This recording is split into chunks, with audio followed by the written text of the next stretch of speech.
Hello, hello, hello, everybody. It is Thursday. How is everyone doing this fine evening? Hello, Shadow, Ciern, Lauren, Drainar, Noipale. Seems like my voice is fluctuating on a day-to-day basis. One day it'll be fine, the next day it'll feel more scratchy, and then the next day it'll be fine again. It's very strange to me. But I'm doing well, alright.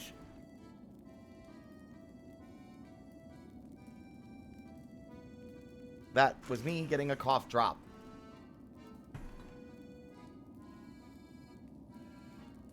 So, it's that creature. Yes, it is. So,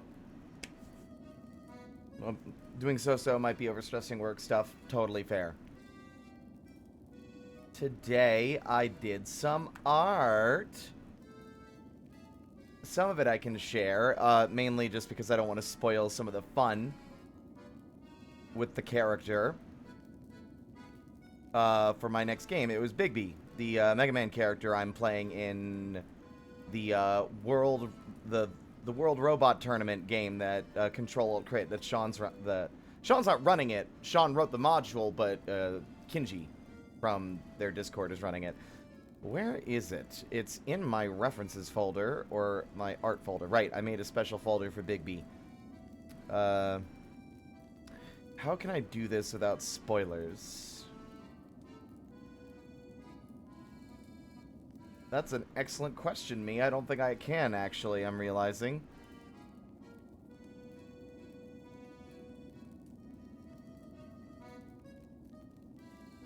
I think I can, actually. What a silly thing to be worried about.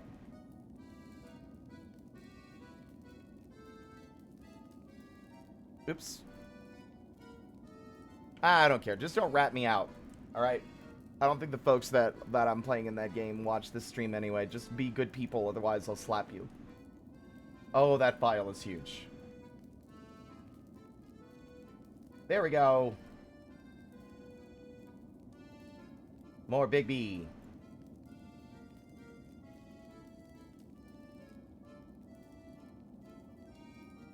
He's just a little guy.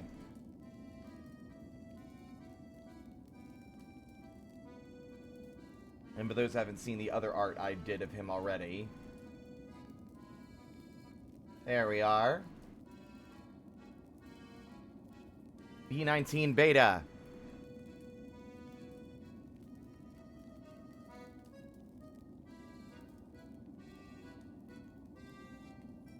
He had a body. He's a pickle man, not a Met. He's Met adjacent. Yeah. In other news, I did something I should have done for years. Like years and years ago. And so, fun story. Or not a fun story, I guess. Just, I've been sleeping on the same mattress for the entirety of my adult life. This is the same mattress I had when I was in high school. I know that's not great. But the box spring underneath it has been broken for a long time, but has gotten progressively worse over the last, like, year and a half. To the point where, like, the entire mattress was, like, sagging to one side. So last night, before going to bed, I pulled the damn thing out, the box spring, took it downstairs, and stuffed it in the bathroom, and then I'm going to call management tomorrow to have them come by and pick it up for me, because they said they would. So I slept on my mattress last night, without the fucked up, box spring underneath it. And to give you some perspective on just how absolutely fucked this mattress box spring was, because it was actually a fair amount worse than I realized. I already knew it was pretty bad, but I hadn't actually looked at it in a while. So, here we go. These photos are always way too big. There's my box spring.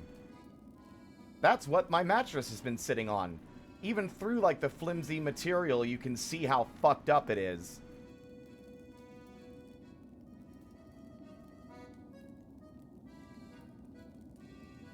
Absolutely fucking borked.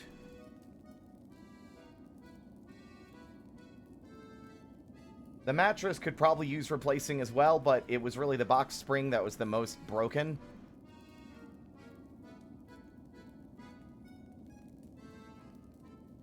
Look at this thing. Look at how fucked up it was.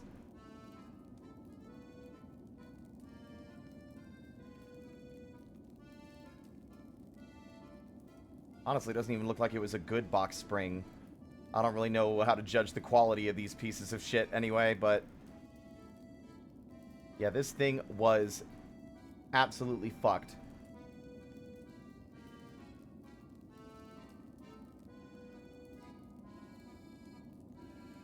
This is teenager me's fault, and probably, like, early 20s me's fault for, like, flinging myself onto my bed as many times as I used to do.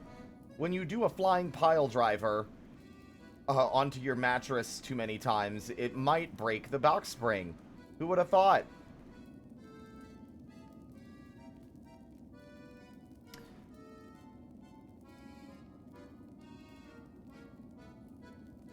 It is a little weird having the bed be lower to the floor, and also it's weird because it now is level and no longer, like, sagging. But, I feel like I slept better. It's really hard to tell. Also, I have something else to say. Unrelated.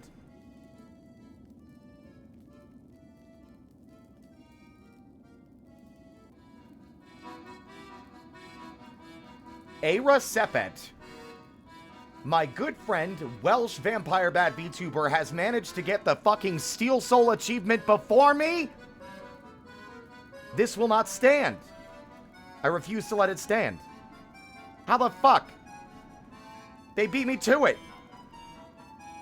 On Steam. They beat me to both of them. That and the speed run.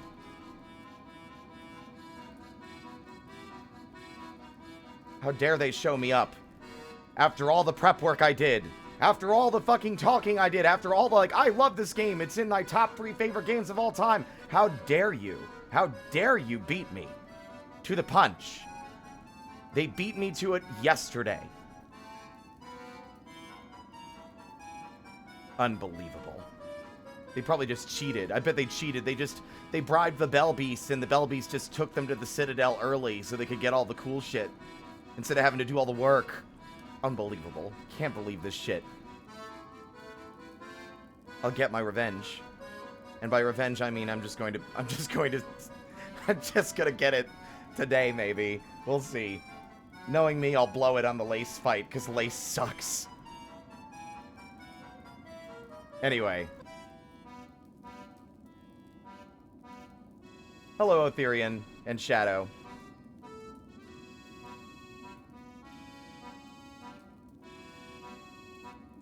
So yeah, today we are probably not gonna go straight into Lace. We are probably gonna still try to get some other upgrades, if possible.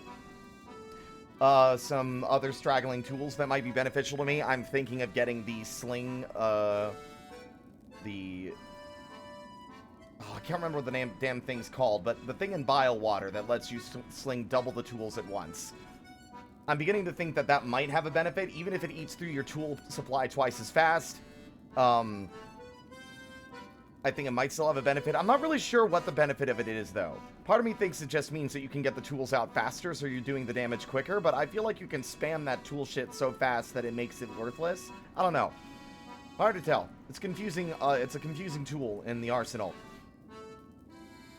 But we already did the Steel Soul content on the side. The goal will be to beat Steel Soul. And then I'm going to take a break from Steel Soul for a bit. Mainly because it is pretty exhausting having to, like, second guess every move I make. But here's the other thing. I installed a mod today. Now, this mod doesn't alter any existing save files. It doesn't alter the gameplay in any meaningful way. What it does is let me choose which crest my new save file starts with. There is a crest I've wanted to mess with, but felt like by the time I got it, I was already muscle memoried into using other toys. And I think it could be a lot of fun, especially if I have the opportunity to mess with it from the beginning. And that crest is the Beast Crest. I think the Beast Crest can be fun. I don't think its down attack is that bad, even if it's a bit slow. And I think starting from the beginning with it will give me a chance to get a feel for like, the way it plays. Because that does seem like fun. Additionally, I might make another save eventually to play the game from the beginning with the Witch Crest. I've been told that it's busted. I don't know how. Unless the damage you're doing while healing is really high, it just doesn't feel, based on my brief testing with it, that it was very strong. But we'll see. We'll see. I also want to get the Steel Soul achievement. Or not the heart, Steel Heart.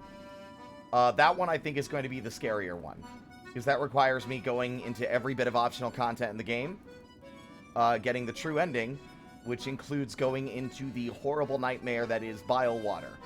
The run back for Bile Water is still quite arduous, even with me giving a lot of the other issues I had in my first playthrough a pass, with only some very central, like, the game is too punishing complaints really lasting. Bile Water still sucks. It's still bad. And I understand that it's like that on purpose, right? I don't know if I talked about this on stream, but Bile Water is the way it is for a reason. The lore makes it very clear that Bile Water is the result of the Citadel offloading all of its waste into what was once a beautiful and pristine, like, sort of marshy land, turning it into a disgusting, poisoned cesspool. And as a result, those who lived there have made the place as inhospitable and unwelcoming as possible, because all that's left, they loathe and despise and hate any and all outsiders that venture into their land. It is meant to be inhospitable. It is meant to be as unwelcoming and miserable as possible. That is by design. However, I don't know if that's good for the game. I'm on the fence, because on one hand, I respect the vision and sticking to it and making the gameplay reflect the lore. I think that works wonderfully. However, I feel like with all the other issues I've mentioned with how punishing the game is, I think the run back in Bile Water in particular is egregious. And I feel like there had to have been better ways to keep their vision while not making it as miserable as it could be. Because there's a lot of things that make it miserable, right? You know what, let's change our music to Bile Waters while we talk. So, Bile Water. Let's list all the things that make it truly miserable. It is a combination of the slop, filled with the maggots that slowly drain your silk and prevent you from healing, requiring you spend your silk to get rid of them first before you can heal properly. The fact that that is everywhere and there are no tools to mitigate it in a reasonable place. Like, we found it early because we knew where to go and look for it, but the tool to protect you from the slop is hidden in a secret area at the far end of another area that would be easy to miss, the putrefied ducts, which is arguably more dangerous in, like, the enemy positioning and stuff, but less miserable in that it's just not as large. So we've got that. The slop, and without any tools to actually mitigate the suffering falling into it, will cause. 2. The only bench that you have between the Bellway and the boss room with the enemy waves is hidden in a pit filled with traps behind a breakable wall that you can only break while in the slop. I mean, you can break it without falling in the slop, but most players are probably going to fall in the slop trying. And you still can't get in there without being in the slop. So it's out of the way enough that a player is not going to be willing to look down there to search for secrets, because the area has already starved them of checkpoints for so much time already. That's 2. 3. The bench that it points you towards is a trick, and will fall apart and drop you into the slop if you use it. 4, and I think the one that people might not realize. The enemy placements are random. I don't know if y'all noticed that. Did y'all notice that? The enemy placements are random. Every time you go through, the little ambushing guys might hop out from a different place. The traps are the same every time. But where the enemies appear is variable every time you go through the area. And last but not least, I think we're on 5 now. The enemy room at the end. The enemy wave room, the monster house at the end, consists of waves of enemies that spend a lot of time, like, hiding from you, making them not as easy to deal with quickly. The floor is not safe. There's only 2 platforms you can stand on, and there's slop everywhere, like usual. And after I think about 4 waves of enemies and 2 activations of like a big room-wide sweeping trap, only then does the game fake you out with the hit stop freeze frame that usually comes with defeating a boss or clearing a room, only for a boss to appear at the end. And if you die to that boss, you have to do everything. You have to run through everything I just listed again. But possibly even further, because most players might not have actually found that second bench. And the worst part is, the boss will always be at the end of those enemy waves.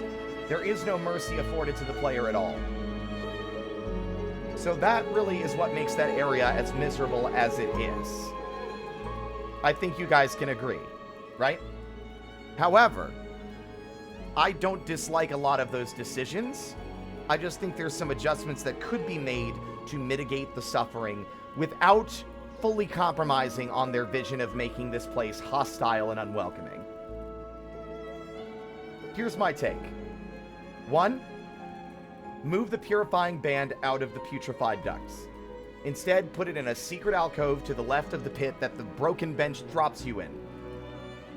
That way, the game pranks you with the dilapidated bench, throws you in the slop, and if you're savvy, like most people would be, having played Hollow Knight before this, and even then, having played enough of this to know to peek around for secrets anyway, by the time getting to Bile Water, they would probably swim to the left, find a little hidden cave, and then there is a dead body with the crest. The crest doesn't permanently mitigate the maggots. It simply gives you a grace period when falling into them, so that you can, recover from mistakes you've made. And I think that's a reasonable place to put it, because it still requires the player navigate through all of Sinner's Road and a large portion of the vertical parkour of Bile Water before they can get a tool that will mitigate the slop. It makes sure the player has to suffer at least a little while and get used to and experience the mechanics that they designed before they have a tool that can mitigate the problems caused by it, right? That's the first big change, because I think that would mitigate, I think that's the biggest frustration that makes the area so frustrating. And I think the second one would be a little harder to manage. No. The second one would be if the player gets to the boss room and manages to clear the waves of enemies and fight Grohl, but die, do not make the player fight those waves of enemies a second time. Treat the enemies as having been overcome. That obstacle has been defeated. Now all you have to do is do the run back and fight Grohl themselves. I think that's fair, because you're probably still likely to die to Grohl after those waves anyway on your first arrival, but it allows you a bit of mercy once you have overcome that first obstacle.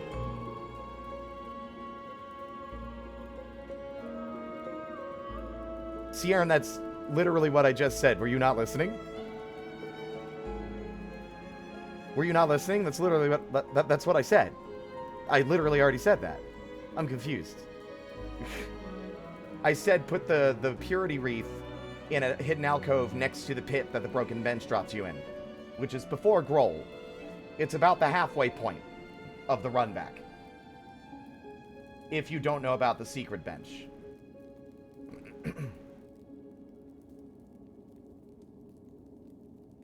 Okay, cool. Anyway, in terms of a third change, I do think that that bench is not in an unreasonable spot. I think it's just kind of cruelly hidden. I think there should be some form of visual indicator to the player that there is something to find. Because the player is going to be avoiding the slop. This area sucks, and they're not really going to be spending as much time poking around for hidden walls because the area is so punishing and dangerous. So I think either moving the entryway or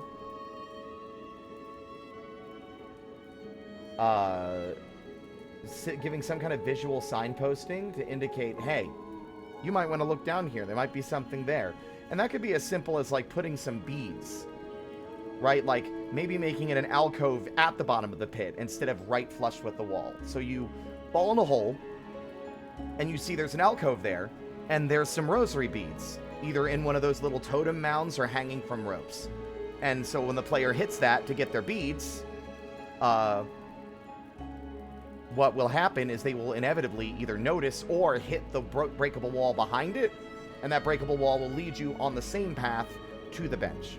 So it kind of signposts to the player that it's there, but it's still out of the way enough that it's not just like out in the open for the player to use immediately, right? It still serves its purpose as a hidden bench, but it is not as hidden, which makes it a little bit less of a dick move that they destroyed the first bench.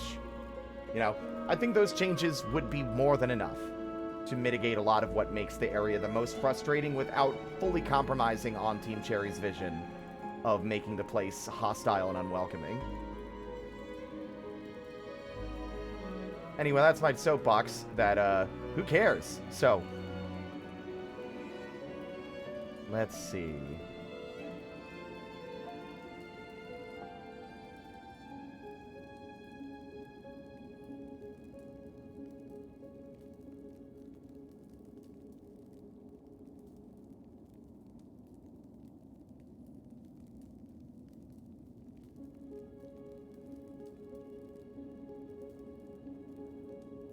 And I'm not a game designer. There might be unforeseen consequences for making those changes that I can't think of. But I really do think that those are relatively minor changes that won't require a dramatic amount of work and won't drastically alter the bile water experience. TM.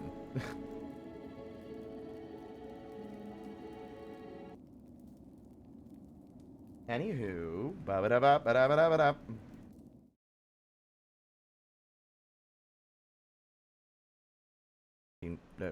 Silksong? There we go. So let's see. First off, I want to test. I'm going to start a new game. I'm going to see if this works. Because it's specifically in the 4th file slot, so...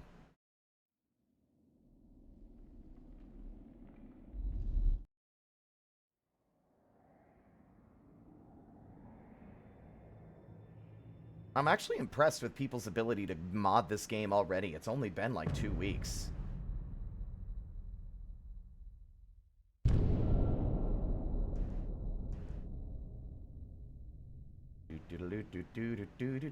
Oh god, I'm so excited for the 3D model. So excited. Donk, donk, donkety dunk, tink, tink, tink.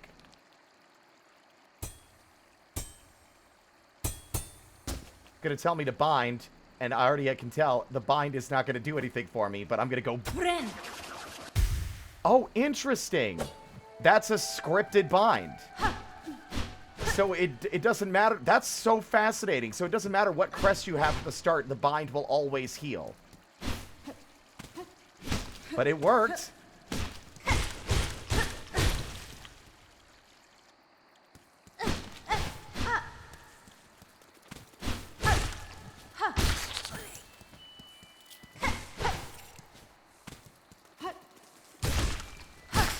That's fun.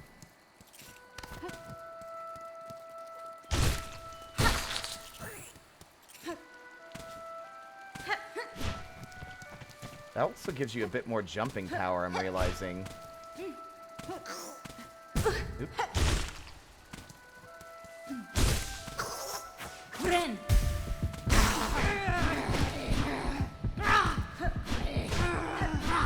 Also, the little noises she makes are so funny. Rah! Rawr! Rah! Little growls as she's attacking are so funny.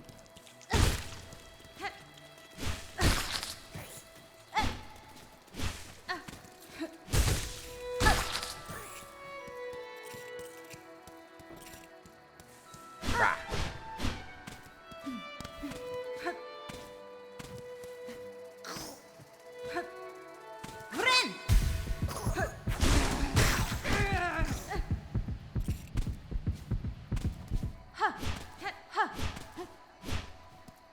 This moveset is really neat, though. Oop.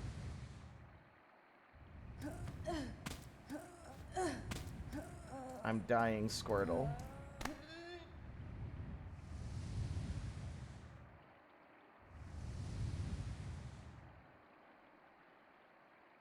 Hup. The pogoing is going to be the hardest part, but I really do think this will be an interesting experiment in how the other movesets work. Because it's expecting you to play aggressively, right?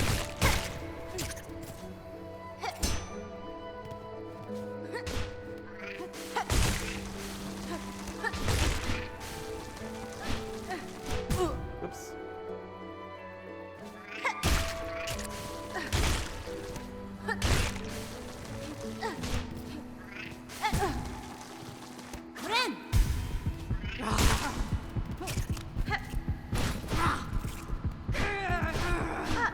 Rah!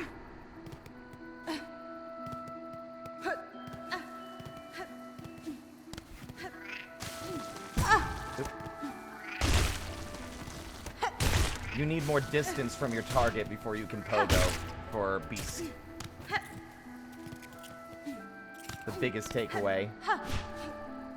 Definitely the riskiest of these.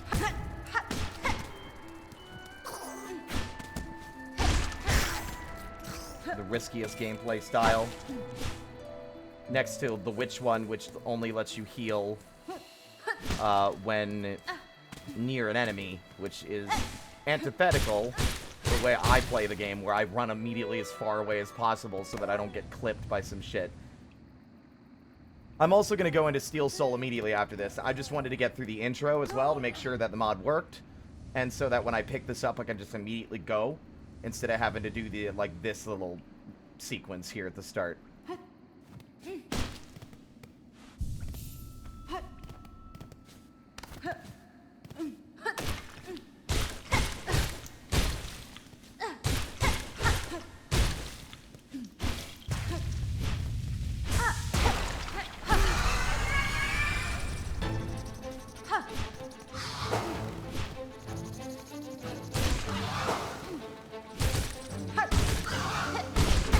Oops.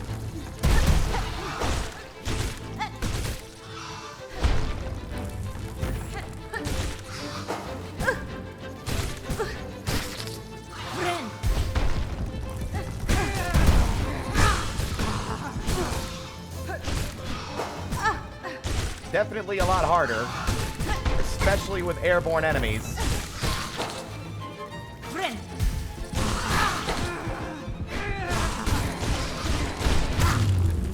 Wow. That's strong. That's like definitely stronger than the base damage you do. When you're in beast mode, you hit like a truck. That might actually be so much fun. Once you get the hang of it, this is definitely not this is definitely the hardest one to play. Yes, we're starting with a different crest using a mod, but I'm only getting to this point so we can rest in Bone Bottom and go back to the Steel Soul run.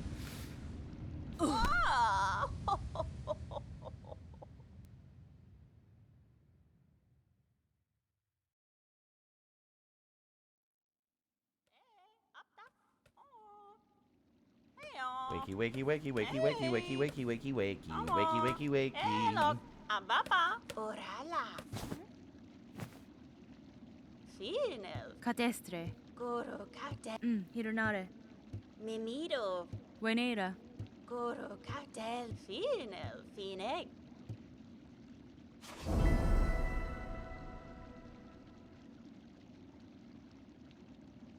Yes, I know. Climb to the top and kick ass. Thank you.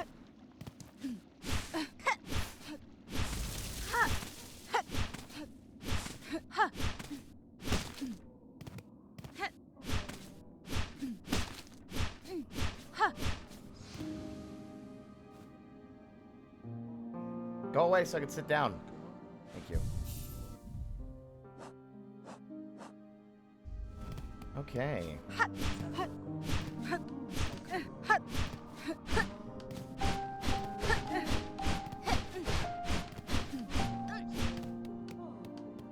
All right. Knowing my luck, I'm gonna blow it somehow today. I'm assuming that the Hunter's Crest will just be where the Beast Crest is. Anyway. I think this is all the health we can get before entering true ending.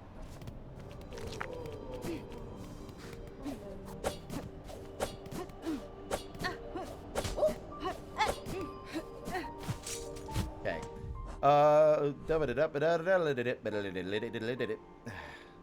There's the big boy. I actually kind of want to go rescue the big boy. Because I think we're at a point now where the fleas will relocate. But I also can't remember where you go. I think you have to be in the,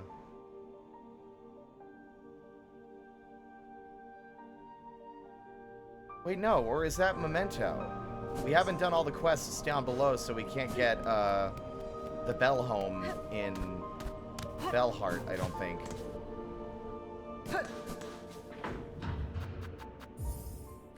And yeah, I think we did the only Steel Soul thing. The only exclusive Steel Soul thing, at least pre-true ending. I still haven't done the pins quest.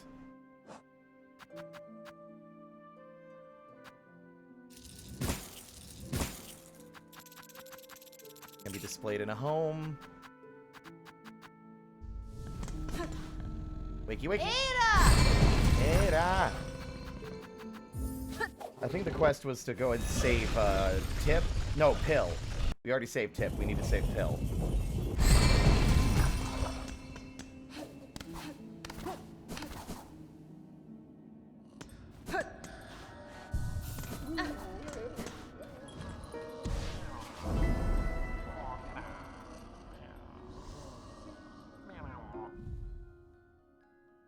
Lower Greymore. Lower Greymore.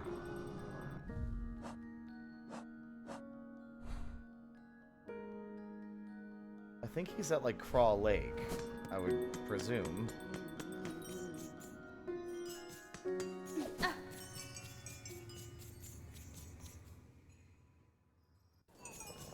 Hi, guys.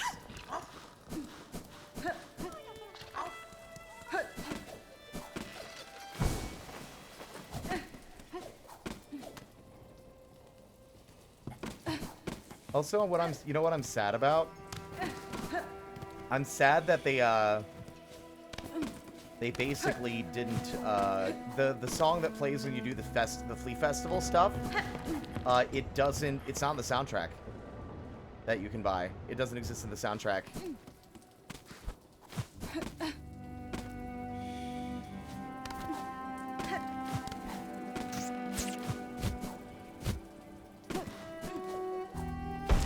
Wow! Fuck me running! Jesus!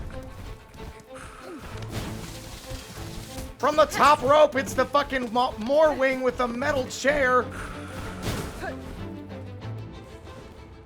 Scared the piss out of me.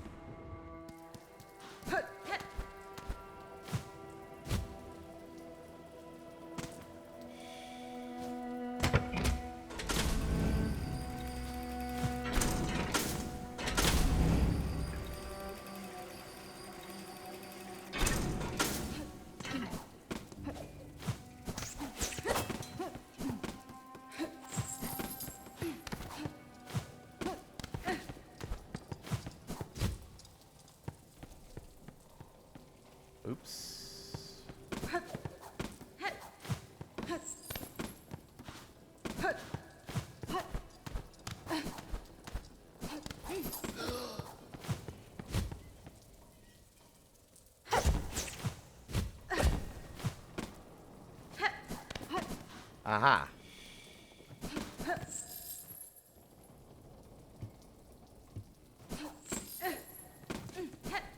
Oh, right. Didn't he end up in Center's Road? Yep, sure did.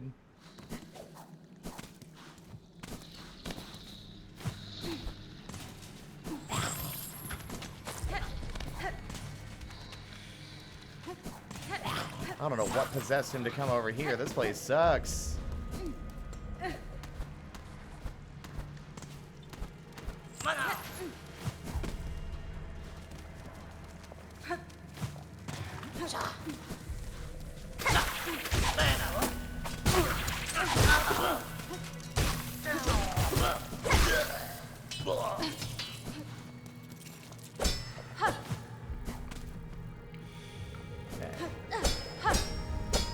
Forgot how far up he went.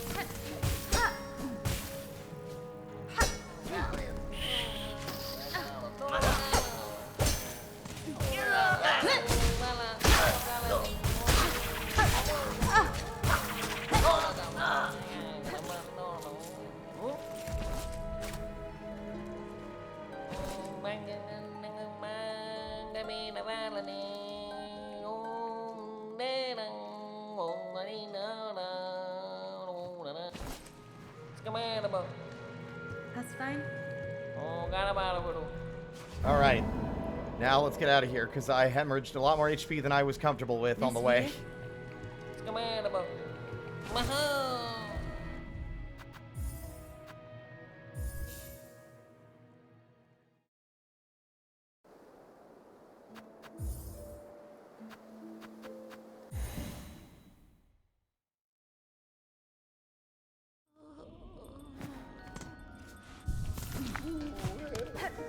Hey, fellas.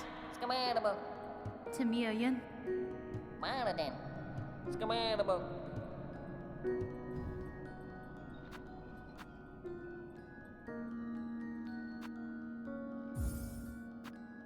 Wow, that's a significant amount more.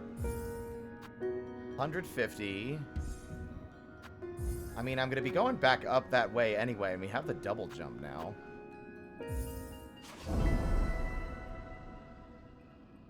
God, what's the point of a delivery if, like, they're going to break in transit?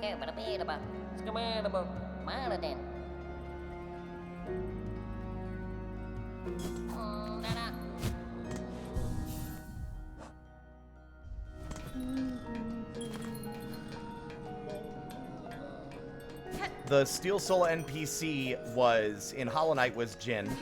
And they were a big metal, like, machine. We're not really sure. So was, Steel Seer, Z. But they had, like, a bug under their, like, as, like, a vassal or something. Whoa.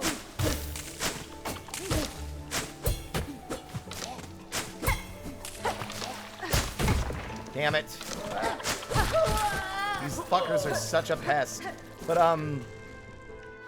yeah, the whole thing was revolving around, some, like, bug that was made immortal and forced to, like, stand vigil with them. They're, like, watching, waiting, for some reason.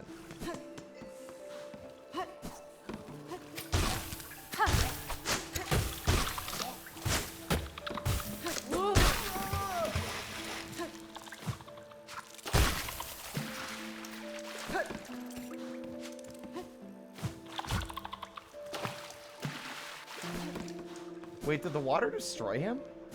I didn't think the water would destroy my little guy. Oh, there he is.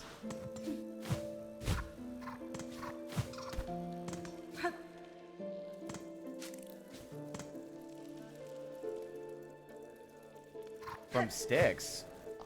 It's not. It doesn't speak like the Chrome beings do.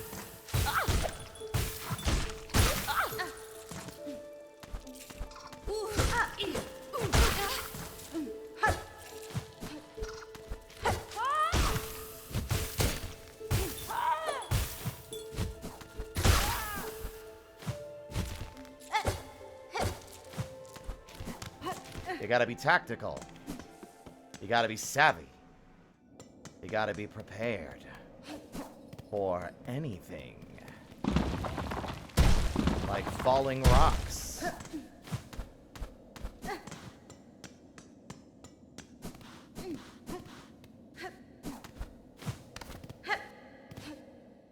Hello, Aira. How you doing? Congrats on your fucking victory. I know it wasn't a race. I'm making it a race as a joke. It's fine.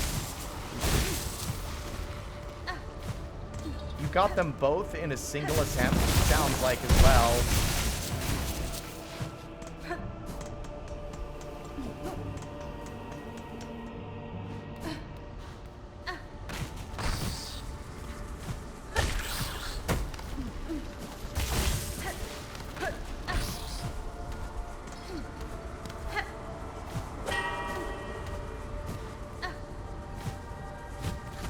Ah, you fucking stupid old man. It's every time. Every time with this motherfucker.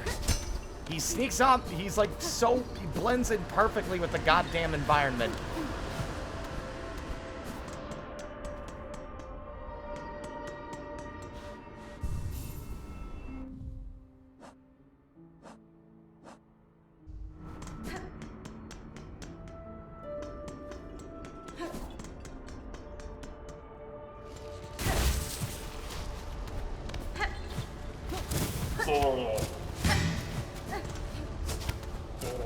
You're currently doing a delivery.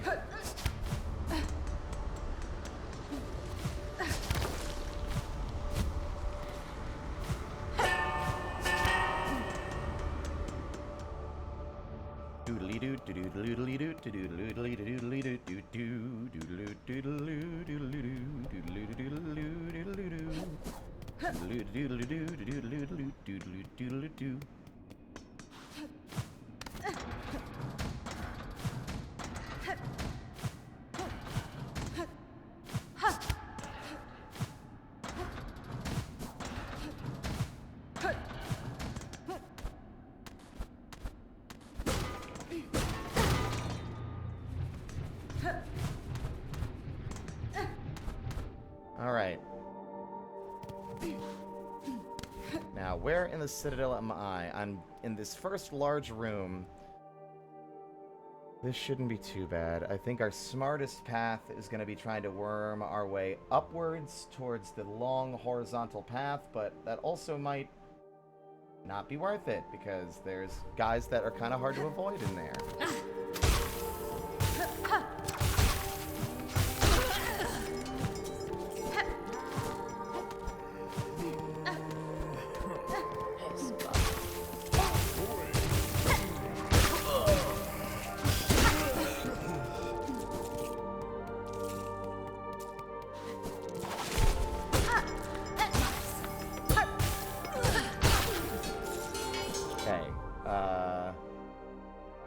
That leads down into the underworks.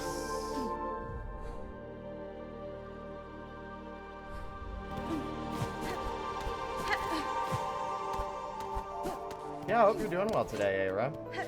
You planning to, like, move on to other stuff now that you've kind of done everything?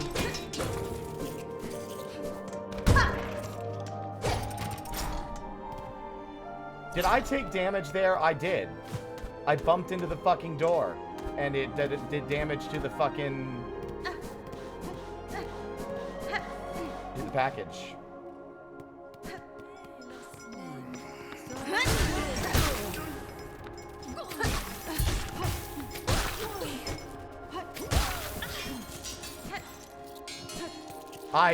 Hungy, I'm aware. I was just, like, upset that it happened in such a short span of time. By barely even moving all that fast.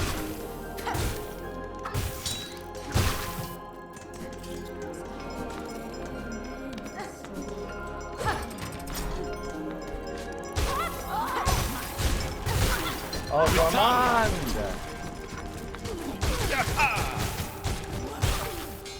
Good to see you, my friend, as always.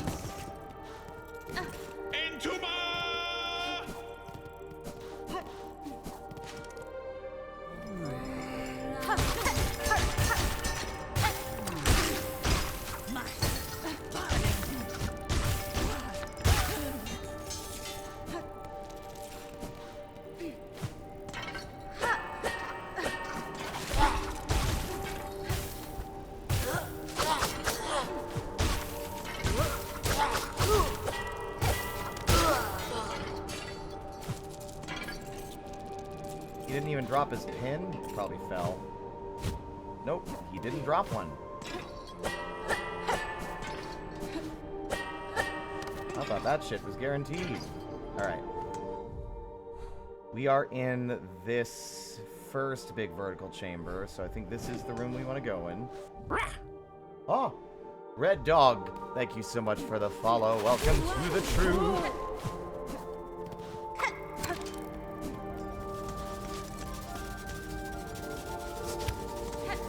Oh man, I flinched so hard when they did that.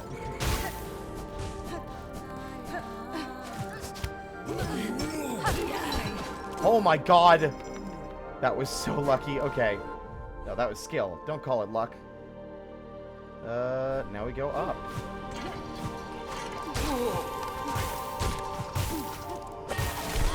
Whoa!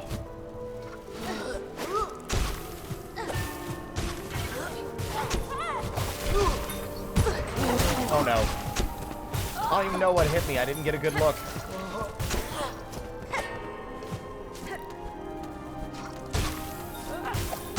Oh, it was the bells. Of course it was the bells. It's always the bells.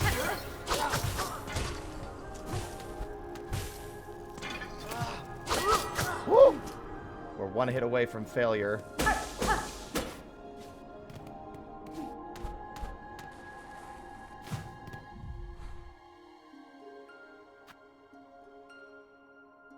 We just have to get through this upper room with one enemy and the hallway.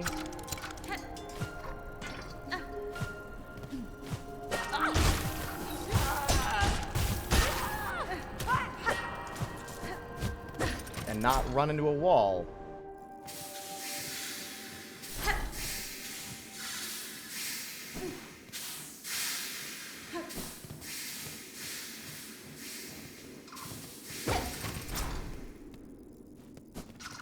One last enemy to bother me. Oh. We did it.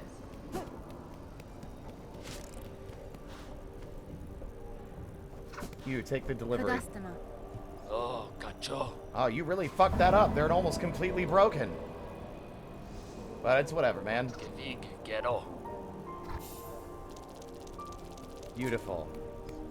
Yo, mano. Let's see. I'm trying to think if there's any other doors I want to open with a simple key. We already robbed their fucking rosary vault. This feels useful to me, but I don't think it's going to be useful in the last few fights. The spool extender could be useful, but probably not.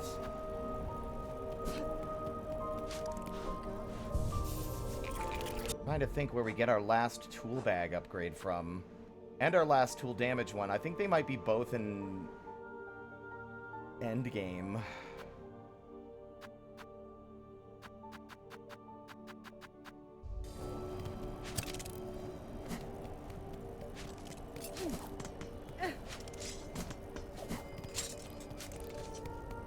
I think the last one's from the fleas. When you get all their the fleas, actually, now that I'm thinking about it. Or at least most of them. Which I think is a worthwhile thing to invest in. That way we have the max number of things we can throw on the ground to have Lace step on.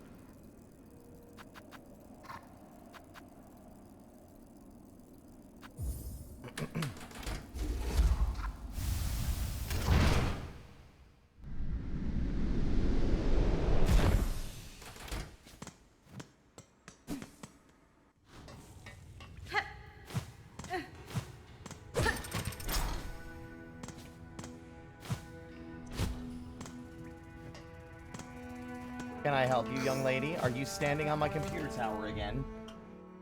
You have been so whiny today. I have given you so much love today. Can I have some me time, please? I love you. You little devil.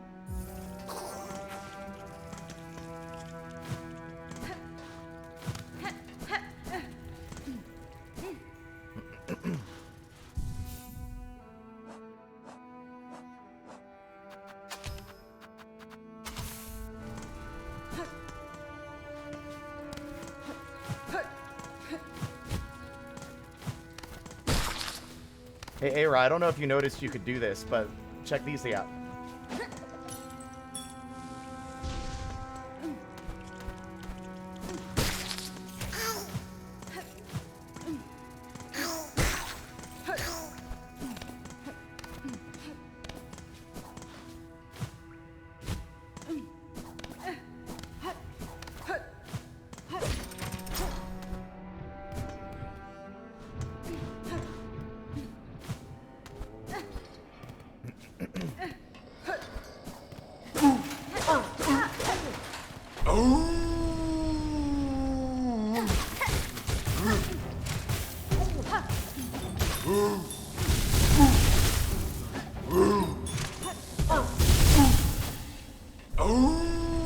See you later, big guy.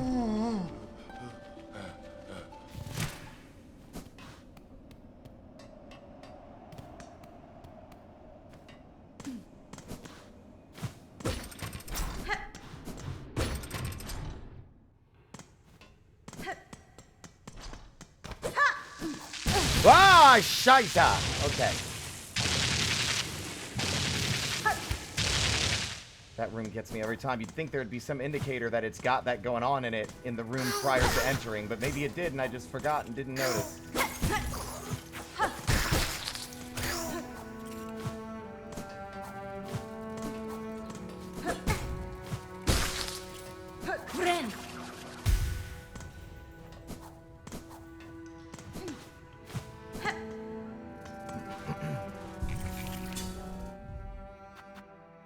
I think we got more than enough of these that I can swap this out for something else, but there's only so much left I feel comfortable swapping out to. We only have so many options on this crest. Yeah, remember, the Beast one has very few options as well. I think is going to make playing that one a struggle in the other game.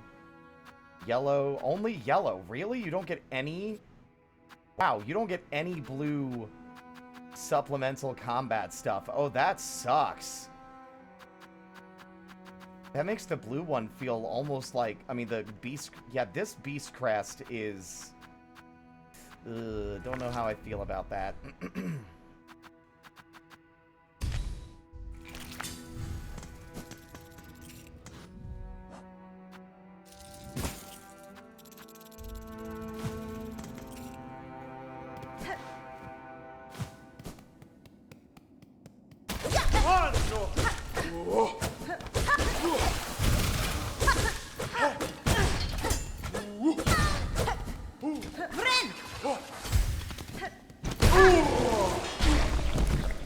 I don't like that that's still my strategy to run away to heal, but it's so much harder to find a safe window when you literally...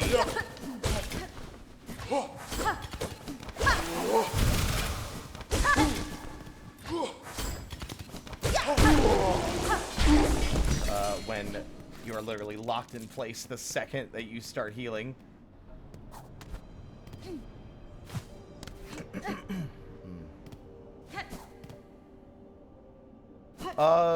The bolus is actually really, really strong. I, like, melted through some pretty powerful enemies with it. It's just kind of difficult to use on fast-moving targets.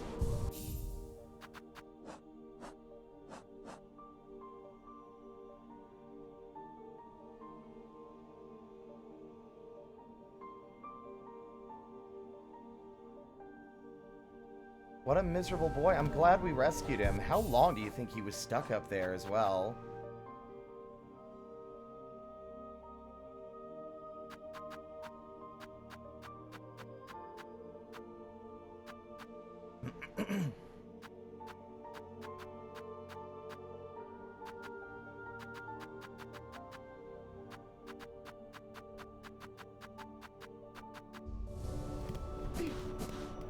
Okay, let's see. What else did I want to do? Right, there's a flea over here. I think it does help that a lot of the flea... There's, like, I think fewer fleas in the game than there were grubs in Hollow Knight, which makes finding them a little bit easier. You fucker.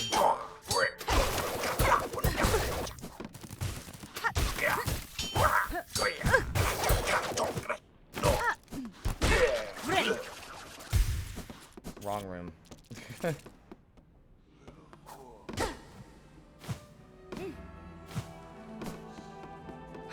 They blend in so well. You'd think I would know by now that they're there.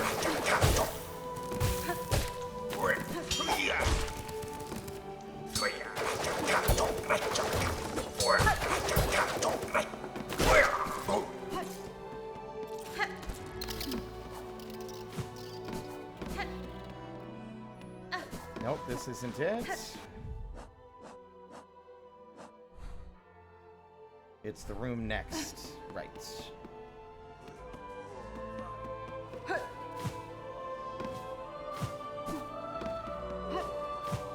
Yeah, I think I have to do the puzzly stuff down here.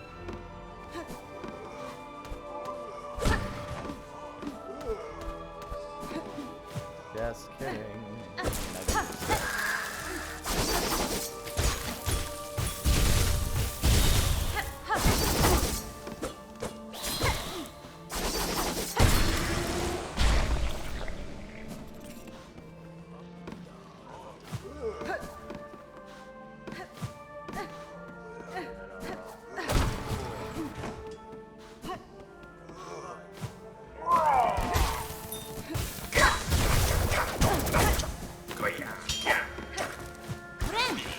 Oh, you almost hit me.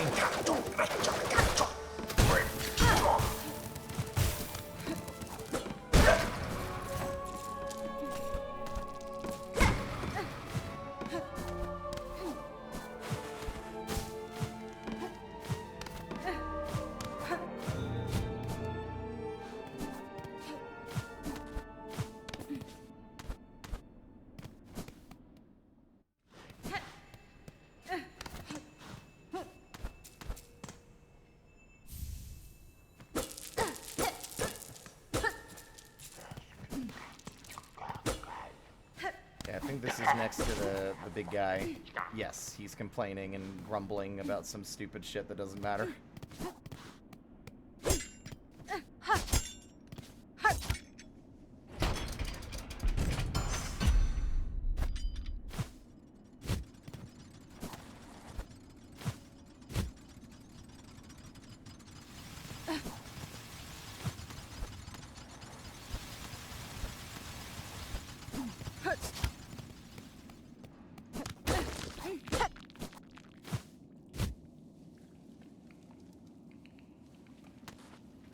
Oh my god, Hornet. I didn't even think you could cling to that wall in particular.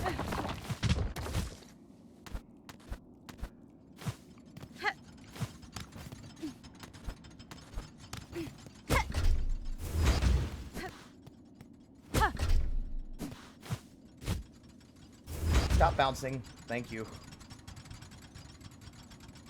There we are. Onwards and upwards.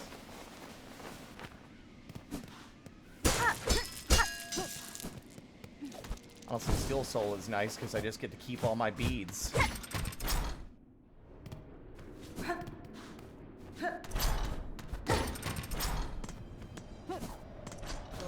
What?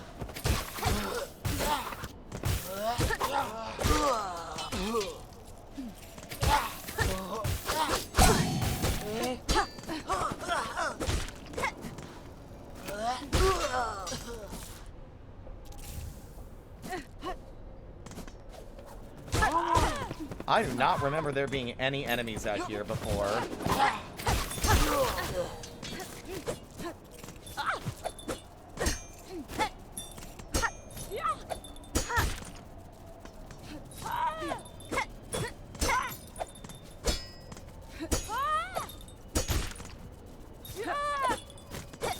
These bastards, I hate them so much.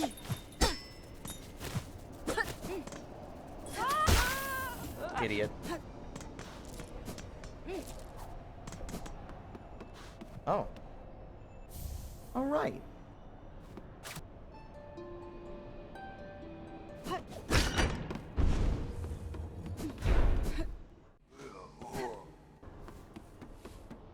Giving them an air dodge was, like, cruel. Like, they're already such a pest. They have too many little things that make them hard to kill.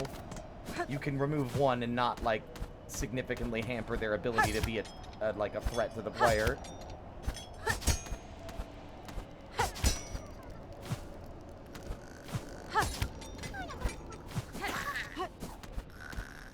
Wakey, wakey, big boy.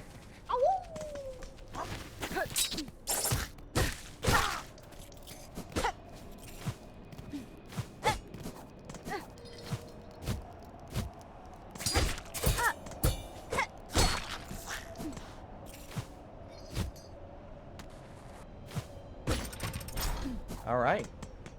There's that one. There's definitely a flea elsewhere in the Citadel. But I feel like we've rescued a huge portion. We should definitely rescue Krot, even though he sucks, because I think he probably is required to progress to the last zone as well. Okay. La la la la la la la, which means we need to go to Greymoor and get accosted by the Morwing again. The Morwing again. That motherfucker won't stop harassing me. Again and again. Again and again. Where am I going? The Bellway. Right. Team Cherry had some diabolical game decisions in this one.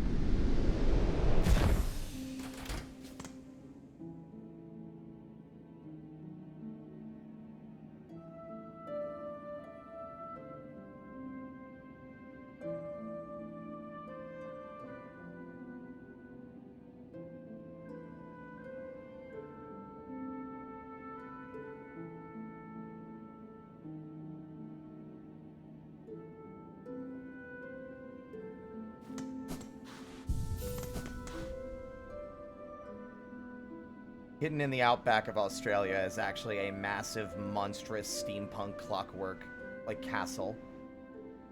Fueled by underpaid people who believe that they will get a better life if they keep the machine running. That does remind me of a secret room in the underworks I want to visit. We got in here now, right? Yeah. I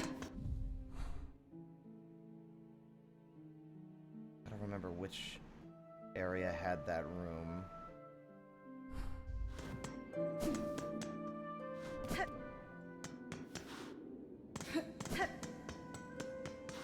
Ada!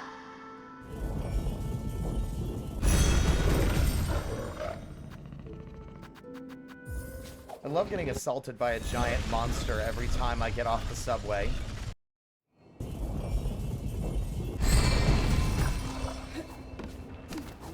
That's just New York, baby.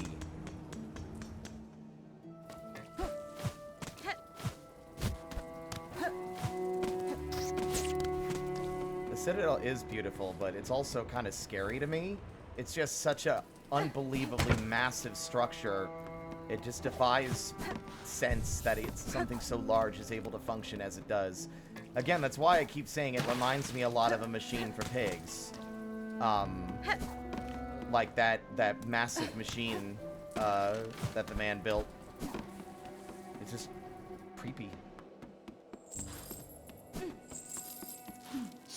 Oh.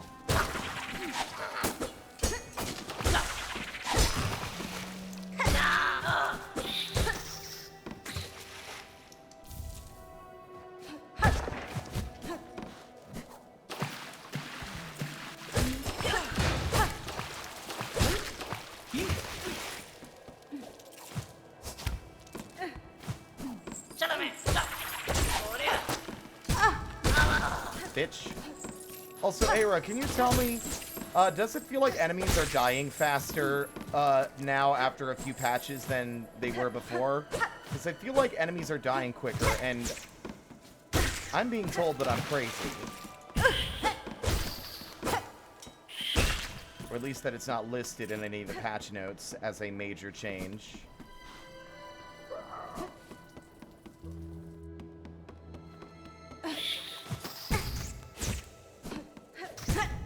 Fucking hell.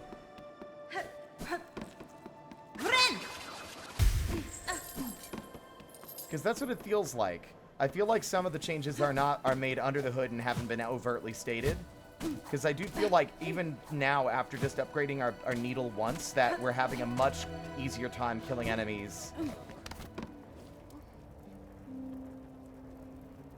Is it really? I mean, you could be right. But like, even when I'm taking damage constantly. I don't think I'm ever like really under focus. But you might be right.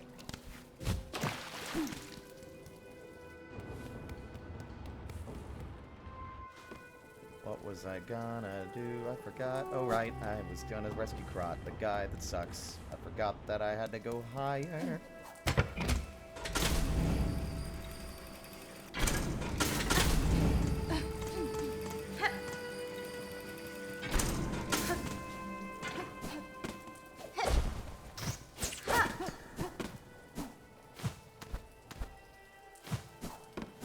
Now, this is the same one.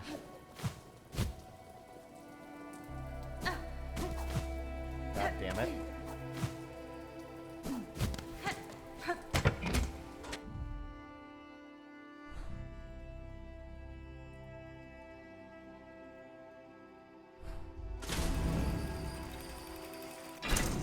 Yeah, but I still play like pretty reserved in Steel Soul because I don't want to fucking die.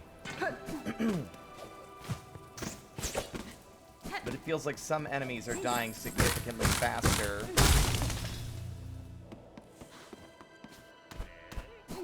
I'm actually finding it extremely funny to me. I wonder why the fuck he was webbed up specifically. Probably because he's gross.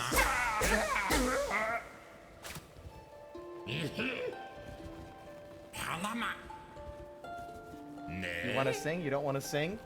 You don't want to sing? What's wrong? You don't like music? Alright.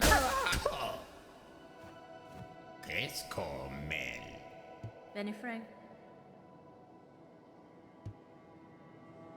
Voller Moneymoik.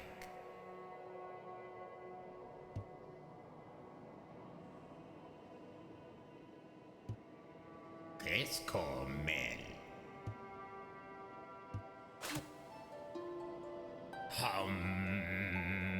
Olawe biasamasa vatoma memimo.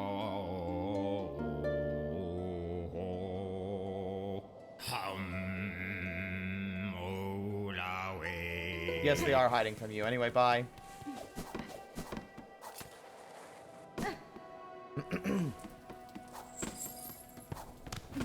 Because, like, I feel like we did a test before where it was like, okay, how many hits does this enemy take to kill at the current clip with this much, with our current upgrade? And then how many hits did it take after we upgrade it again? And it, like, I remember the changes being very minimal, but it just feels different now. It very well could just be the one you like. I am beginning to think that you might be right about the Wanderer. Like, I wonder if these crests do less damage, just in general. Now that I'm thinking about it.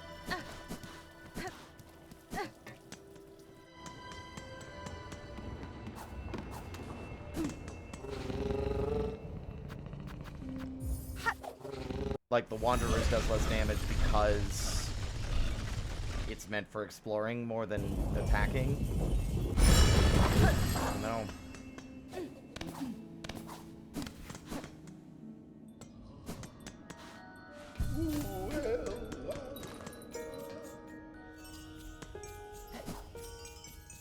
What was the third one that they wanted?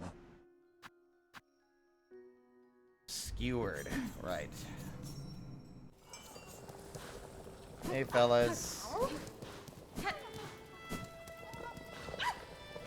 Barishkava.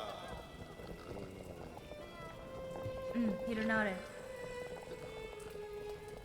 Paravos. Yanaga Moshke. Kavak Katsa. Alright, now the Moor Wing will be attacking us here instead. Hell, it'd be funny if it attacks us in both places. Look at these boys, these little ones.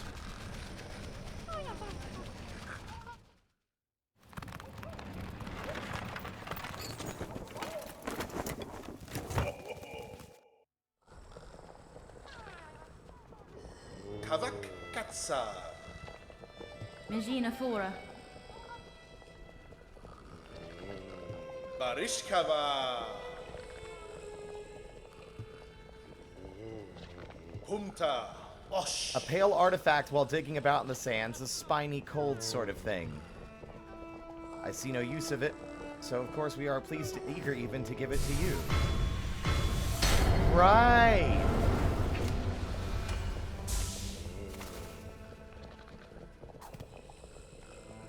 Paravost. Oh, that's funny. A strange flea has joined our troop. All are welcome, but something about this one sets my fur to raise. His carriage offers a steaming service, but the charge in the rosaries is stiff, especially for us fleas who carry few. Humta. For the companionship we provide and the safety of our number, surely some discount is deserved. Kavak Katsa. That's fine. Trying to think how many I have left. Yanara. Escomel. Nectar Sweet is so gross. Tamilian. Address me by my name or not at all. Takanda Dendis.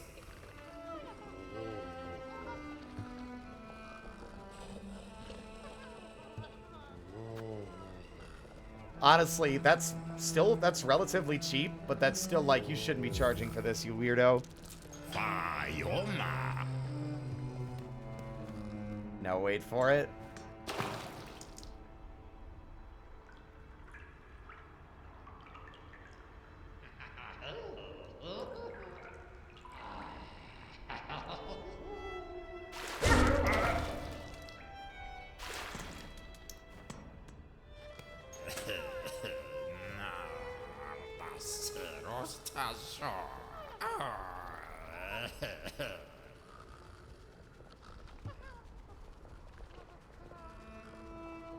Da, Finistra. Lie no more to me, flea, and be grateful you still live. Know that if you peer again, you will die. That is so funny.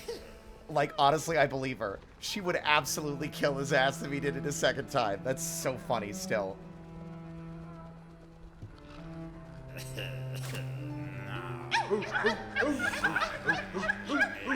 I like it that he has a unique singing animation after you slapped him.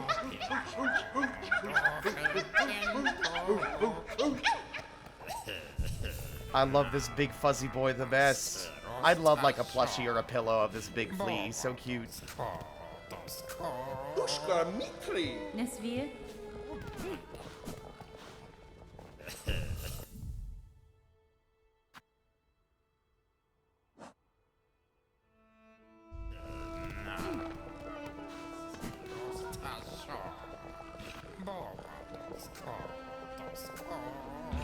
Is mine even used up any?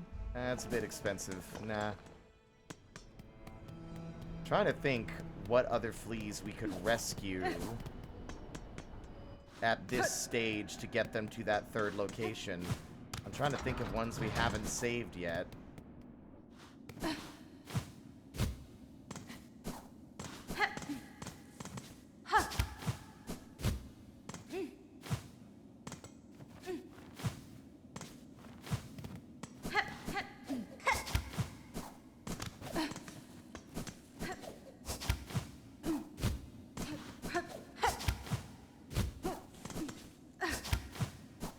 Ah, just high enough. They were smart.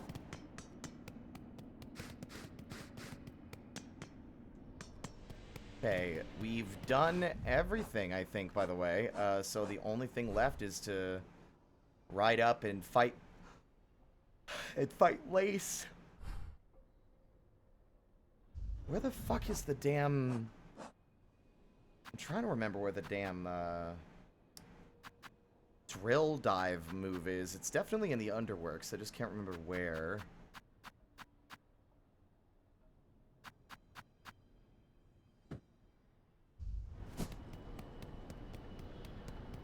Maybe we should just go for it. Like, there's not much else we can do to buff our own strength, save for, like, at most, you know, doing the food delivery thing. I like the drill a lot. Just the drill, not the conch cutter. I haven't used this enough to really get a good feel for it. But, the drill I liked, but it's only good in certain fights where enemies are not moving around too much and give you an opportunity to actually land it on them.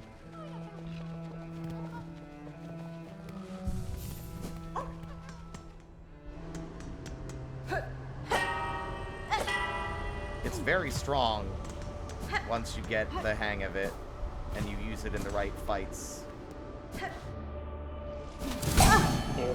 Lumble, there's something very poetic about looking at your corpse, reflecting on it, and then immediately being saved from damage by the trinket you gave me. So thank you. Ada! Ada! It's pretty conditional, yeah. I would love a New Game Plus mode, where you can start from the beginning with all of your tools, so you can really play around. I feel like there might be something like that coming. I think the fact that we're modding it now only means that, like, the crests being, like, pickable from the beginning seems like an addition they'll add later.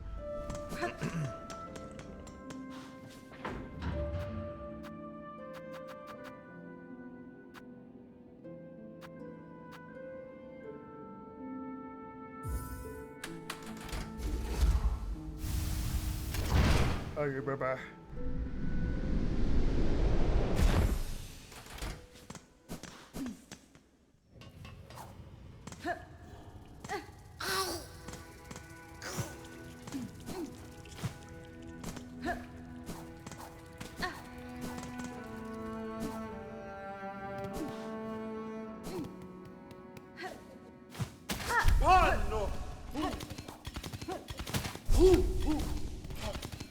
Pardon me. Wait. Damn it! I went the wrong way.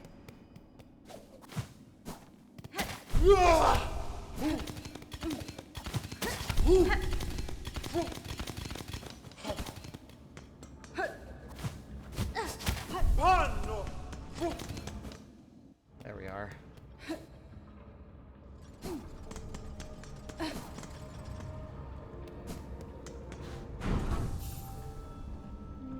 Yeah, I already have one. I had it set up earlier.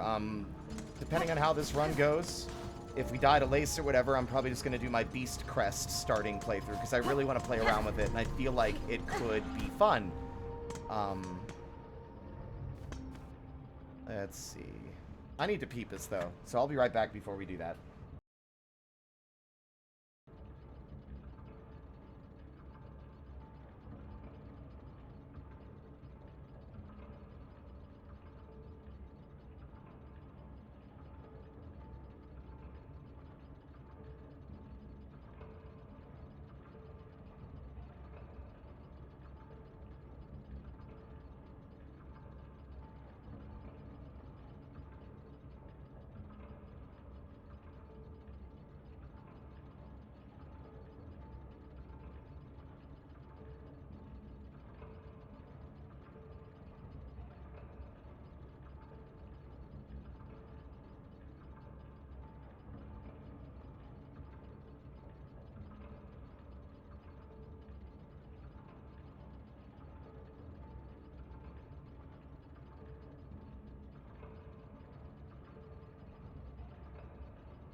I'm back.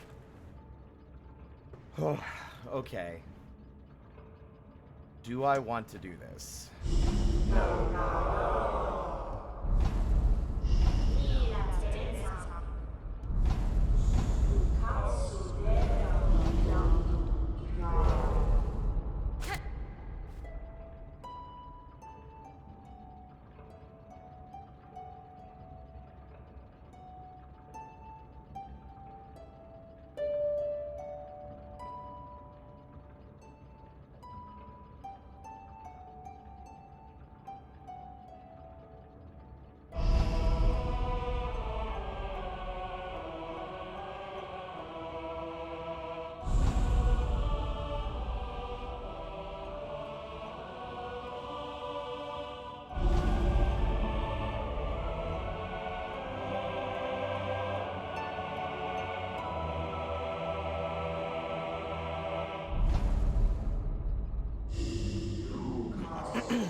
probably need to do this a few times. Honestly, I feel like the tacks are a smarter call. Why am I fucking bringing the damn drill or the conch attack that I don't even have any use with? I haven't used it enough to get a feel for it.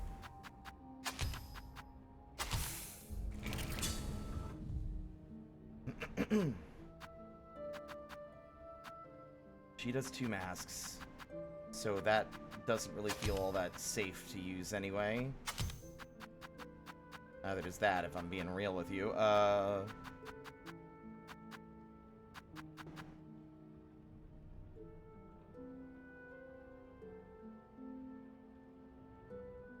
Okay. This very well could be where the run ends, mainly because I'm a little nervous, and all it takes is me fucking up pressing the pause button at the right time for me to lose and have it all go down the drain. Okay.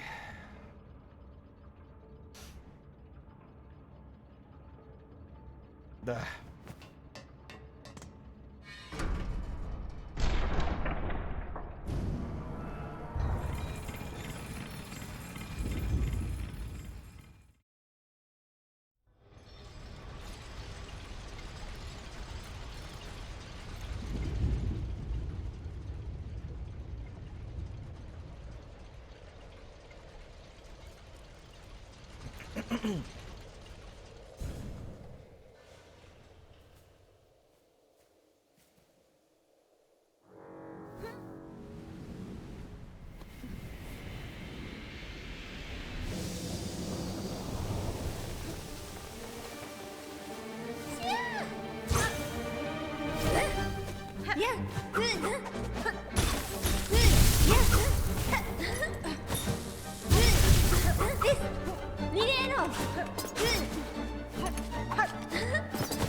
That's what I'm talking about. Being a menace and a nuisance. How's that floor taste?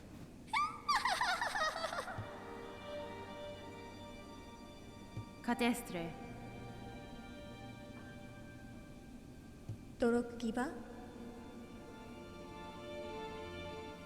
Miofene. Evanestina. Artistia. Nera nera.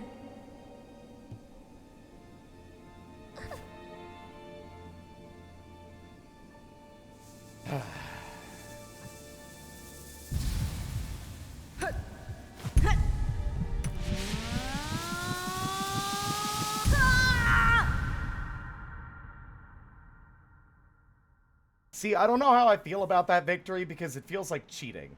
Like, I know it's part of the gameplay, but it doesn't feel like I earned it as much because I just spammed an ability and avoided her, right? That doesn't feel like earning anything. I know it's, like, not cheesing in the basic sense because it's, like, more gameplay loop.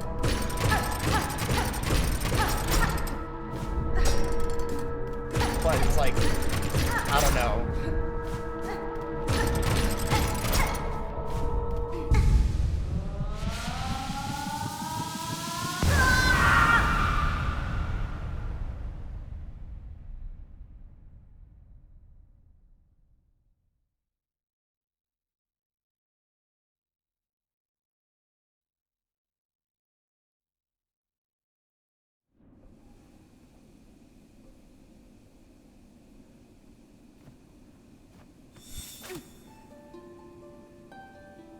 I do feel more remorse beating her ass this time.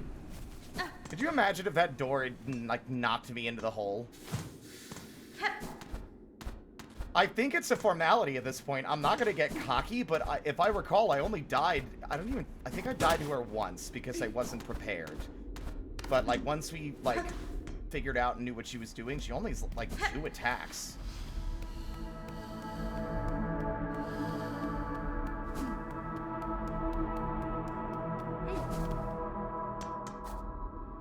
Because the reason I think it feels like cheese is because, in my eyes, Team Cherry's, like, ideal and intended design behind this fight and these tools is that you're supposed to supplement attacking the enemy with them. Kind of like what we do in Hollow Knight, right? We attack the enemy, get soul, cast a spell, or use it to heal and continue the assault. You don't just, like, dance away from the enemy and constantly spam your projectiles, because, like, in Hollow Knight, you can't. You need to get the resource by attacking the enemy. It's a nice balance. It forces you to get into melee range because you can't spam spells without it. But in this game, there is no punishment other than, like, having a limited supply and, like, being more tactical with how frequently you spam them. But, like, there's nothing to stop you from just playing keep away and throwing your shit at the enemy like an annoying little shit. And I don't know if I like that as a gameplay element, because it's not as satisfying as engaging on the enemy's own terms. But we're playing Steel Soul. If I engaged on Lace's terms, I would die. She does, but she attacks you from afar with her needle and, like, one tool. She dashes at you a lot. She still does, like, fight with you. I'm not... I don't know if I'm being understood, so maybe I'm just...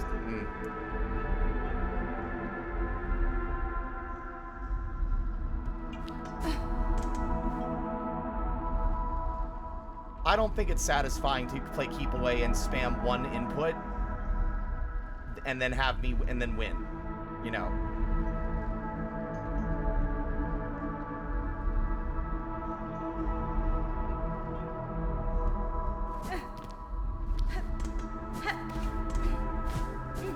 I like the tools when I use them as a supplement, but, like, that fight did not feel like I earned it. Not really. That just felt like I beat her because I didn't want to deal with that fight, and I knew she would kill me if I fought her fairly.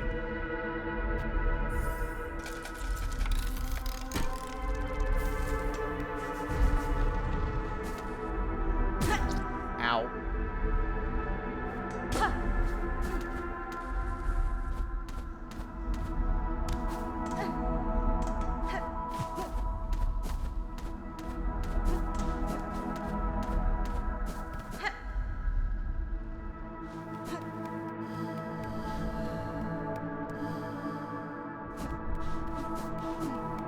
Guys, those little Luma flies, they feel important. Also, this feels important. But there really is just silk in this room. Wait. I knew it! Look!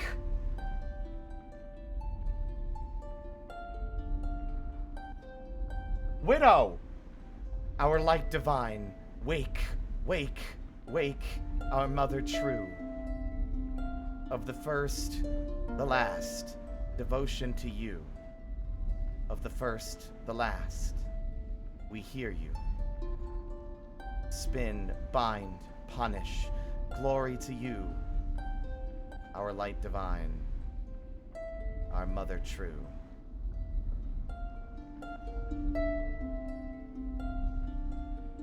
Of the first and the last. So that opens a huge can of worms in a sense that Widow was the first Weaver, if that's true.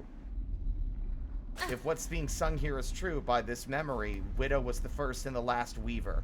They were the first to be created and the last one after all the others fled. Spin, bind, punish. They're like, they are willing to stay and are encouraging Grandmother Silk to do what she's doing to the kingdom.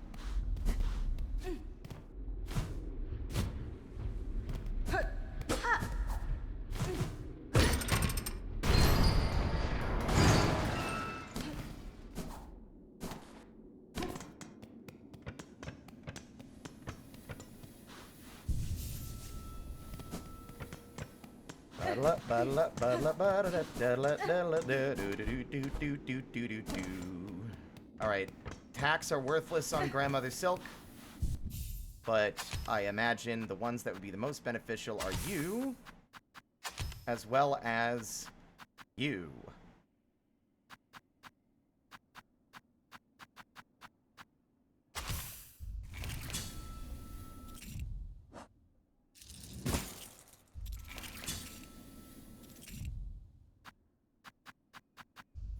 This is make or break.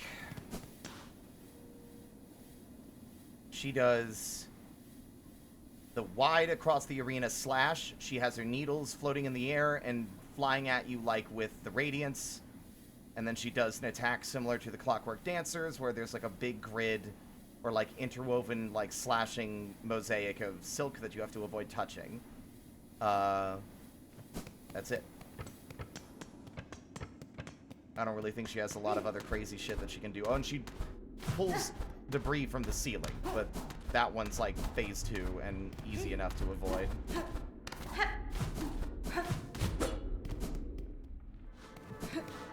She's also a baddie.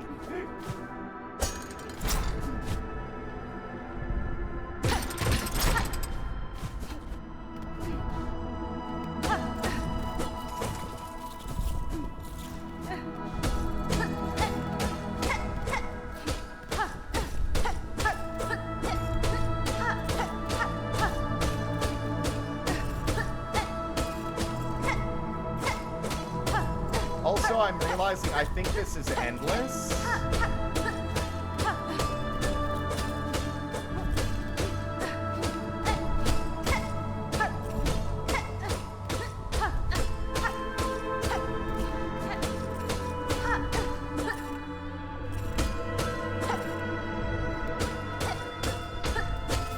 I think all of them can do this. It's just very slow.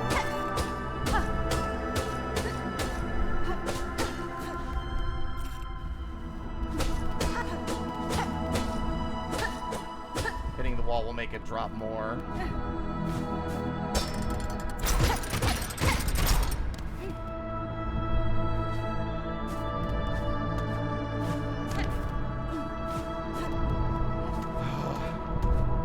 Wait. Oh, you tricked me. Okay.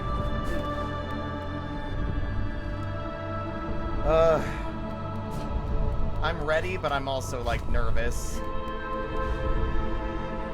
I will quit out and retry it if we get close to failure, but I think with this much health, with prior knowledge of the fight, this is the victory lap. Lace is really the hardest fight leading up to the end of the second act. Get out here, Grandma!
Okay?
I'll be back in 7,000 years, because I want to die.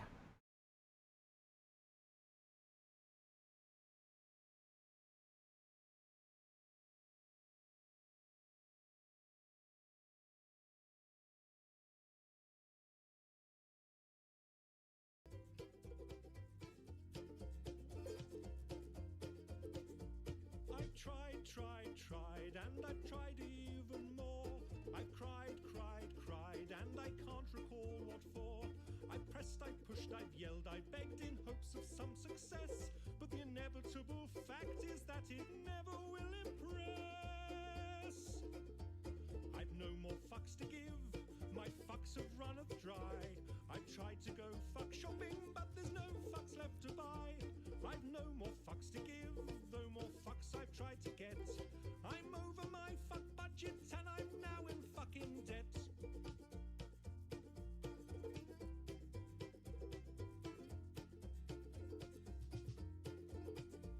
I strive to get everything done.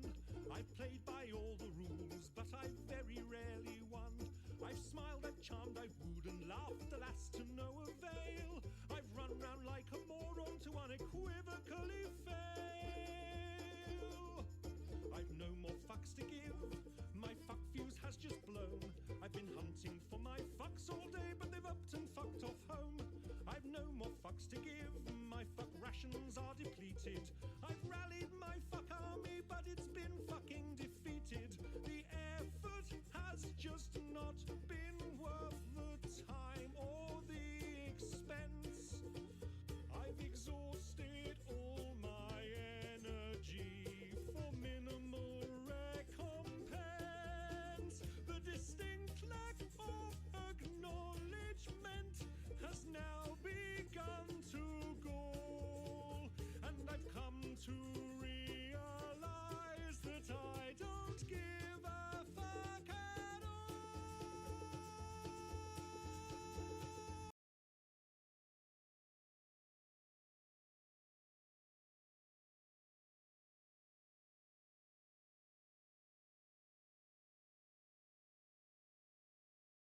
Alright, let's see if I remember that password.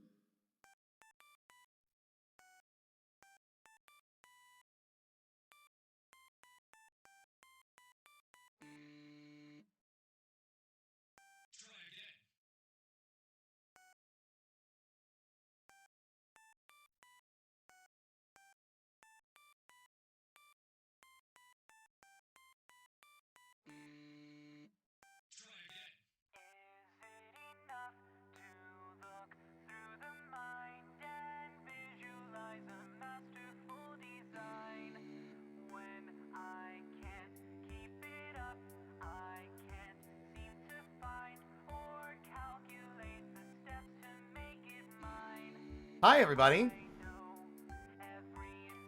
Of inspiration in my weary heart is running dry, and every melody is swiftly wearing thin.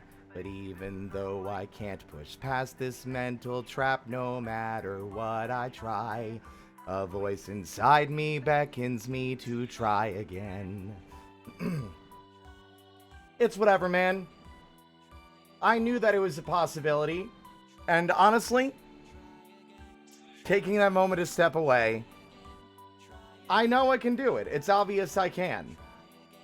We made it all the way to the final boss, and honestly, the only reason I lost is because I made a bad call.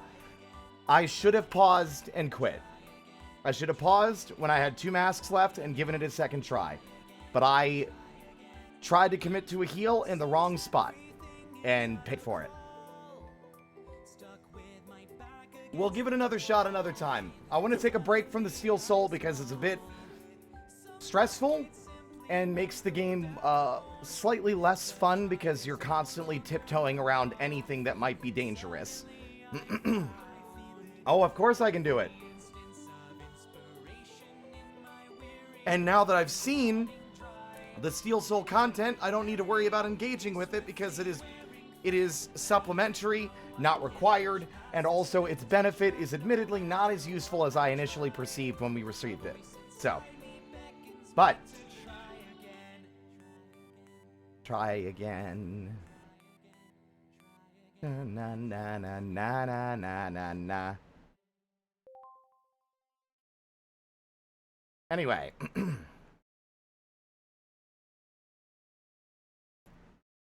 Honestly, that wasn't the most upset.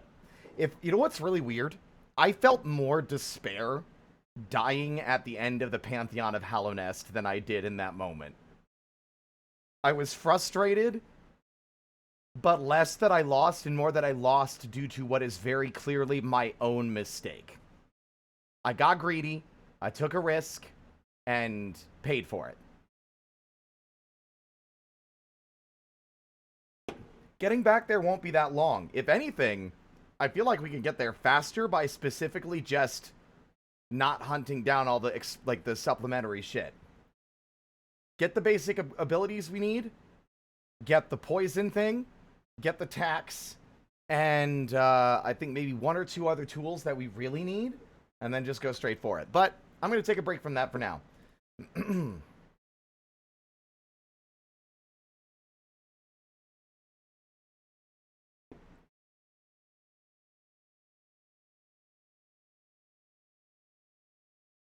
I'm also excited for tomorrow, because tomorrow I've got some felt nibs for my drawing pen, so that I'll have like the papery texture when drawing on my tablet, at least in theory.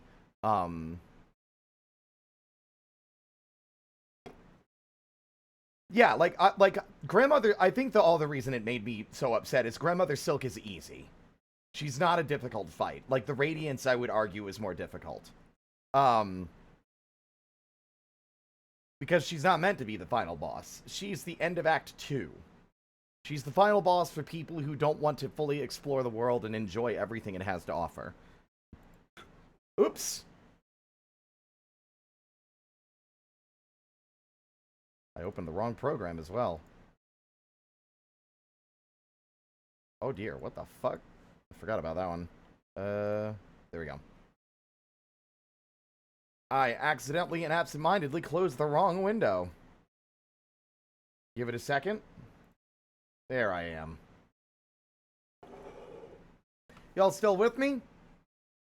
Again, honestly, I'm impressed with how much of an easier time I have bouncing back from failures like that. That shit would have ruined me like a year ago. Ah, c'est la vie. Yeah, we do have this one, but I don't do backups. If I played again from the backup, it would mitigate and undo the effort. It would like, I was already feeling a little cheesy quitting out when I'm about to lose a fight. But I was still willing to do that because of how difficult the game really is and how much longer it is. But I will not be using this save file.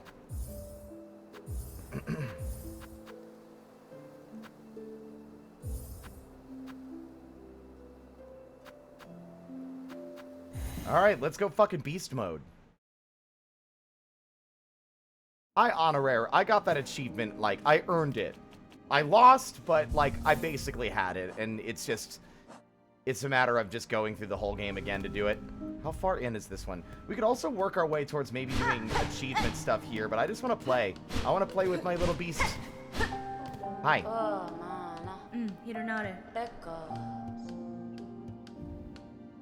This one is going to be a definite learning curve since it's a lot different and I can't heal directly. I have to get, like, aggro. I just feel like if I just, like, save state, I didn't earn it, you know?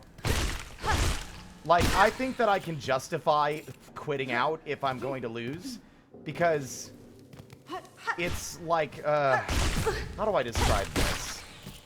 I'm not even sure how to describe it, but it's like, the skill is there.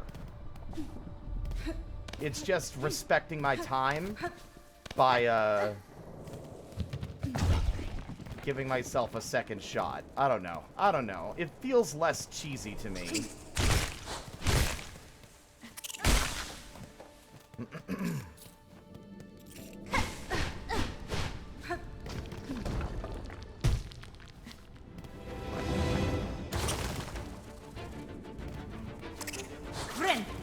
Oh, what? Team Cherry, I disagree with that. Did you rob me of that because I've slipped off the ledge?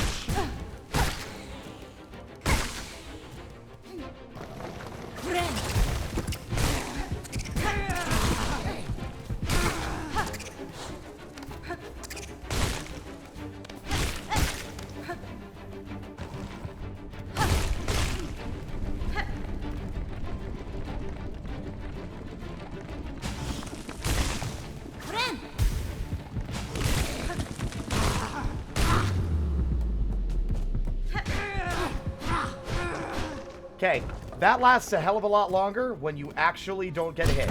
It ends quicker if you take damage. It encourages aggression, but not too much.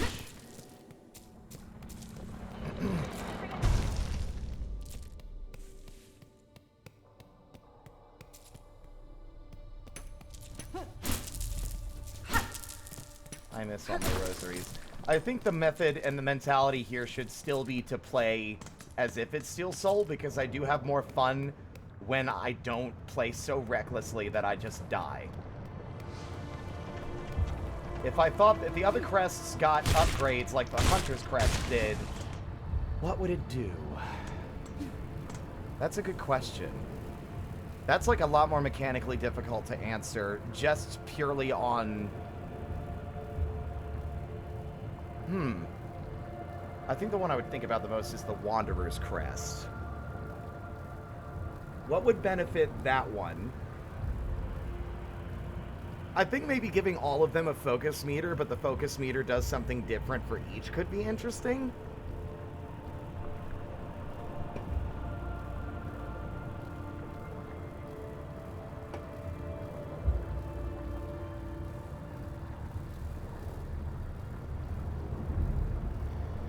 We already know what happens if we sit in Granny's soup. We take damage.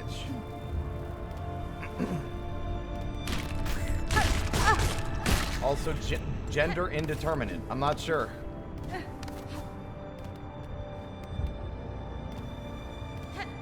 They, them legend until further notice.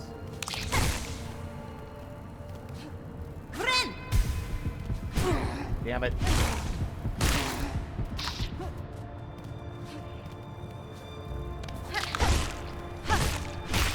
Wow, the range of that is higher than I realized.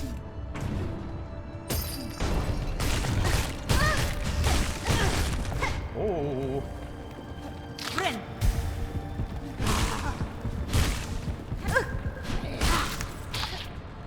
Okay, so it seems like every hit gives you health back. It's just you don't want to like face tank. You don't want to hit the enemy while trying.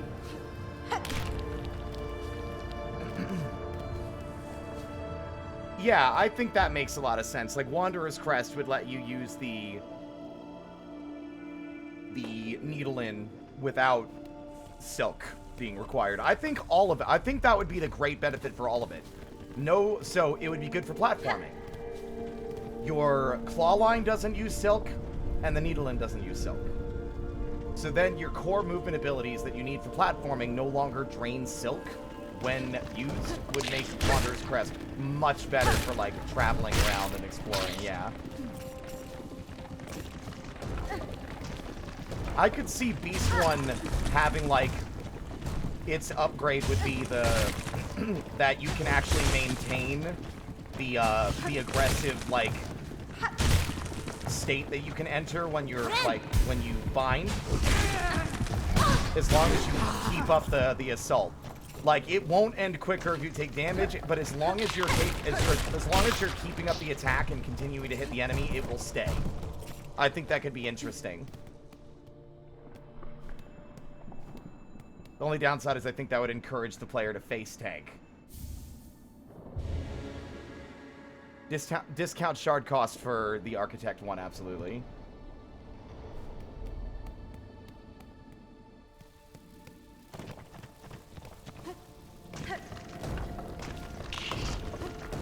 We didn't show it off on stream, Pink. We just looked it up to confirm. It's nothing exciting or world-shattering or like, whoa, the lore, the crazy lore. It's just you're jumping in a cauldron that a witch is brewing. Of course you're going to take damage if you stay there.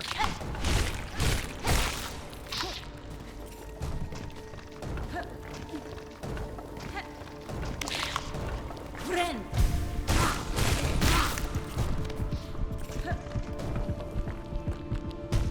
Good lord, what is wrong with me? What?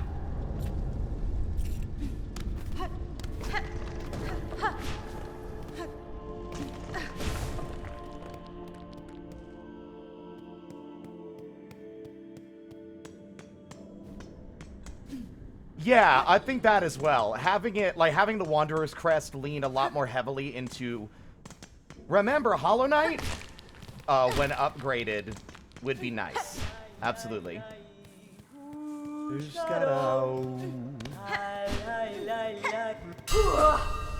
Pushanka. Va. Kadastama. Mieszko. Wishke. The Shaman's, I think the Shaman Crest would be less... It would cost even less for, using your silk skills. Like, it would be even cheaper, since you can equip, like, fucking 3 of them.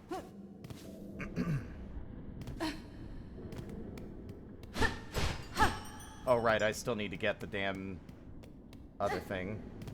God, the beginning of the game is so much slower. I can't help but feel like Hornet... I'm sure she doesn't. I'm sure she probably walks at the exact same speed Ghost does, but she feels slower.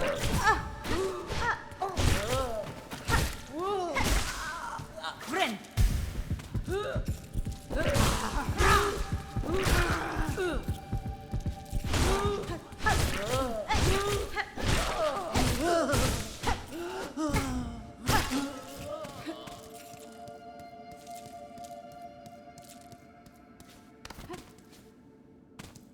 Yeah, I think Reaper would make sense to get more silk from enemies. I could also just argue that, like, the upgraded versions have a different moveset. Like, I know, like, despite my episode yesterday regarding, oh, so this is the place they go to do scissor stuff. I would love if there was, like, an upgrade to the Reaper skill, the Reaper moveset that let you, like, actually, like, do more visually, like, this attack is like the enemies do. Like, you dash forward and then, like, snap the scissors shut on an enemy and do, like, extra damage, right? Like, upgrading and advancing and, like, improving on their moveset in interesting ways.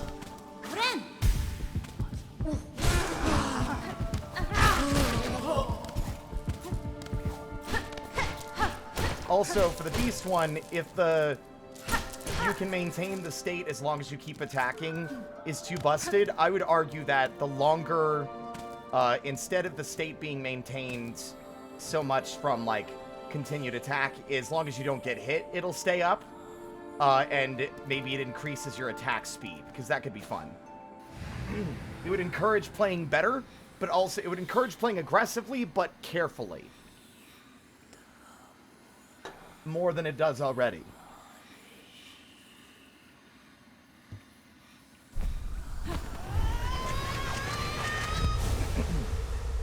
Now, the Witch's Crest is the one that I think I have the hardest time figuring out. Like, because it's got a cool moveset, but I haven't messed with it that much because you can only get it, like, super late in the game. The funniest part is that I don't want to use tools for the Beast Crest. I want to try and see how far we can get with just the core moveset. I don't want to spam tools if I could avoid it. Problem is, you don't have a lot of options for secondary effects. You only have, like, that seems very weird to me, that the crest only has the slots for, like, what are effectively supplementary exploration tools. Ow. Instead of, stuff that would benefit having an aggressive playstyle, you know? Friend.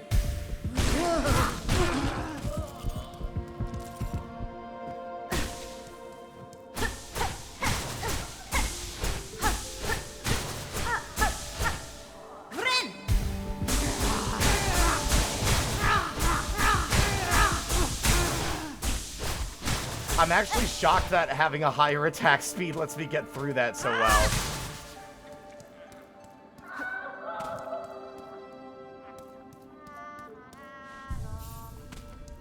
The which one was the one you used the most? Buenera. You speak nonsense. Anyway, I make soup. You want to help me make soup? Make painful soup? Soup that make me have horrible visions and hear voices? Yes, help me make soup.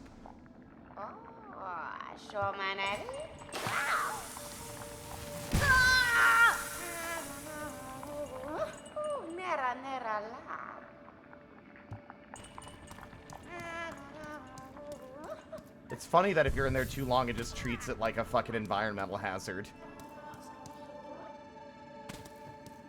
Shame that they don't say anything to comment on the fact that you did that.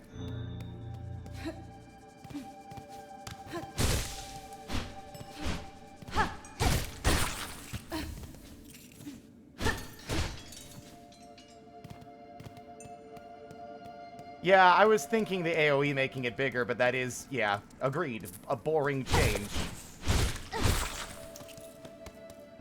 Which then begs the question, what could it be instead? So the witch doesn't let you heal normally. That's the only one that I can, like, genuinely not think of a good use. Maybe, oh, I know. I was about to say the exact same thing. Where, like, if you hit enemies with the AoE, they are, like, they're given a debuff where, like, the vines are on them now and they take damage over time. That would be a very interesting way to approach it, I think, yeah.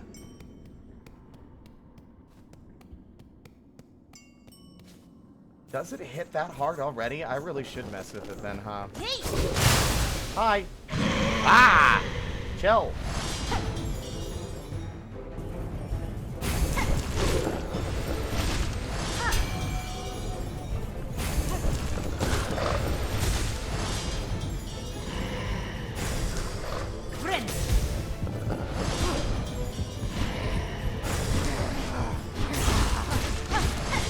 Damn it.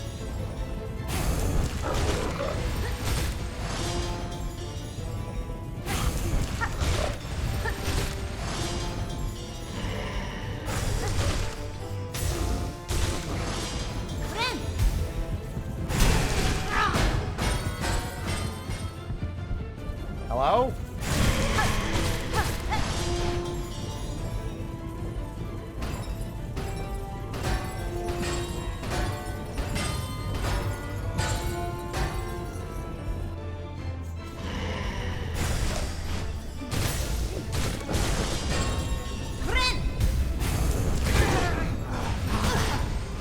Damn it.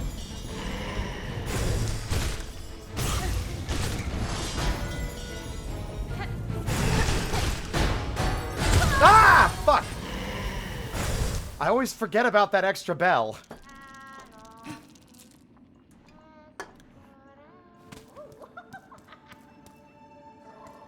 I feel like, I don't know, maybe other people are less coward than I am. I'm like, I play very, very cowardly with the heal because it's so punishing if they hit you while you're doing it. What happened, because it takes so much longer to get the silk and you need so much more to heal. In this game, like, you have to commit, as we saw. I lost the Steel Soul run because I committed to healing at the wrong moment. In Hollow Knight, if you're healing and then you're like, oh, wait a minute, this isn't a good idea. You can just stop at the cost of a little bit of soul and reposition.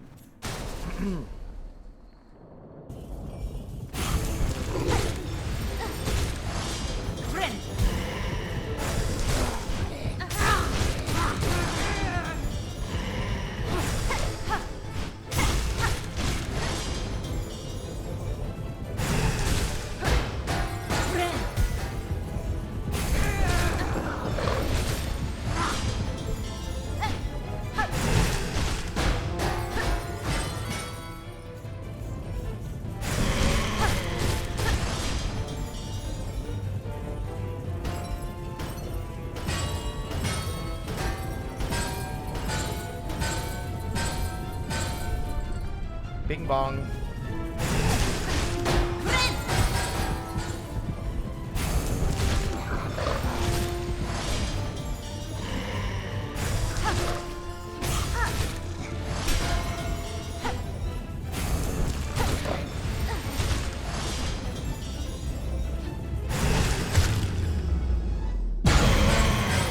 The Beast Crest definitely does more damage when you keep up the assault. I think that's a complaint I'm realizing I have about this game as well. I want to talk about this a bit because I think it's really interesting. There is a YouTuber that I was watching recently who called Holland, who had a video talking about the evil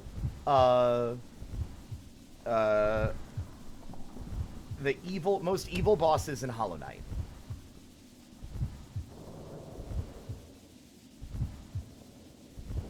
Let me see if I can find the video. I'm not going to play it on stream. I'm just going to cover... I'm just going to look into it and talk about, like... They have, like, a system that they used to score the bosses in the game.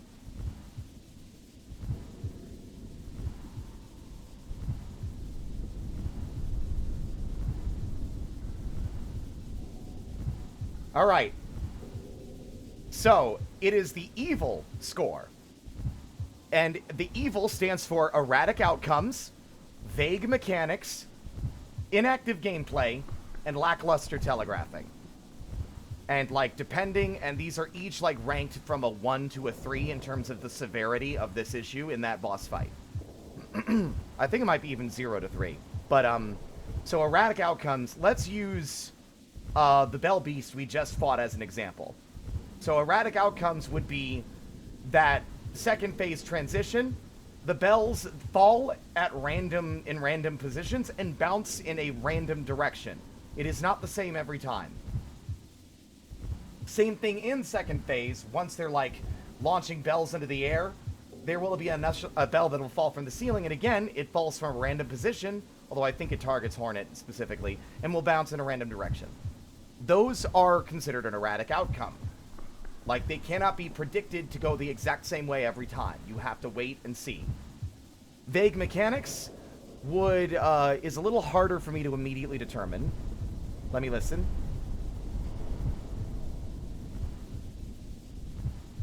Okay, how intuitive the boss is. So I think that Bell Beast would be fine. I think for erratic outcomes, they'd get a 2. Vague mechanics, they'd get like a 1. If, like, not anything at all, like a 0. Because it's pretty straightforward. Inactive gameplay is the big one. And that is the one that I think this game suffers from the most. So many bosses just play keep away or hide outside of your range while you still have to avoid threats that they have thrown at you. Let's see. Oh. Official Mints, thank you so much for the follow. Welcome to the troop. I accidentally bumped my mouse buttons and fucked up the mouse sensitivity. Whoopsies. But yeah, let's see. Let me think of another boss that has inactive gameplay. Oh, Grohl. He likes to dive under the fucking slop, doesn't he? A lot.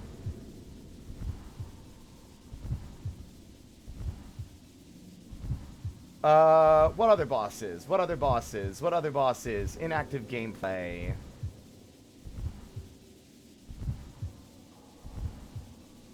I'm trying to think of the other bosses in the game that do it, because there's definitely more. I would say, oh, Sister Splinter. Sister Splinter will, like, disappear into the ceiling and force you to fight ads. Sometimes. And will disappear quite frequently. Although that fight goes quickly enough that I don't think it bothers me too much, so I don't think that is as bad there. Let's see. Yeah. So I think, like, you see what I mean? A lot of bosses, like, I think, like, Lost Lace does it as well. The final boss of the true ending. Will just disappear and, like, leave AoEs in the environment that you have to avoid. She can kill her own ads. You're missing my... I'm not talking about her ability to kill the ads. What I'm saying is inactive gameplay is... During the boss fight, the boss is undamageable for a period of time, for whatever reason. Like, so many bosses in this game I feel like do that, although admittedly me making that criticism, I'm now having a hard time remembering which ones. This game is massive.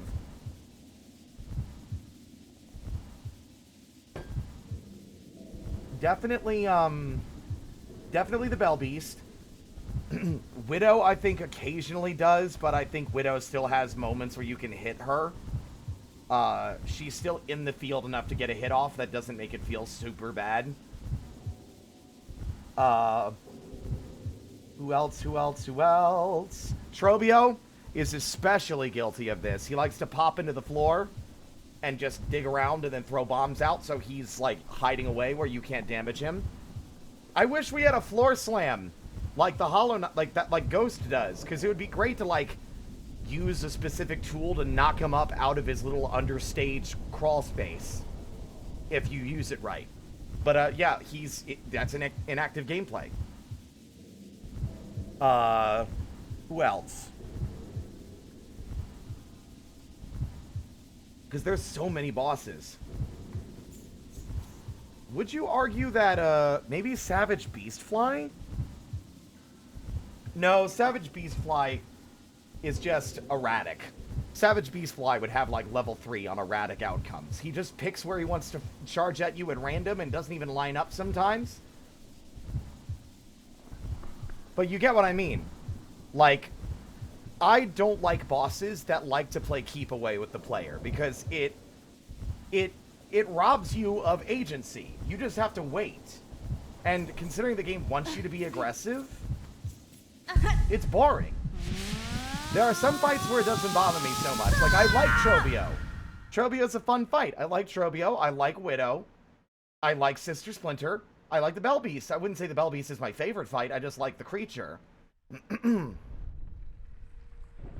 But, like, there are plenty of bosses and even enemies that like to just hide away from you. And, like, that's what makes, right. That's what makes, Vile Water extra frustrating as well.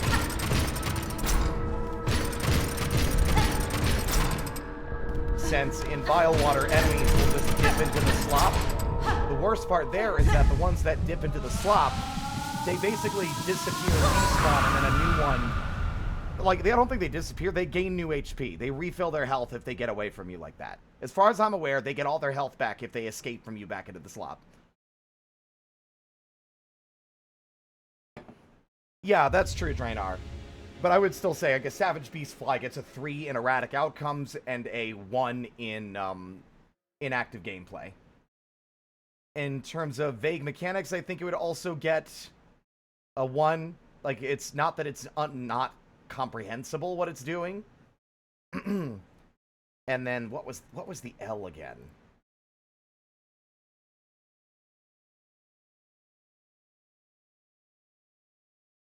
Lackluster telegraphing.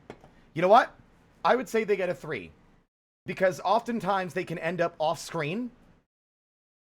And then you don't know where they are until they're charging at you. You guys probably saw it when we fight the second fight. How many times I would jump because I'm expecting it to line up with me to charge, and it waited like later and charged at me while I was airborne, and then I couldn't get out of the way in time. It's the slop. That's what it is. The Bile Water and Sinner's Road and the putrefied ducts, it's the slop. The Clockwork Dancers are the least evil. They're quick, but all their mechanics are clearly telegraphed. They're pretty much almost always attackable, except for, I would say, maybe during their, like, room-wide AoE, and when they, like, switch phases. But that's just going to next phase, and I don't think that's a big deal. Oh, no, like, Widow is great. Widow telegraphs wonderfully. I would say...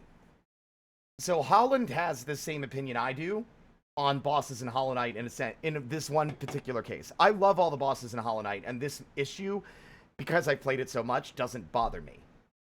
But it is a problem, especially for people who haven't played the game as much. We've talked about this as a joke. The most dangerous attack that enemies in Hollow Knight and in Silksong have, it isn't their flurry attack. It isn't like their room-wide AoE or whatever. It is their jump. It is them jumping or walking towards you. Because there is basically, I would say, at most 2 frames of them preparing to jump before they are airborne. There is no way you can reasonably predict, when, like, read, oh, they're going to be jumping now, except in specific cases, right? So that makes everything above their head unsafe. A great example, it's not really a boss, but the enemies in the forum, like the big guys with the clubs. They have 2 different jumping attacks, but they basically come out almost instantly. There's not really enough time to react to them jumping until they've already done it, and by then you're going to basically make contact with their fucking head.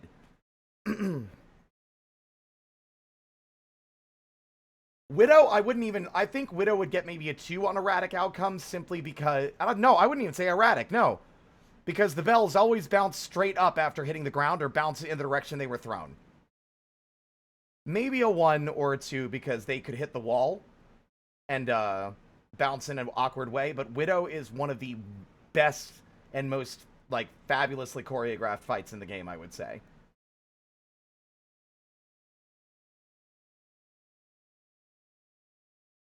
I forgot about the first sinner. Thank you for the reminder.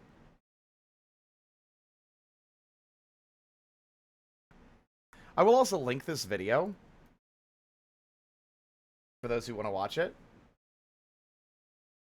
because it's pretty interesting. But yeah, it's just like, it might not be as many bosses as I thought, but I hate bosses that basically just say, you can't hit me right now. Like, I don't mind it when a boss does it, I mind it when a lot of bosses do it, or when a particular boss does it too much, you know?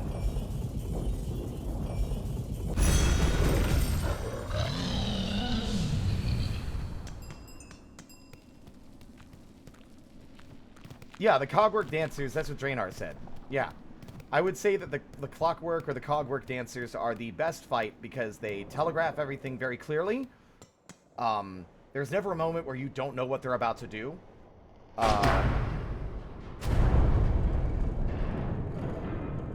There are no erratic outcomes to their movements. I mean, erratic outcomes in that they might not do the same pattern every time, but they clearly telegraph it, so it really kind of negates any erratic changing in, like, which way they decide to dash or move.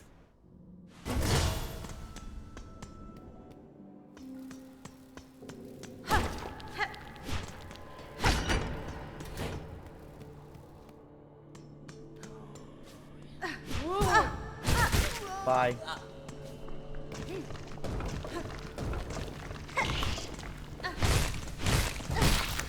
See, that has way more range than I think it's gonna, because the visual doesn't indicate that.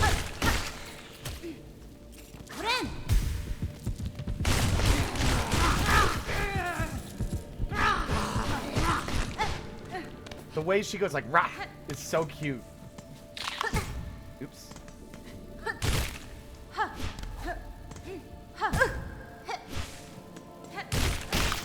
Her pogo is the most dangerous and probably the least useful in combat against anything other than the most large of enemies. Rah!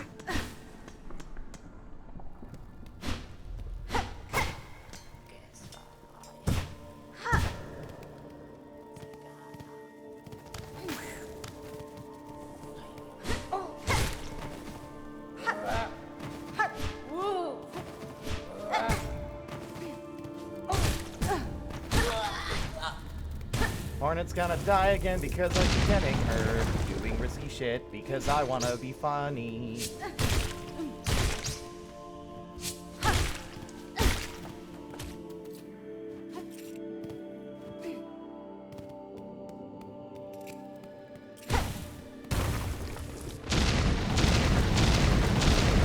Oh, what have I done?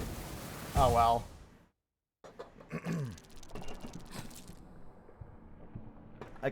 I ran in a little too soon. There are so many bosses in this game, I'm having a hard time remembering all of them.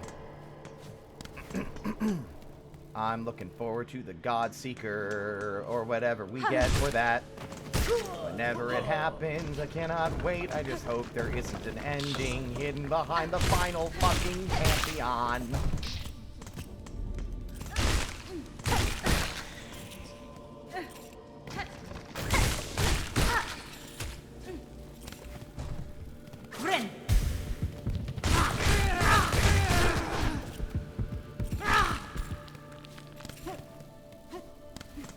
do wish that lasted a little longer.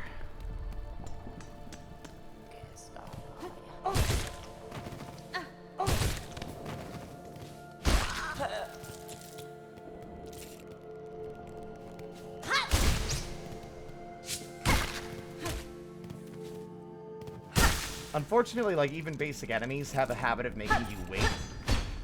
So many enemies have, like, counters or blocks. And then there's that guy up there. Well, you can pierce through the spikes with, like, the needle attack.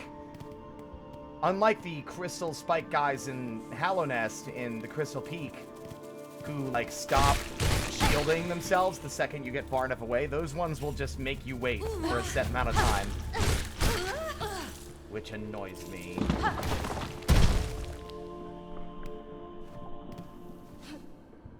I'll be coming back to this game in 2030 to finish the Pantheon. Oh, Lord. You know what? Let me go rest at this bench down here first. Also, I'm going to deliberately leave Grindel in his stupid prison this time. Just for funnies. I hope you rot, you little fuck. Anyway. Grindel's just like, who the fuck was that?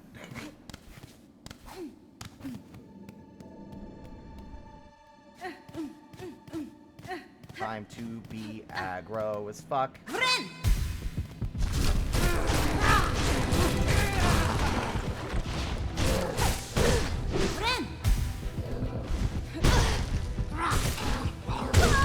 Obliterated. I think that would be easier once I have the dash. Once I have the dash, I think I can be more aggressive with less failure. Let me get the dash first.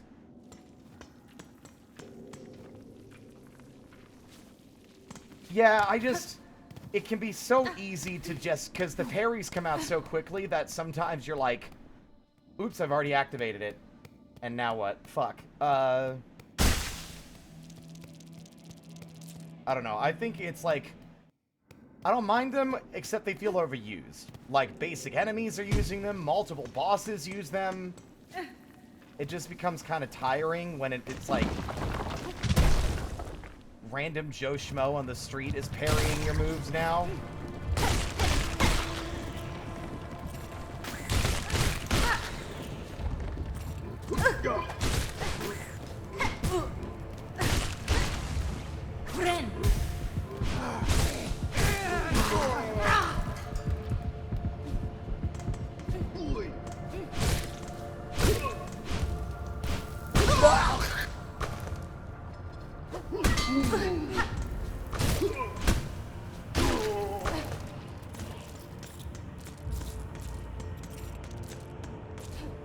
Lace having two different parries can go away.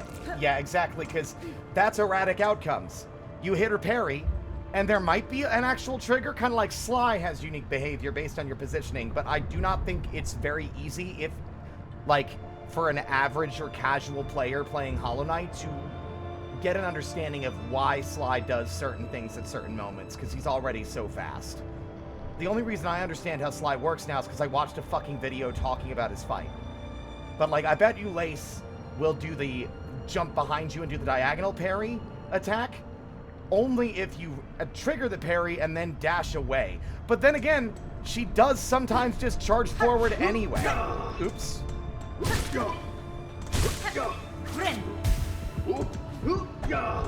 Fuck. The DLC order for Hollow Knight was Hidden Dreams. I believe after that was the Grim Troop and then Lifeblood, and then finally Godseeker, I believe. I know Hidden Dreams was first. I'm pretty sure that was the first one. Godseeker was the very last one they added.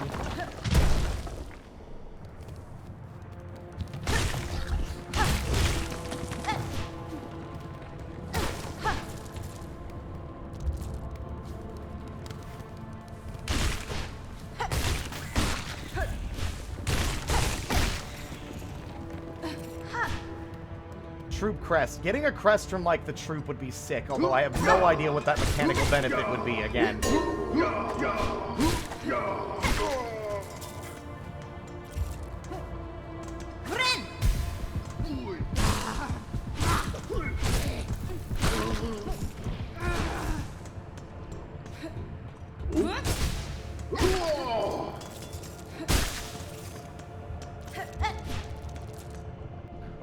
Would it be like the summoner crest? I really wanted, like, so many people wanted to have like a summoner ability, right? I wanted to be able to do like a summoner thing in Hollow Knight, but they're the little, the glowing womb was just not very good. And unfortunately, Grimchild doesn't shoot fast enough, the damage isn't high enough, and he often misses. So it just made, like, that kind of build not really worthwhile. Plus, there's so few of them. It would be cool to have, like, the Grim Troop lean into that or in some way. Or, cooler, would give you a moveset akin to, like, Grim. Right?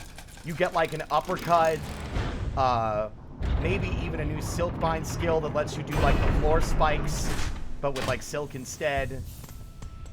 I keep calling it Silkbind. That's fucking Monster Hunter.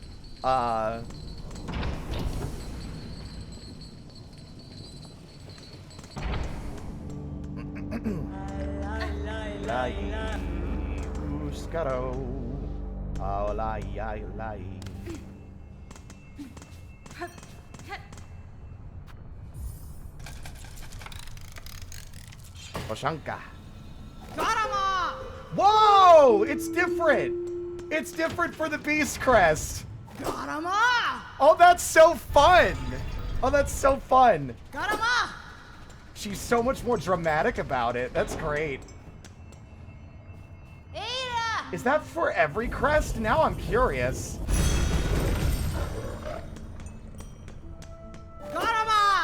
Garama! Bring it on, motherfucker! Aye.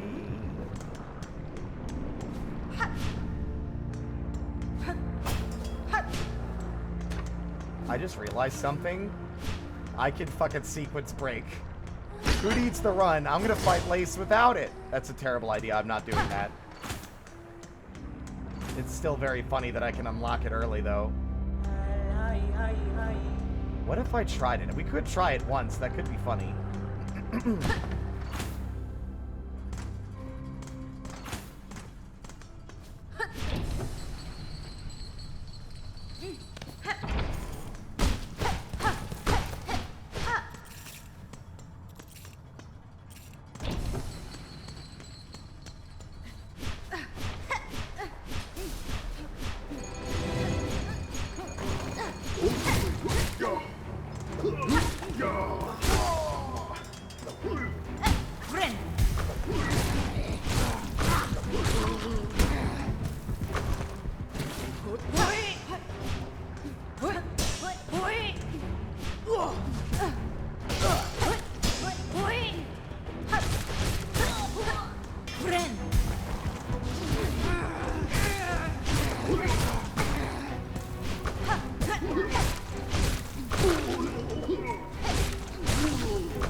Come on out!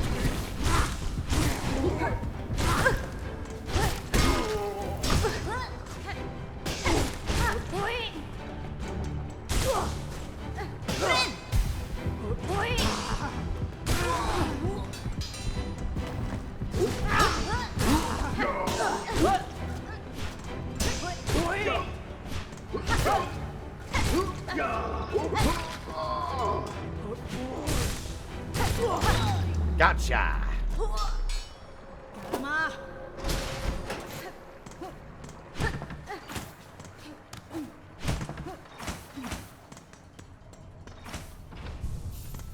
I kind of wish Hornet doing that would maybe have an effect on bosses. Kind of like, you know, you're taunting them. Try me. Be interesting. Hi, Forge Daughter. Mario. Paspine? Fabiano. Paspin? Mario. Da, Fenestra. Porovara.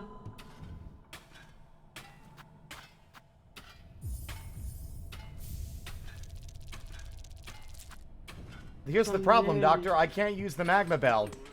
I wasted my my fucking rosaries on that because I don't have a slot for it. It's blue. There are no blue slots on the Beast Crest. And that's really a bummer. The Beast Crest is cool and it feels really limited.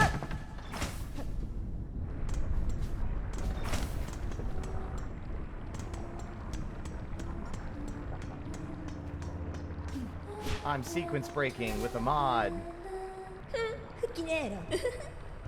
Oh, look at you. You don't even have the dash. I'm gonna kick your ass.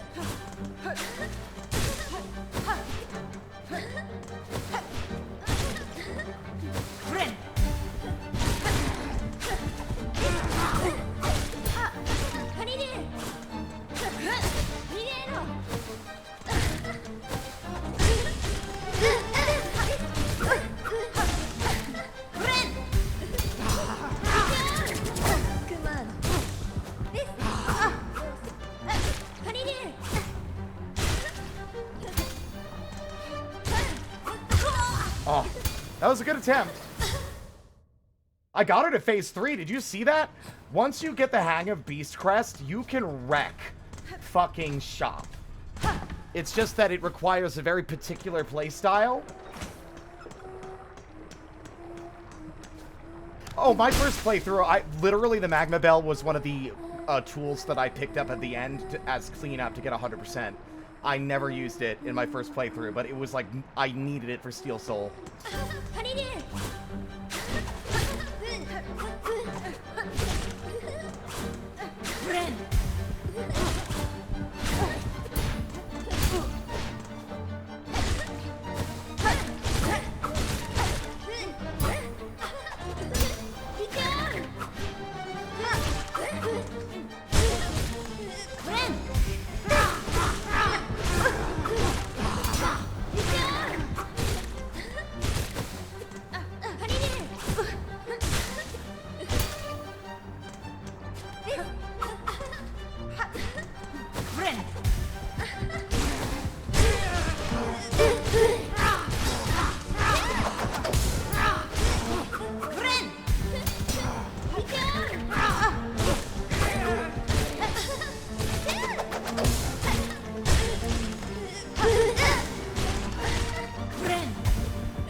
Got you! No dash required. That's fun. Got him on! Bye.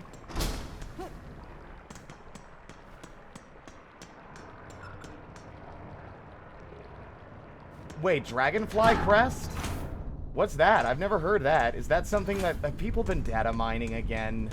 I hate data mining. I understand why people do it, I just don't like it. Lace officially easier than Scarguard. Oh, we are. Okay, so you're literally just making one up. I gotcha, okay. I guess, yeah. What would... Hello. Hello. Honestly, I think a Void Crest or a Vessel Crest or something seems likely. Something like akin to Ghost. I don't know. There's stuff like that that seems like a pretty high chance of occurring just based on the previous game.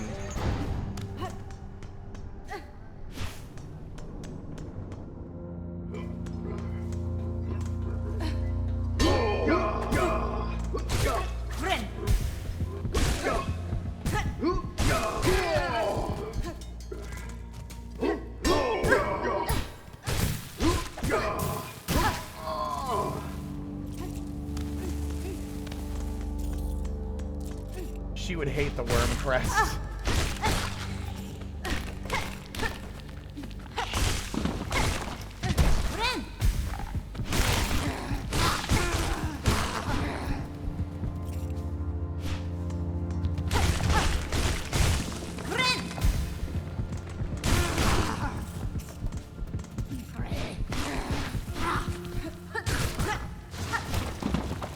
Interesting how that guy just leaves.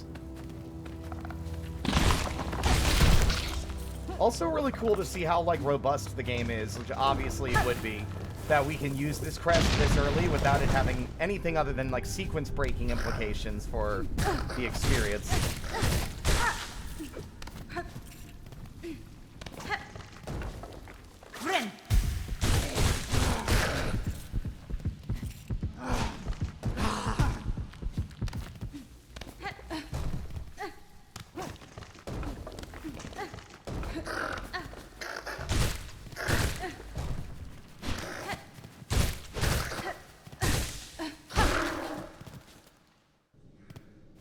Zote Crest? Zote Crest would be the equivalent of an item that would make you die instantly if you got hit.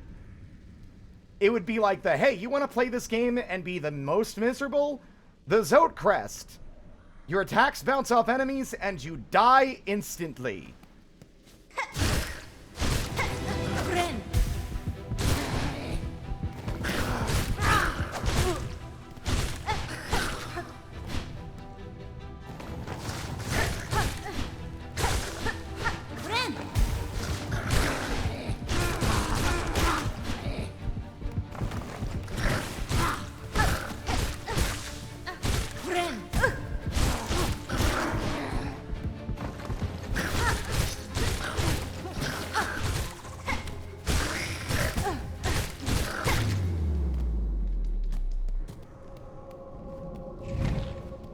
I can already see crests, like, being a really cool addition to the game in terms of DLC. I don't know why it took until now to consider that either.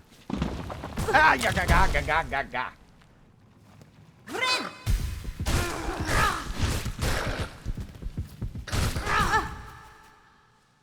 I want to say that was worth it, but not really.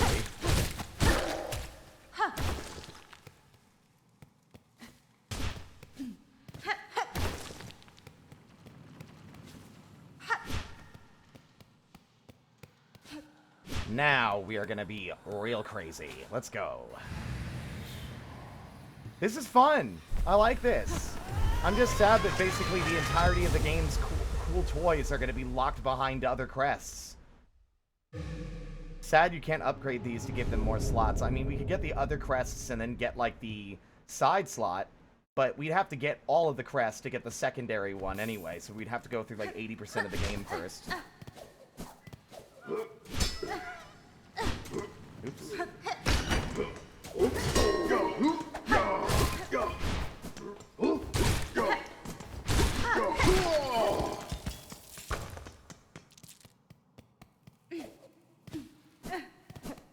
Ah, boop, boop.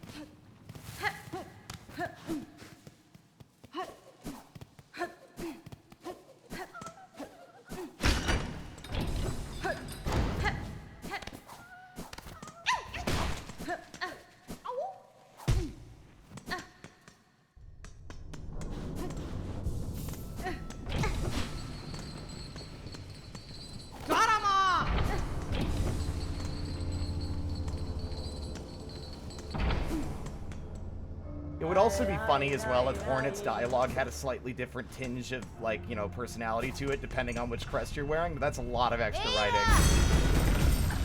Or, like, she's just a little bit more aggro with the Beast one. She's a little bit more aggressive, a little less patient. That'd be funny. Oh,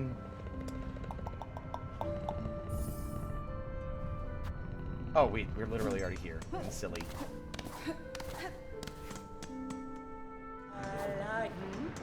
Ooshkarao. Ooshkarao.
Damn it.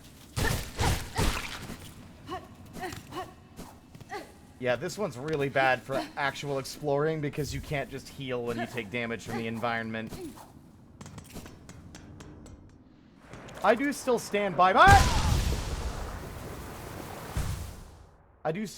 my statement that being able to change crests on a whim and only being able to swap crests, like the stuff in them at benches, would have been better. It would allow you to like experiment with other caveats as well. Like I don't think you should be able to swap your crest in the middle of a boss fight, but being able to have like whatever crest you are the most comfortable with when exploring, and then you're like, oh, this looks like a boss room. I'm gonna swap to this crest because this one's bent. This one will be better for me.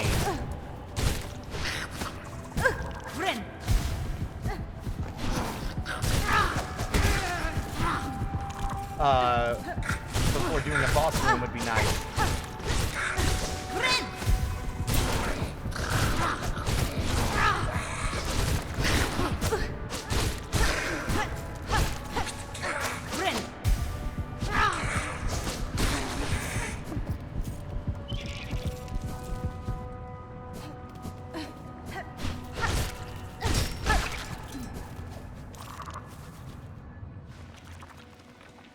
Pin Nailmaster crest that doesn't have any slots for skills? Yeah. What would its benefit be, though? I guess... Hi.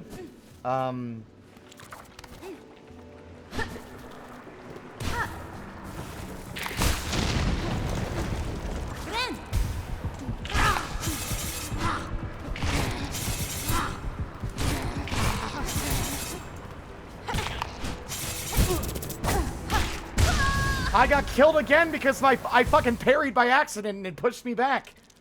Ah.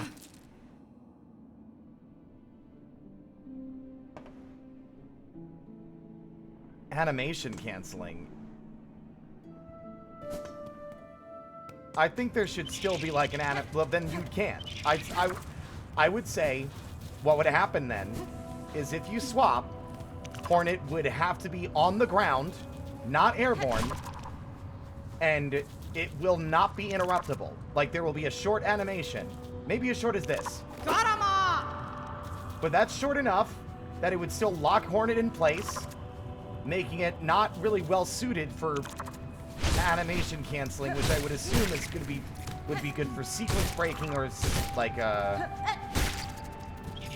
increasing damage you can do.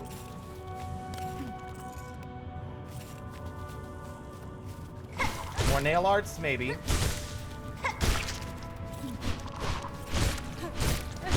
Honestly, I might make a beeline to bile water. Or a beat. Well, no, I can't, can I?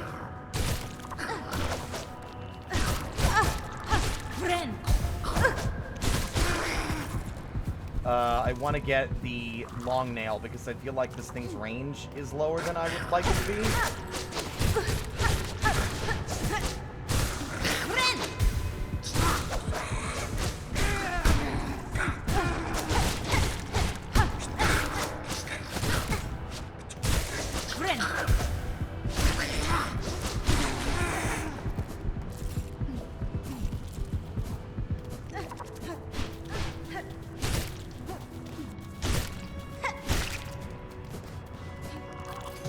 Yeah, that way you can still swap it.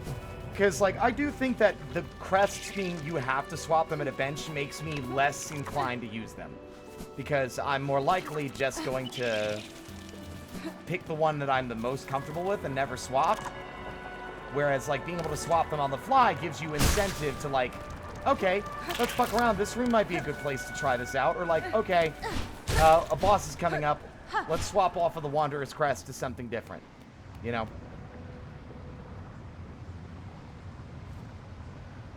Oh, fighting the last chorus is going to be fun.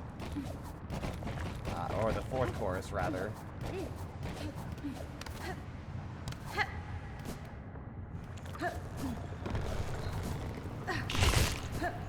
Oh, that was sick, actually. That was pretty cool. Oh!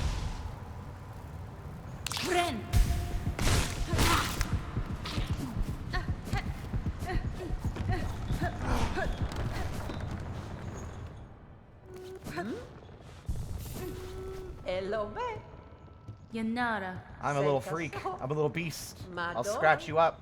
Rawr.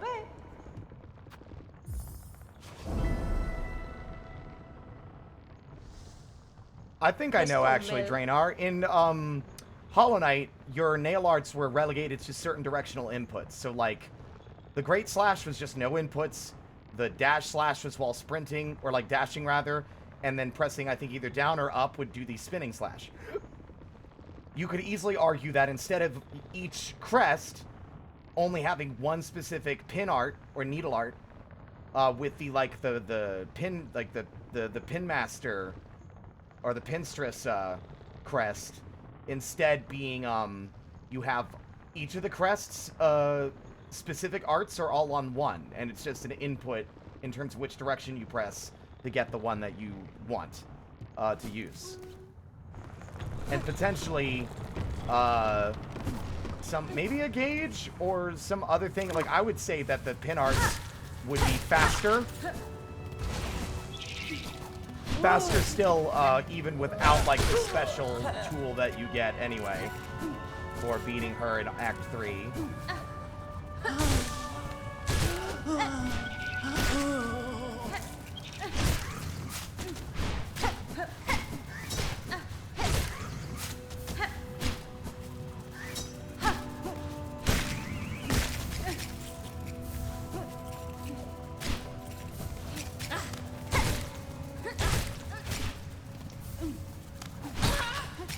Damn it. Seeing the pieces of the debris of the enemies get flung up by the wind is so funny. Or I could argue that the Pin Mistress one is, like, even crazier than that. Because, as I recall, one of the best forms you can get for Zero in one of the Mega Man Zero games is just that,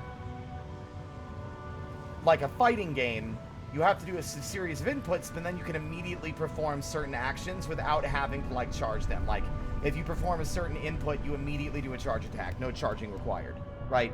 So, like, if you do the inputs right, you don't need to wait at all.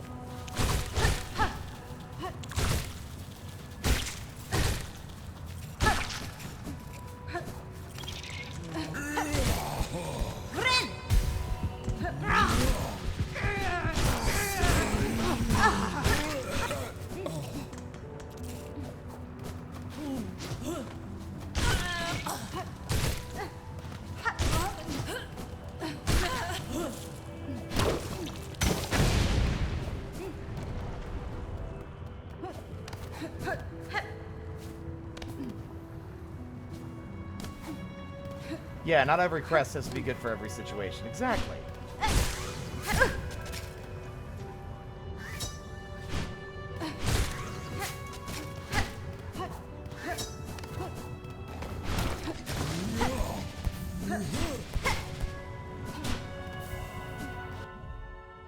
You need like 25 of these. I really think they should reduce the number of these you need. Forcing you to farm this much this early feels kind of annoying.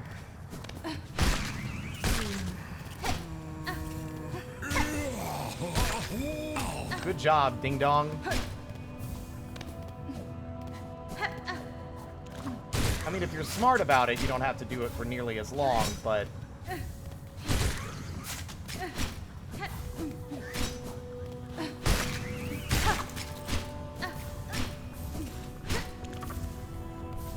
like that.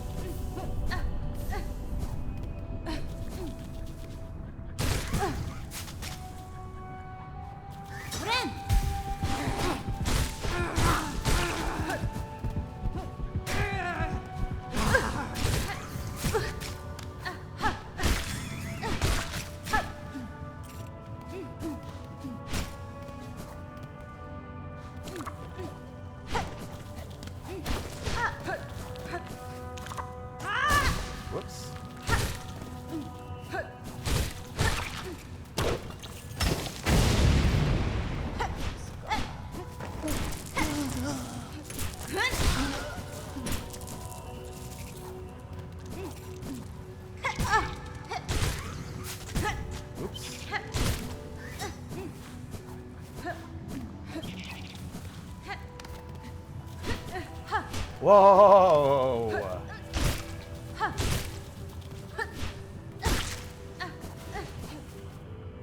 Only time that you have to just something specific like this is this, because it feels like the most Hornet is a hunter and knows what she needs to make things wish. Yeah, I feel like I feel like Hornet should be the one prompting these quests a lot more than other NPCs. Like, I know where I might be able to find these, as opposed to someone else being, go look for these things. Bemino, lelos.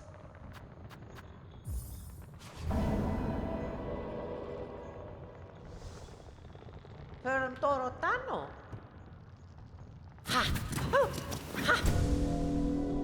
Here's a shroud that will scare the raps off Gibdo. I will say that every time.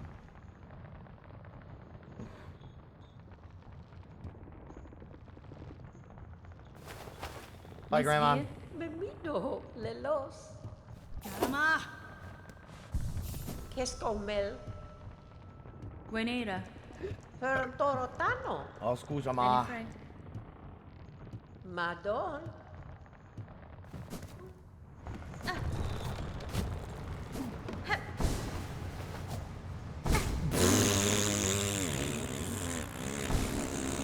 Sorry. I probably did that raspberry a little too long. Whoops. That's gonna be annoying.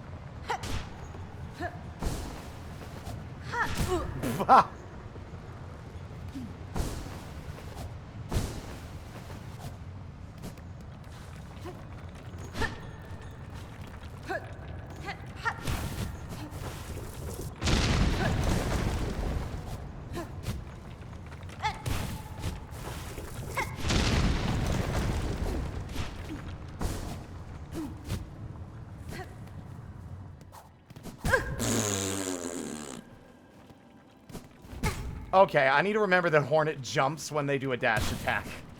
That's gonna get me killed, I think, more than anything else.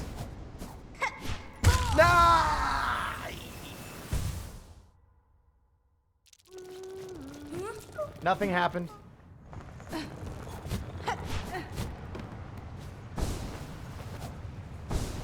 Can't wait for the mods that just add Hornet's moveset and gameplay into Hollow Knight.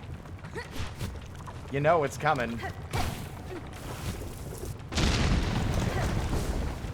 I wouldn't be surprised if that's a planned DLC, because that was the initial intent behind the Hornet DLC, was you just could play her. So you gotta know that they must have some kind of, like, Hornet returns to Hallow Nest, or alternative timeline Hallow Nest playthrough in, where, you know, Hornet's the one going through the game. Kind of like the what is it, Meta Nightmare and Kirby Nightmare in Dreamland, where you just play as Meta Knight instead.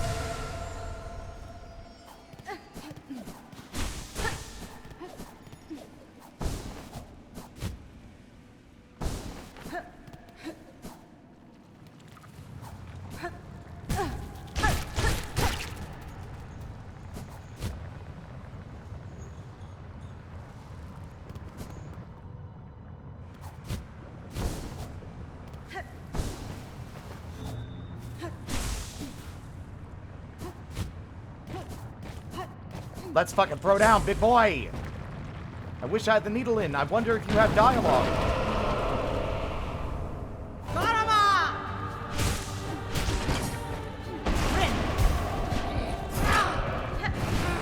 God damn it.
got me with the fucking hole in the floor I didn't see.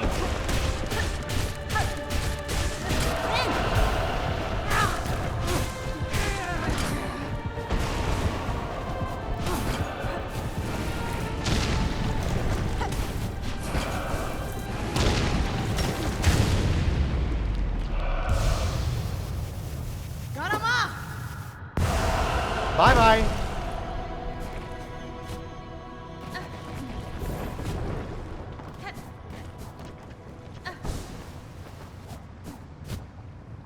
I've literally never collected these rosaries.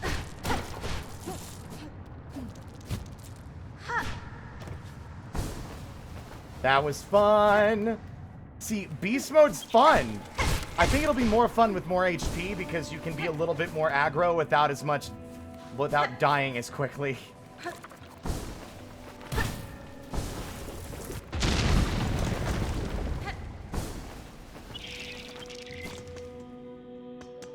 Also, what was the just over charm comment for? I can't remember.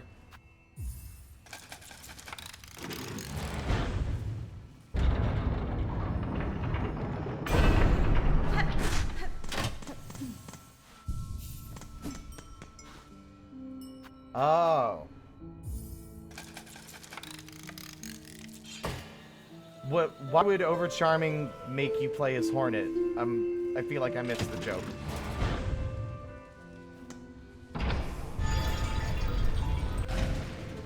Oh, I get it. Because you would get hit harder. I get it now. Okay, it took me a second to understand what you meant. And I'm like, oh. Yeah, you want the Silksong experience in a Hollow Knight? Just overcharm.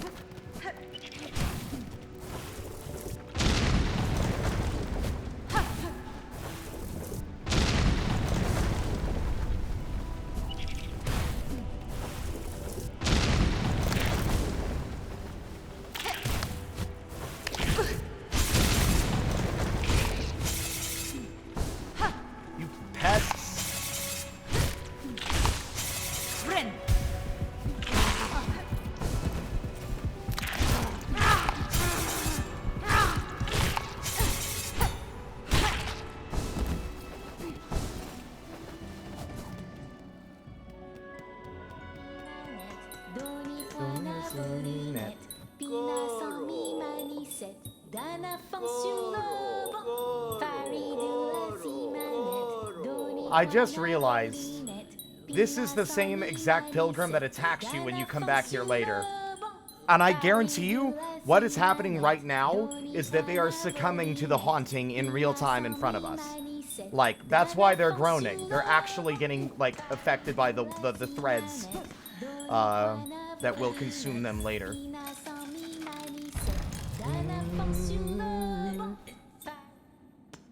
Hold on.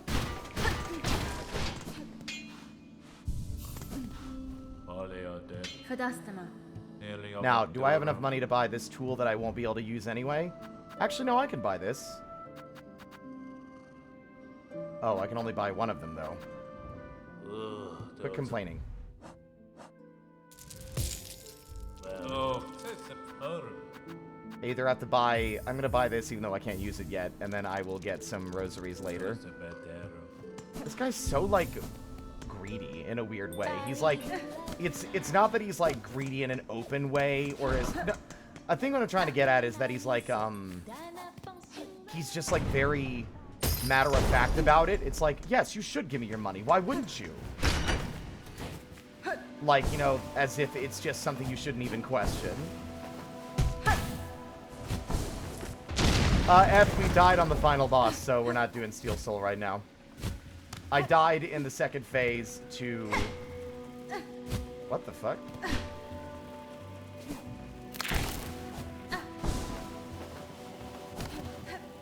Oh.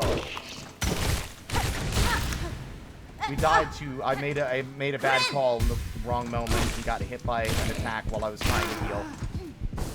Yeah, it was very painful, but we're over it. It's whatever. That shit happens. Honestly, we would have died a lot sooner if it weren't for the saving and quitting when it turns out we're getting our ass kicked.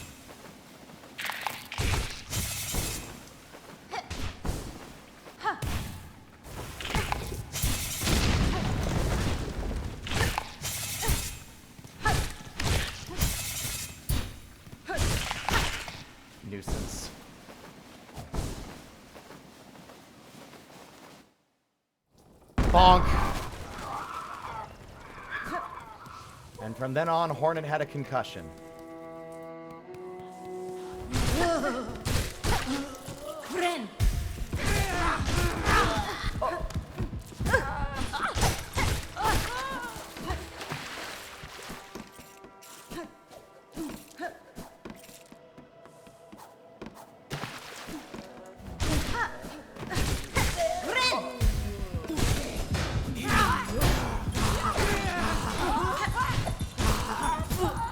Your godforsaken bells despise you. I hate you. I hate you. I hate you.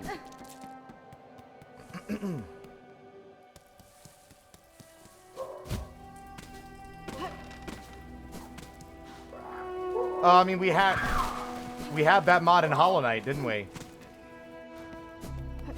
The Google Translate mod.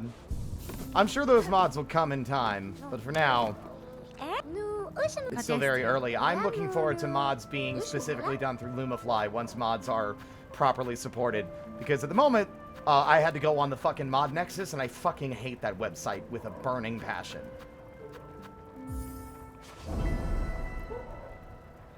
Nothing's gonna top Bone Bottom already, though. It would be funny to see how that gets translated, though. Because do you think it would get translated into something horny? Because Bone has multiple contexts. Mi offende?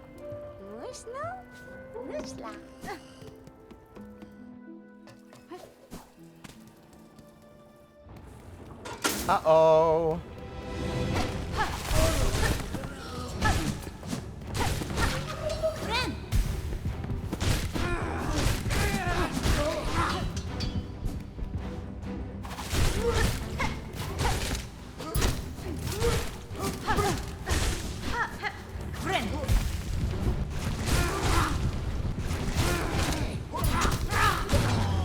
Obliterated. Got 'em all.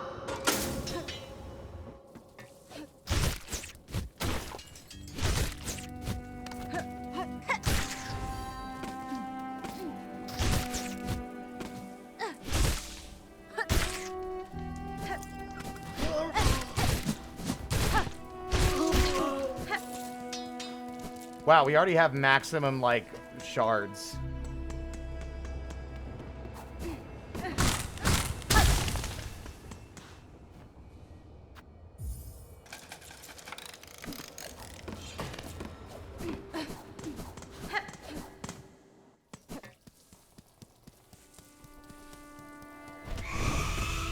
Spooky.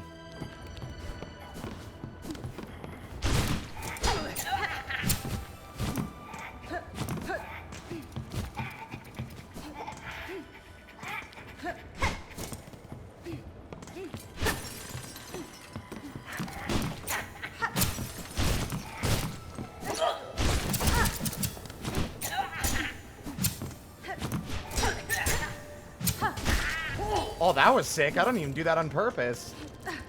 I bounced off the wall. Whoa. Okay. It's interesting tech that could potentially be manipulated.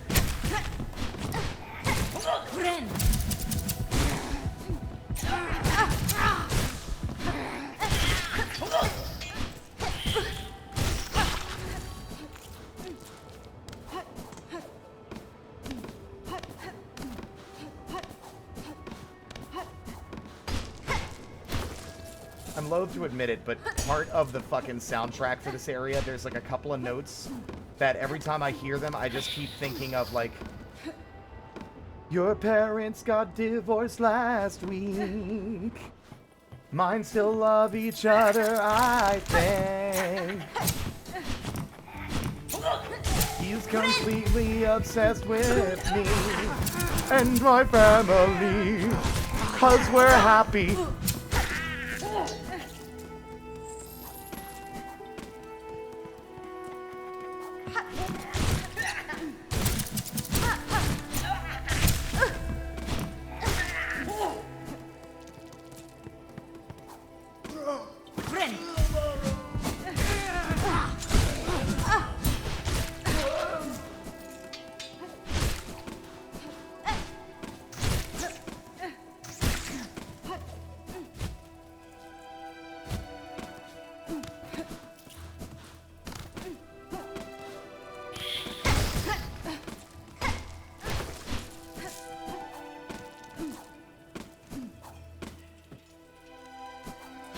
Oops.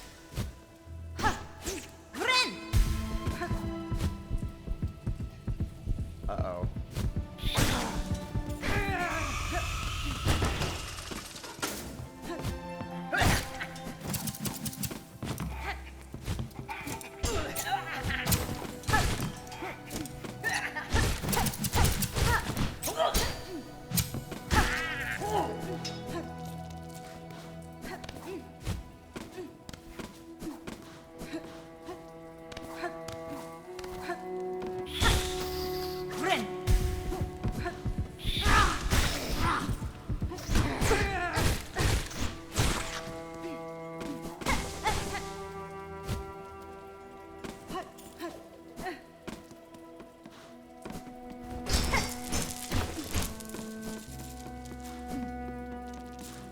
I mean, yeah, it's probably not going to be super interesting.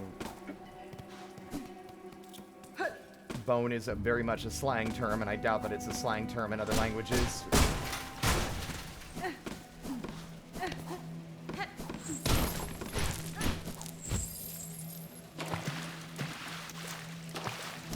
Time to die, because this beast is still a bastard.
Oh my fucking god!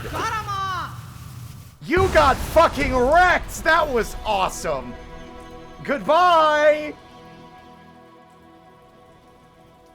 Hey guys. Beastcrest fucks.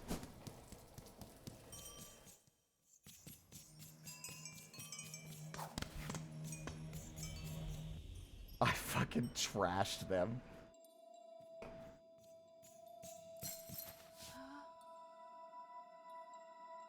I think that one is, like, my favorite now.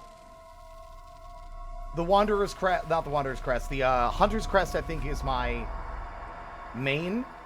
The Wanderer's Crest is nice for exploration, but it has too short of a range. It's not as long of a range as Hollow Knight. I think Beast Crest is in second place for me. It's so fun.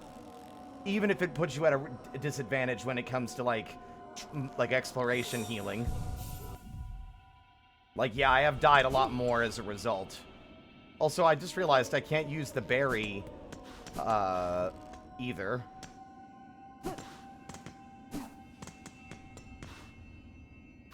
Why must this cost so much money?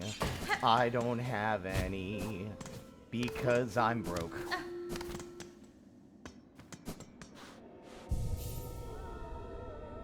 The old man next door says his house is haunted. He says a ghost keeps him awake. I think he's having a hard time, to be honest, since his darling passed away. But he fears that a phantom has finally found him, some nemesis that never quit holding a grudge. The old man next door says his house is haunted. It's best to be up front with some tough love. I said, Robert, I'm so sorry. Your house ain't haunted. You're just not used to being alone. Robert, all the shifts and creaks are just the signs of grief now that you're living on your own. I skipped a verse, but okay, I'll go. I can't help but feel absurd because nothing that I've heard from the downstairs room is of paranormal origin. It's 4 a.m. This poor old man is just confused. But wait. I hear footsteps on the stairs. They're getting louder and louder above me. They're stomping. I pray it's just Robert until I hear him scream my name. Neighbor guy! I go running up the stairs, jumping 3 at a time, and I'm fully unprepared for the terror I will find. I burst into the room, and by the light of the moon is a ghost as real as both me and you. And it wasn't the butler that he'd sacked without cause, or the surly groundskeeper, or that mafia boss, or his old business partner that he stabbed in the back, or the ghosts of Christmas future, present, or past. And it wasn't the guy from the mishap at the zoo, or that other guy from the other mishap at the zoo. No, of all the spooky specters Robert wronged in his life, the ghost floating between us was his darling dead wife. And she said, Robert, I'm so sorry, didn't mean to scare ya, I'm just not used to being alone. Robert, you see, death's a one-way street, and I can't find my way back home. Robert, I figured I'd just come get ya, I thought a haunting might do the trick. Robert, I thought this'd be easier. I don't remember you being this quick.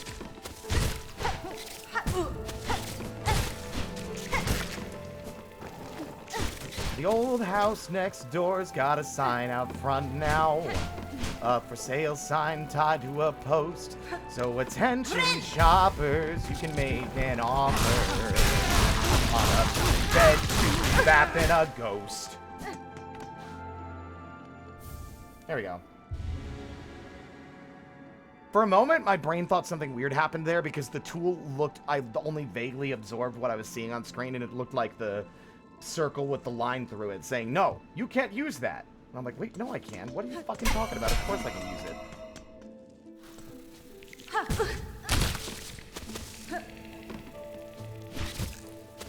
Okay, I need to remember to not use my goddamn pogo as liberally as I normally do. There we go.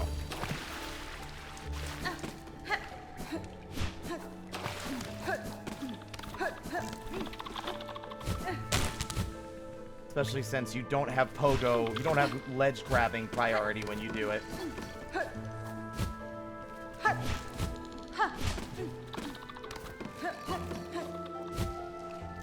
Hornet, what is going on all of a sudden?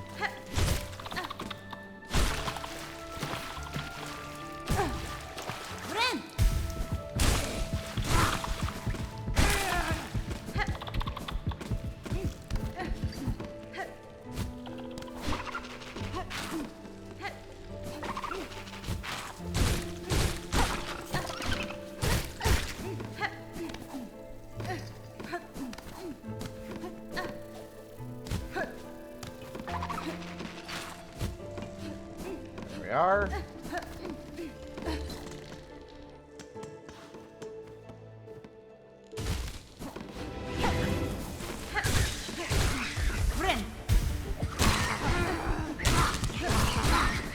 Who's next?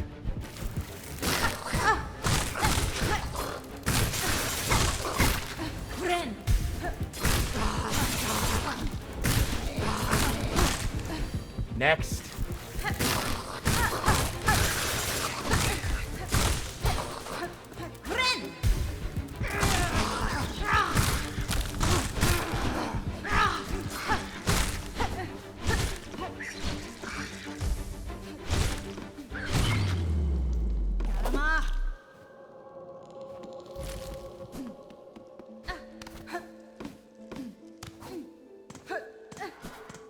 Kablamo!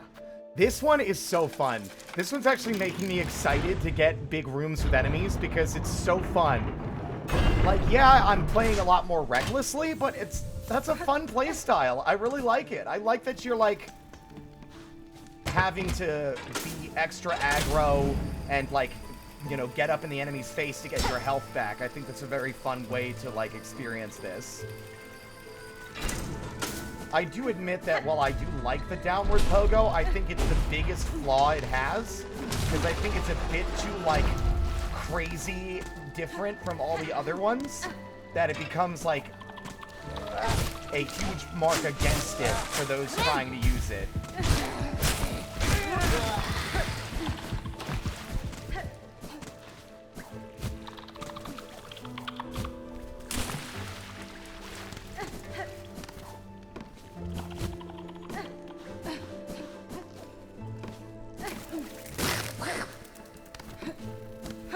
I feel like doing this with this playstyle. I just realized I do still want this, but we can't use it. No, we can't use it.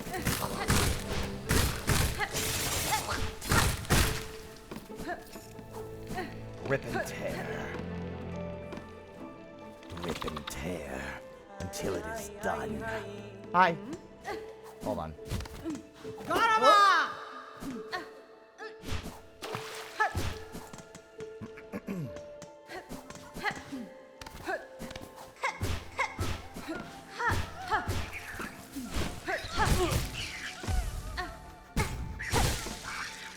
Friend!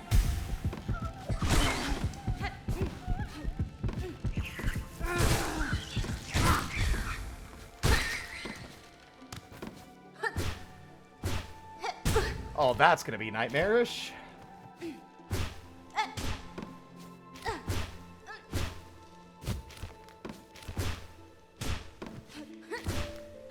Is this part even possible with the Beast Crest?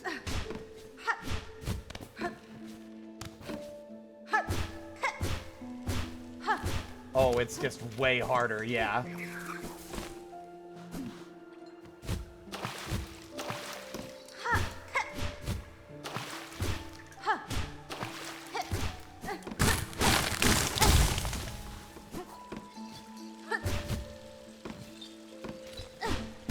Good job, Hornet. Okay, I don't know what I'm trying to do here.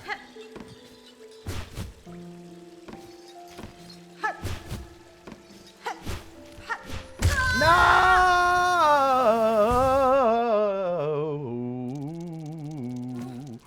Ooh. You blew it. You fucking wanged it, dude. You fucking made a mistake and now everyone saw. And now they all think you're pathetic. Dude. It's not true. It's totally true.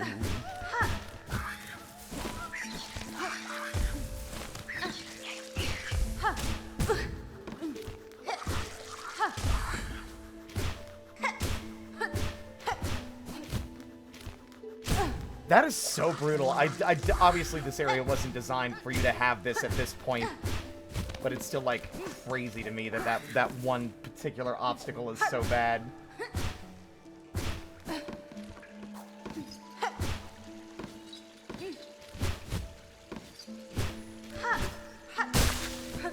I did not want to dash straight down, but cool.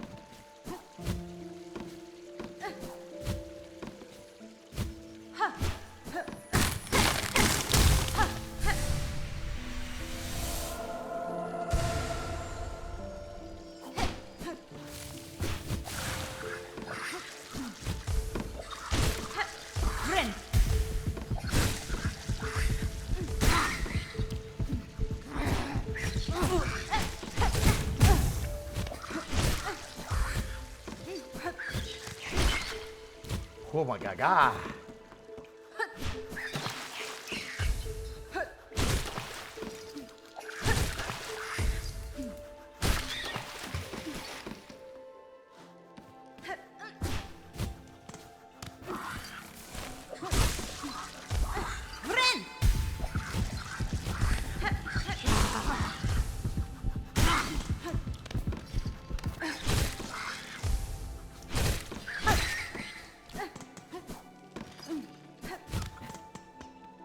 There we go. We now have bellway access. The bellway. We now have the bellway access. I don't know why I'm talking like this. Anyway, bye. Hurry up, hurry up, hurry up, up, hurry up, hurry up, hurry up, up, hurry up, hurry up, hurry up, up. Just want to make sure that this is working. Bye.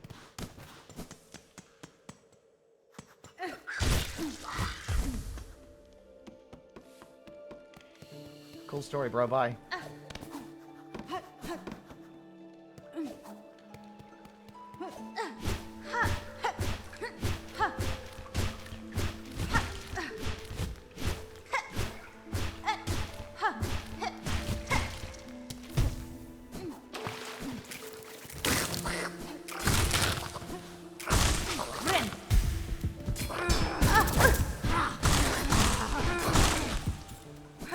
That was a net gain in health anyway, though.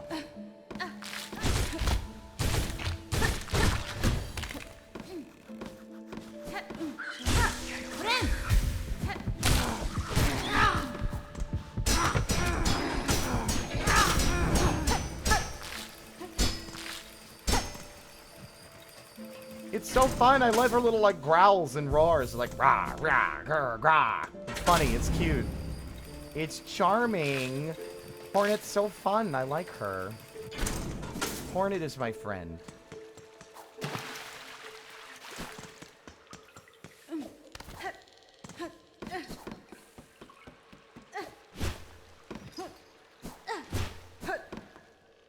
Time for the next big boy, or big girl, I should say. Let's fucking throw down! Where are you?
Fucking blasted.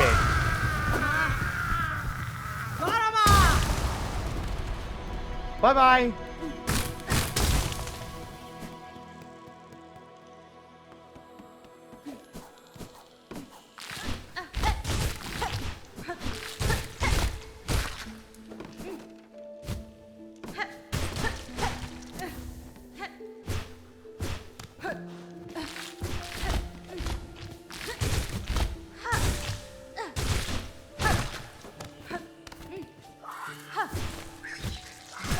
Whoopsie doodles, I got fucked. Oh, cool, never mind, it gave it to me.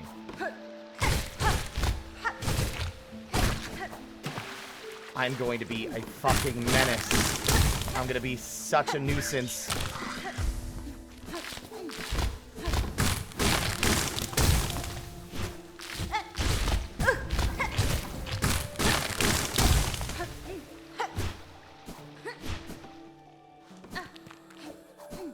Gimme, gimme, gimme, gimme, gimme, gimme, gimme, gimme, gimme, gimme, gimme, gimme, gimme, gimme, gimme, gimme, gimme, gimme, gimme. Gimme, gimme, gimme, gimme, gimme. Gimme, gimme, gimme. Gimme, gimme, gimme, gimme, gimme, gimme, gimme, gimme, gimme, gimme, gimme, gimme, gimme. There we go. And now I've got it. I've gimme, gimme, gimme, and now I've gimme, got it. The cling grip is mine. It's mine, it's mine, it's mine. Yeah, yeah, yeah, yeah, yeah, yeah. Sorry, I'm being a little weird right now. I'm just excited because this is fun and it's a nice shake-up of how I've been playing the game so far.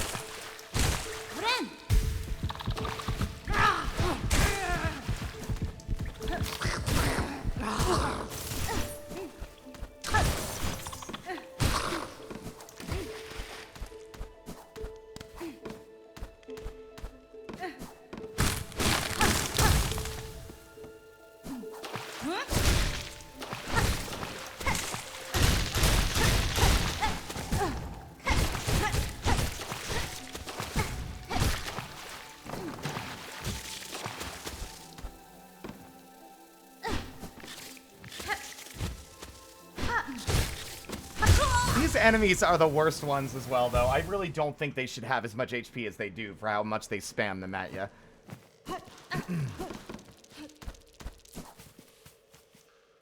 And really, we really danced with the devil when we were doing this earlier on the Steel Soul mode.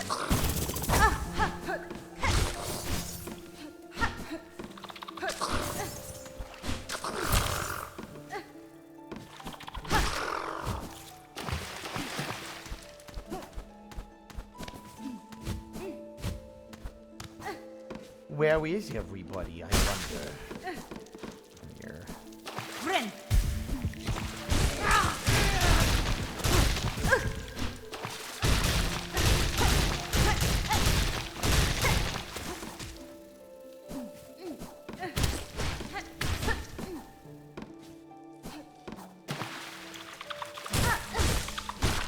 Friend.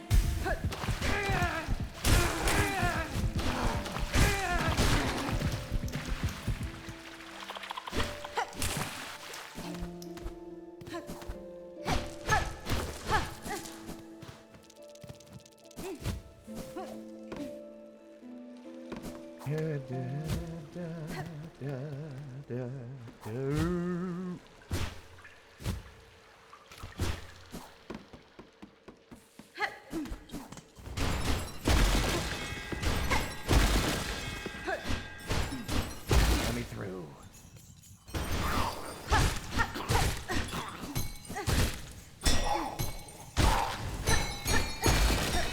Wow. Nope.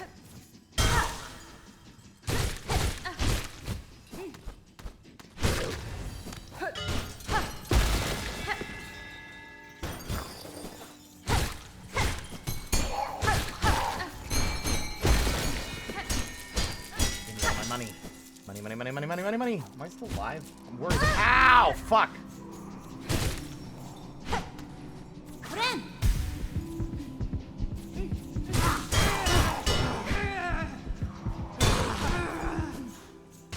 Let's double check to make sure.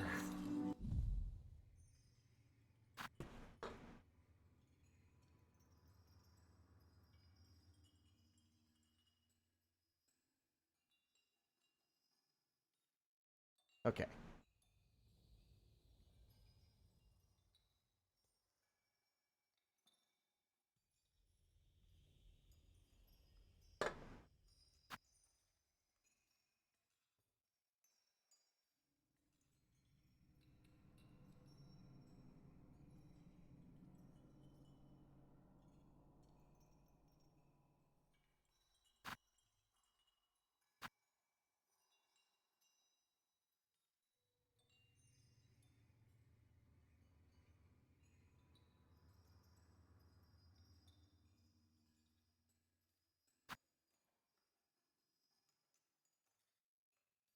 Let me see.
All right. Whoop-a-dip-a-dip.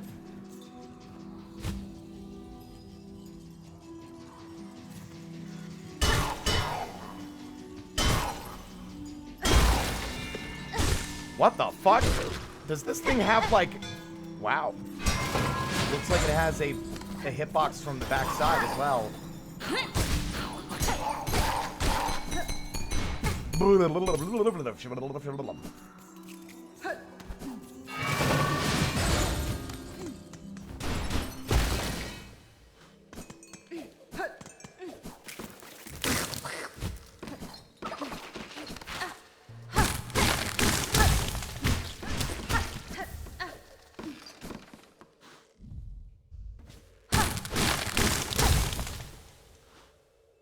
Sick.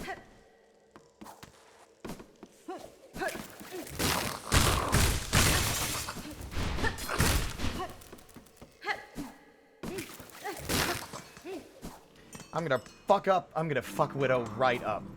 I'm gonna wreck their shit. Let's dance, loser. Vienta!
Oh, that was a little cruel. I didn't even get a chance to read her attack before I was fucking dead because she pulled it out so fast. That was crazy. Widow's music's great. It's very crazy and chaotic and really matches her energy super well. Wait, I rested at the bench, I thought. Are you kidding me? God damn it, Team Cherry, with this fucking checkpointing at the stupid upgrade spot. I know why you do it, so that the player is forced to learn the mechanic of the new thing they unlocked, but doesn't make it any less annoying to me.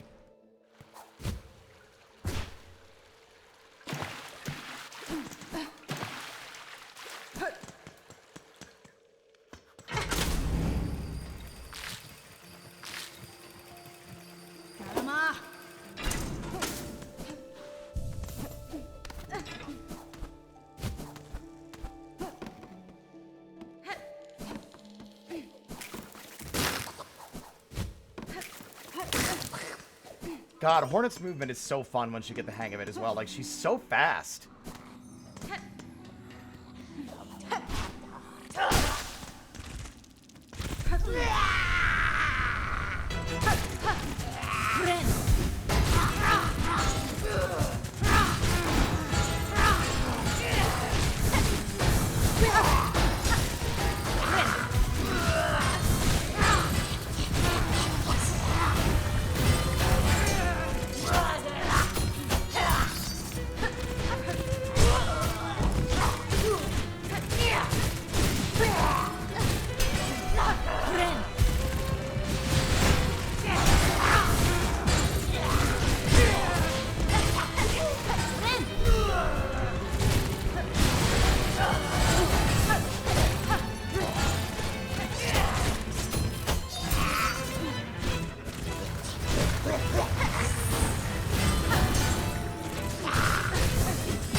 Oh, fuck. Got you. That was so fun. You can be so aggro with Beast fucking Crest. It's so good.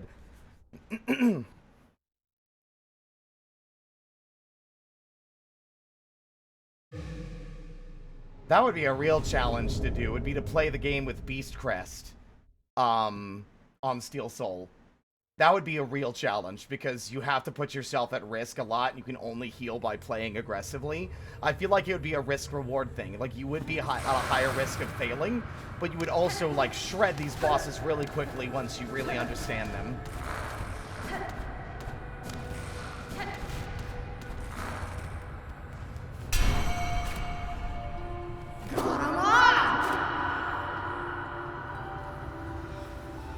It's fun! Because now the heal is not just a heal, it's a, alright, time to buff my damage, let's fucking wreck shop. It's so fun. I think it's definitely a better version of, like, in a weird way, of the, Quick Slash from Hollow Knight. Because the Quick Slash is just active constantly. God damn it again. Whoops. What is wrong with me today?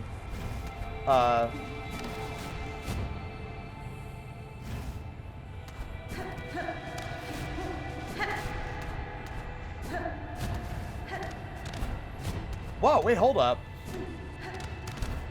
Oh, that's really interesting. She even does like a flip over gaps.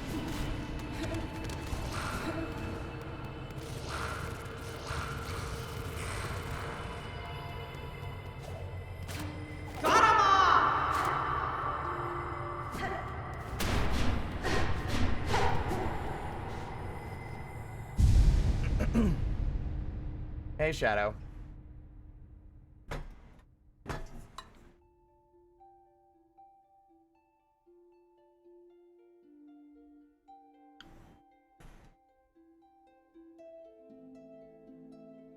How dirty is your keyboard that you're still cleaning it? You've been gone for hours.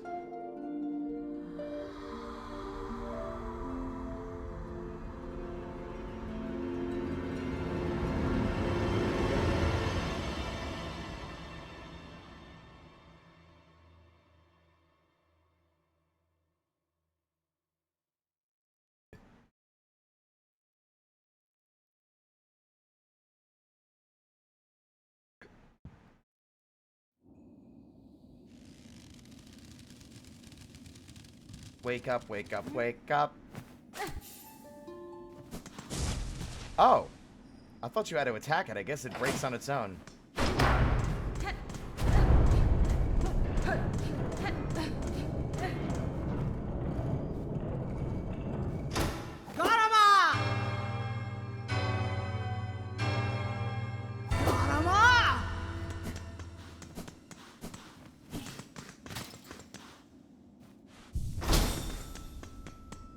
God, I think this is the quickest we've made any progress. I'm convinced that we might actually be able to speedrun this with the Beast Crest. Feels a little cheaty, though, if I'm honest. Since we're not supposed to have it this early.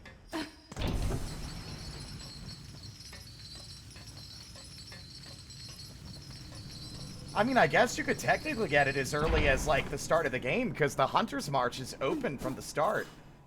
I guess, no, I guess you have to at least get the hover. But that's still, like, really early. You can get it pretty early with effort. Hello, everybody.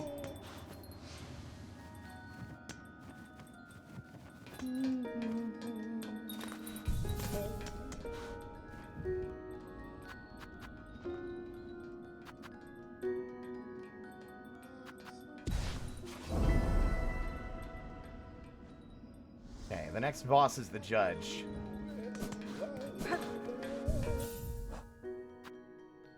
Okay, that's for this. Oh, wait, I didn't get a memory crest. Shit. Oh, well.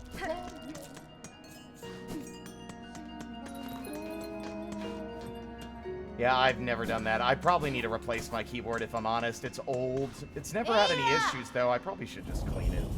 I just don't like taking the pieces off because I'm liable to break things when I'm trying to disassemble them. So I'm afraid to install new RAM.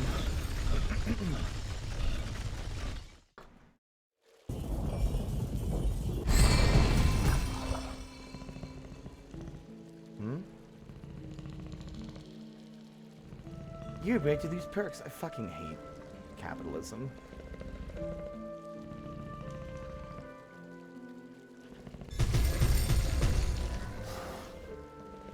I'm going steps route. Oh, I could beat up the... You know what? Yeah, why not? Fuck it. I did say I wanted to go over there anyway.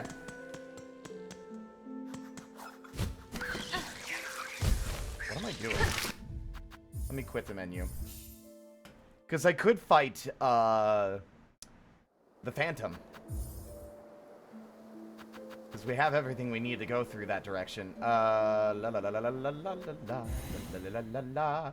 La la la la la la la la la la la la. Alright. The boy is sleepy. You! Era!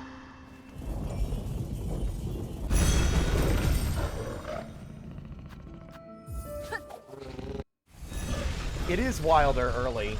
It's just that the Phantom is a significantly harder boss, I feel, than the Judge. But the Phantom is pretty cool. Honestly, I feel like Beast's Crest with the counter would be a lot of fun.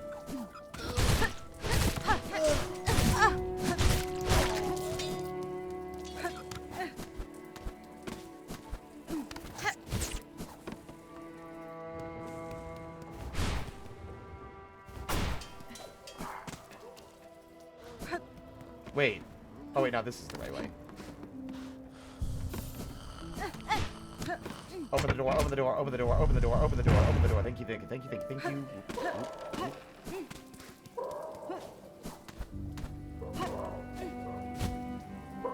Oh, wait, do I have to... I can't remember if there's other shit I have to do here to open... Oh, I think I have to go through the other way, yeah. I got a little bit too gung-ho, and now I have to go back.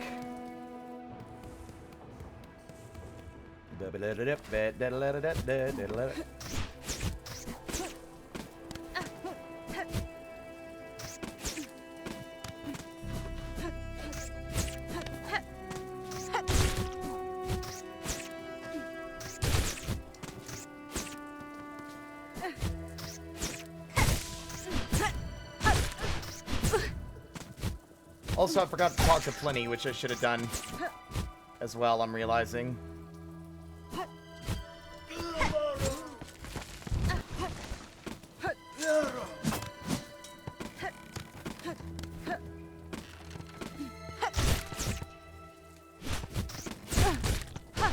I'm getting my ass kicked because I'm rushing.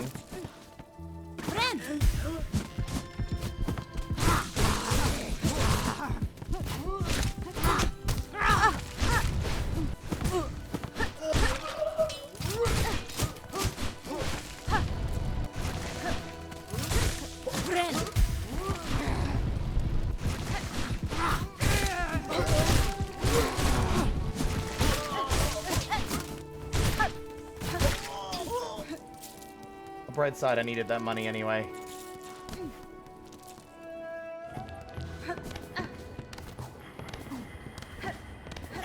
How am I not able to remember how to get to the fucking... to the elevator that I need to access? Oh, it's because this way. This way.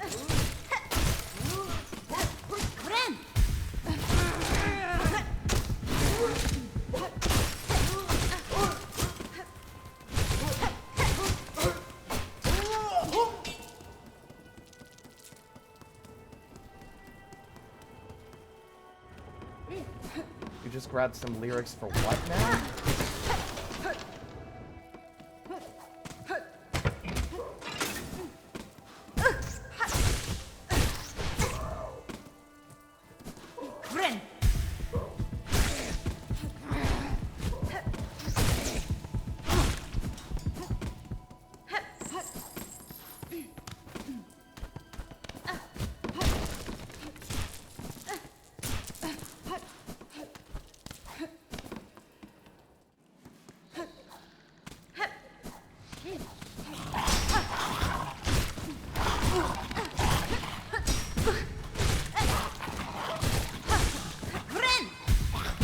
You little fuckers.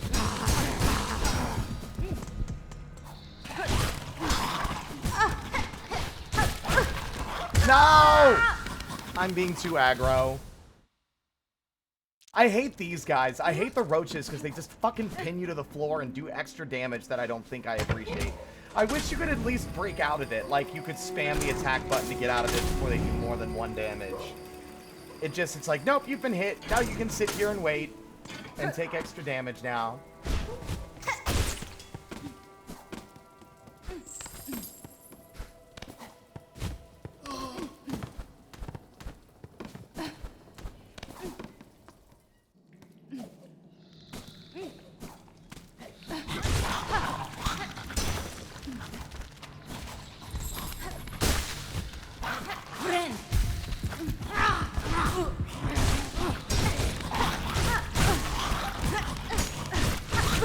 What?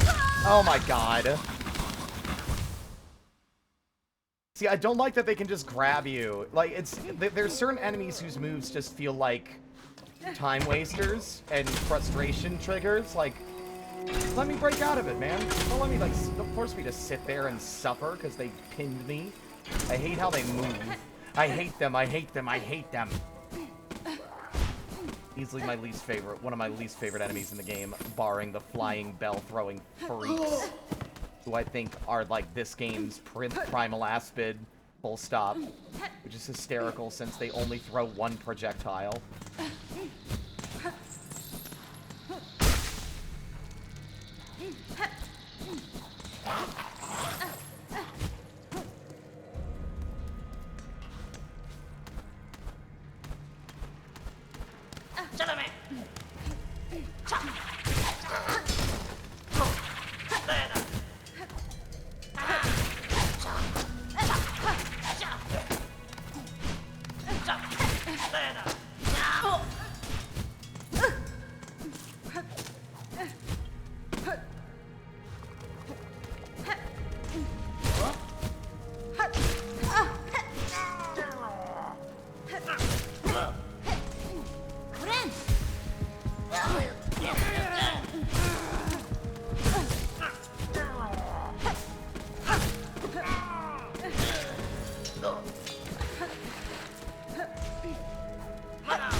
It's also annoying to me that enemies can't be, like, interrupted mid-attack.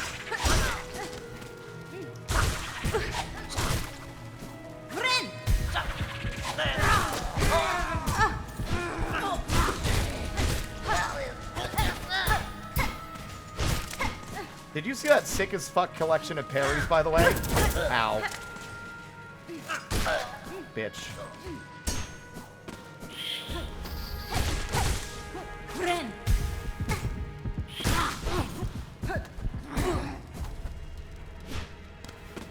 I'm gonna die again.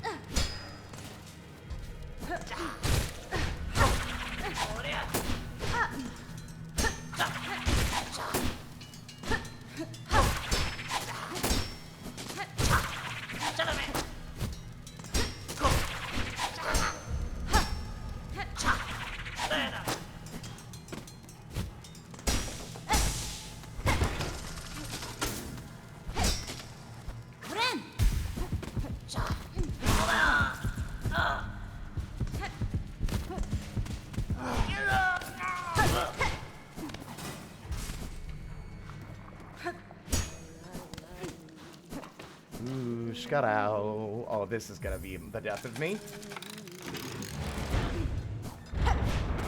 Should definitely open the shortcut before I try.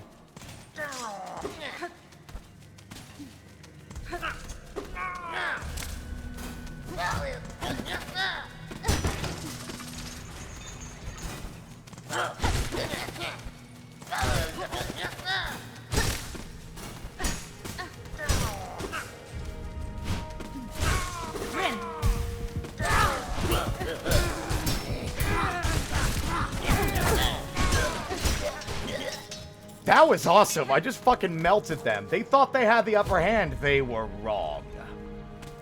The fools. They thought that they could defeat me. Bold.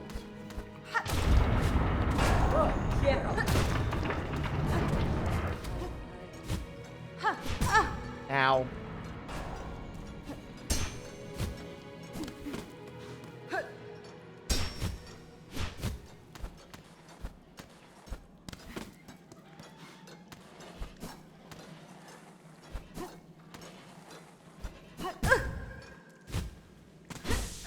Alas, no healing here.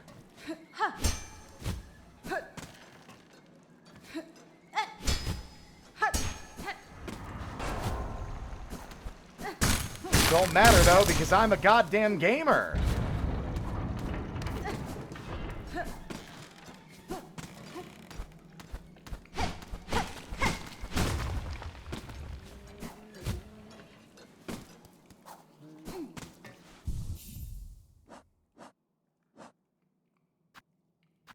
Having some tools would be nice, although I do really wish we could equip at least one blue tool on this one.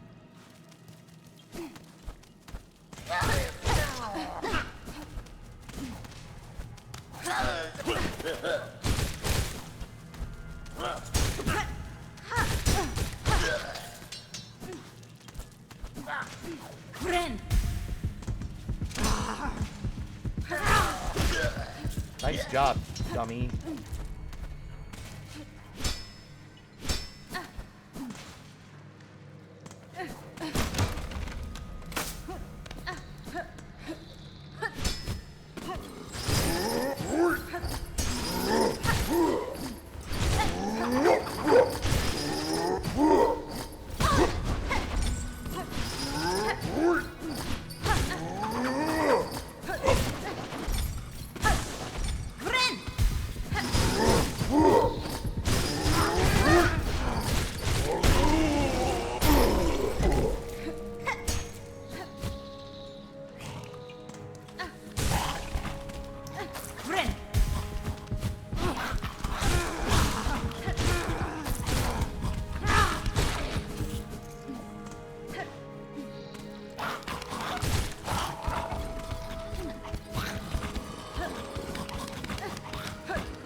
Damn it! You little cuck!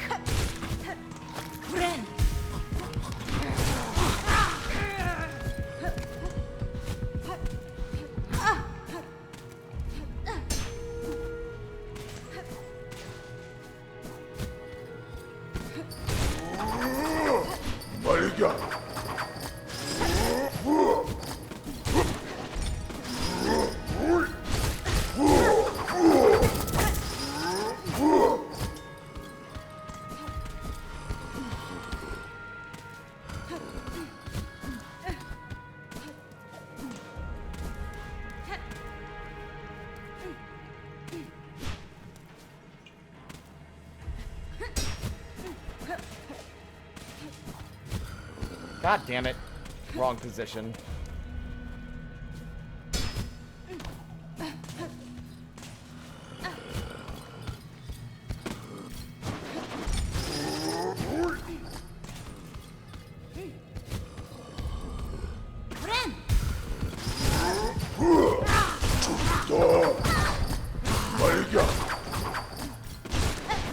What the fuck, man?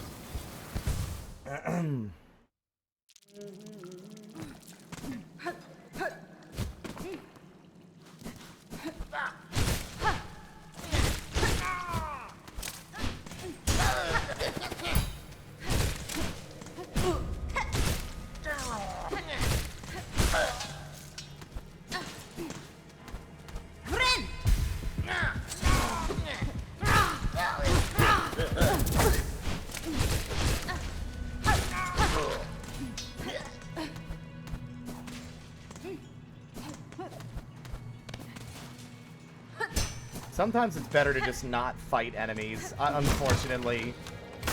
Which I still think is like a mark against it, although it's not the first time in in Hollow Knight, you've also, like, I tend to avoid the enemies in the City of Tears rather than engage with them. Oh no. Friend.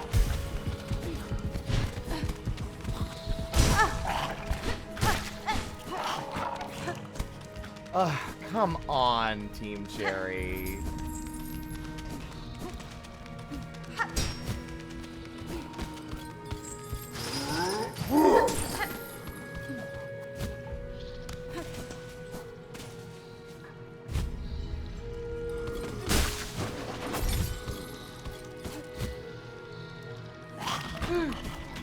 Friend.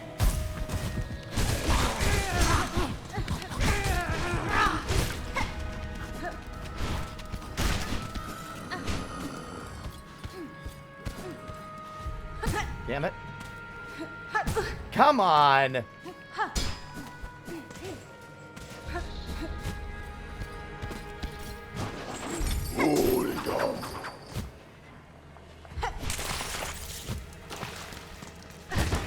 I'll take the slop if it means I can get the damn door open.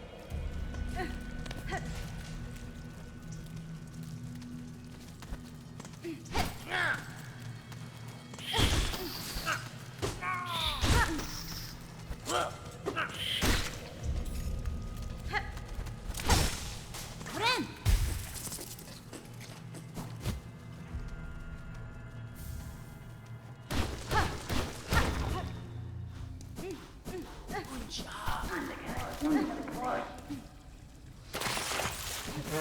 What a great introduction.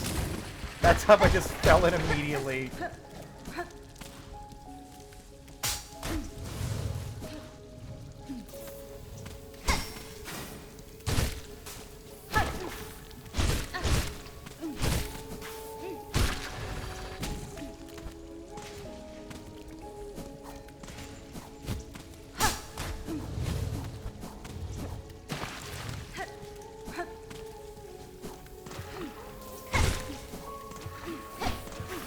I'm not getting healing. Friend.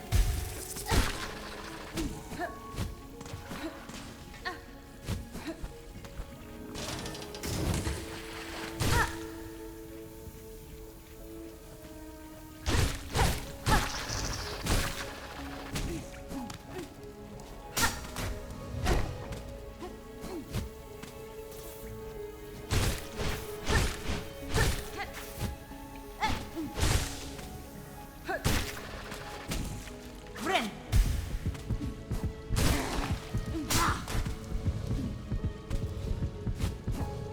Huh, recovered.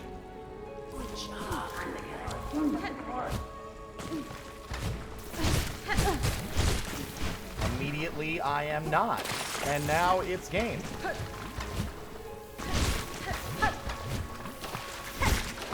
Somehow I hit that. I don't know how, but I did.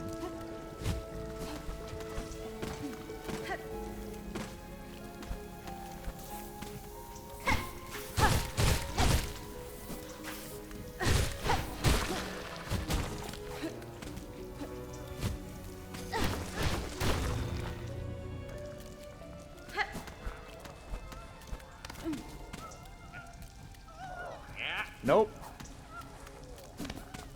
I'll save you in a minute, buddy.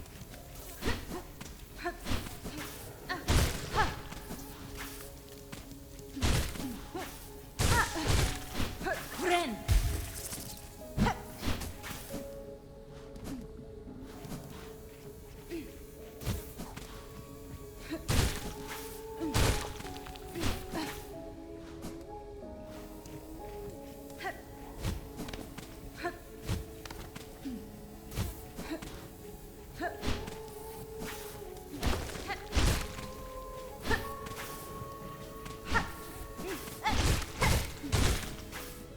Ugh. This is a very silly way to go about this.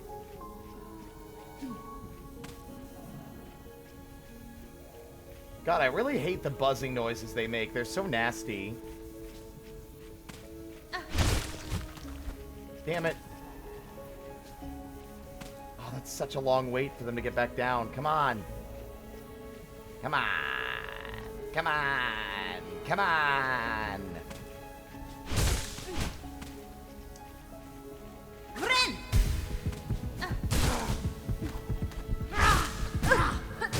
Damn it.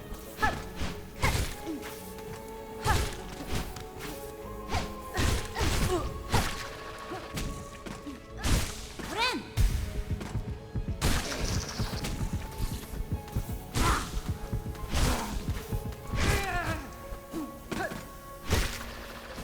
There we go. I recovered again. It took a lot more time than I really would have liked it to, but I did it. This area is like the worst for this build, I think. Using the Beast Crest here is like tantamount to like masochism.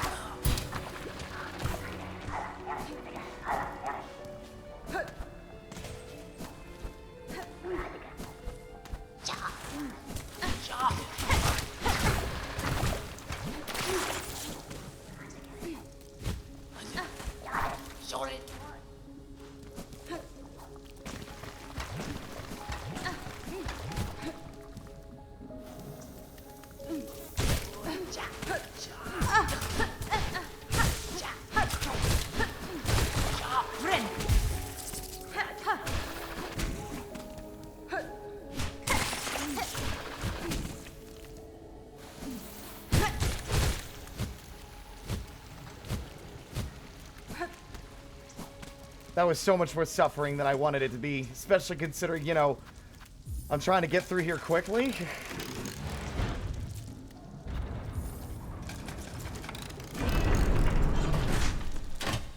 Yeah, I feel like, Shadow, at this point, your mind conjures interesting imagery every time I say anything.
Oh my god, how did that not even grab me? I don't know, but I ain't gonna complain about it.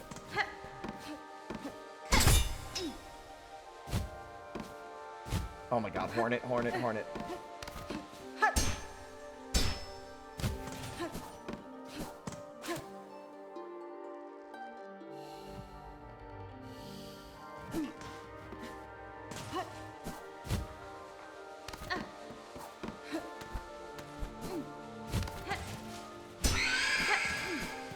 Bye.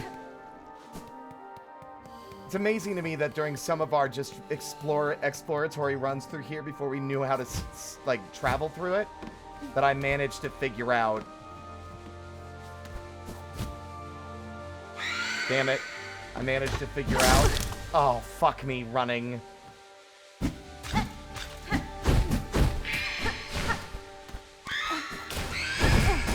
Can I stop? Can this stop? Well, that's gonna be death. Yep.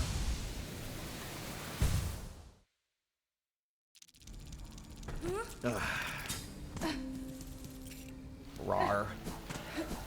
I'm angry because the pogo is the one part of this moveset that I think is... It's cool in theory. I think in practice, it's not very good. Like, it can be fun in places, but for the most part, it's just like, god damn it.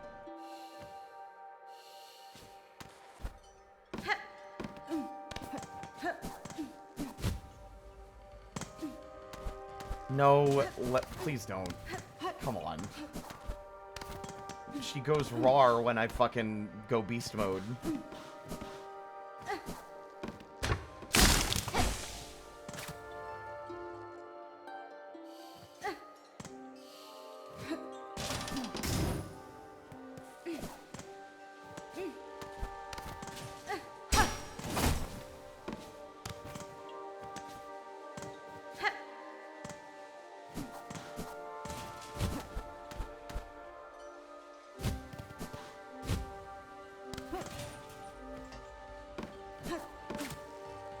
Up. There's only so many ways out of this room. Oh, thank God, actually.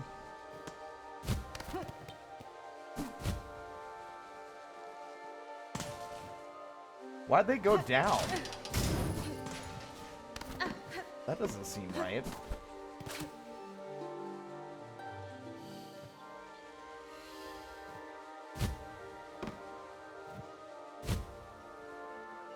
Ah, it's a little bit further down than I realized. Okay.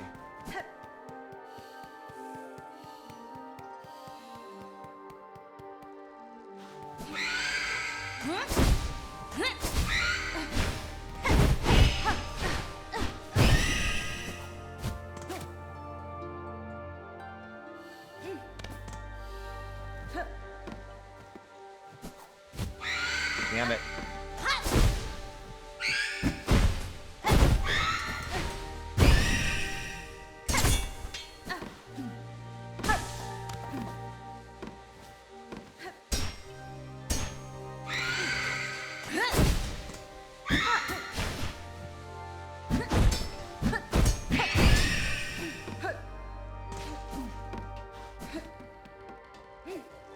Nope, I can't get up there, I don't think. Damn it.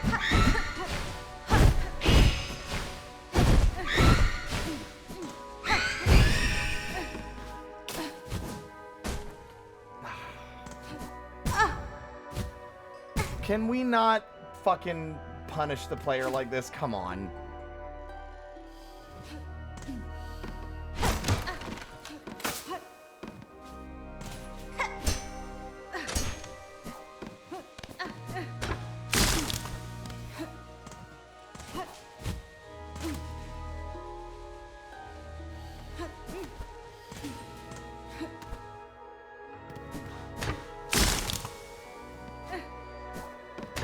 Oh my God, these pressure plates are like invisible, by the way.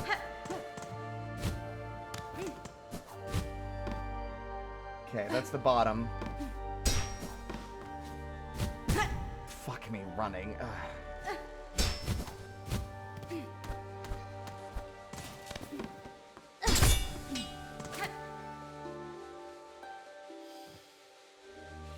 Oh, of course.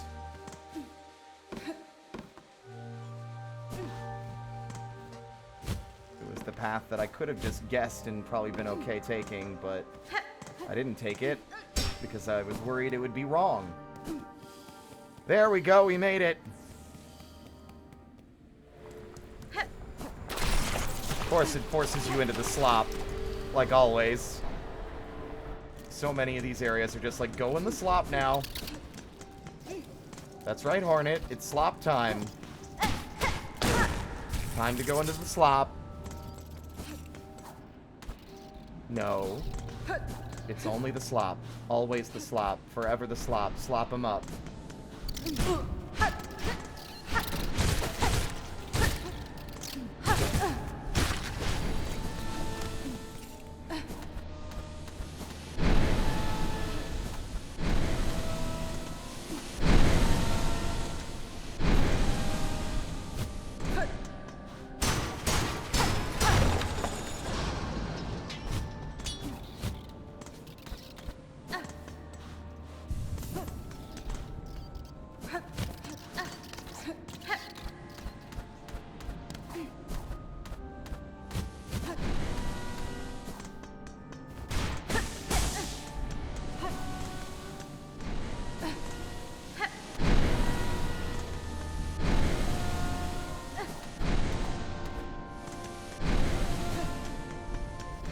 Hello!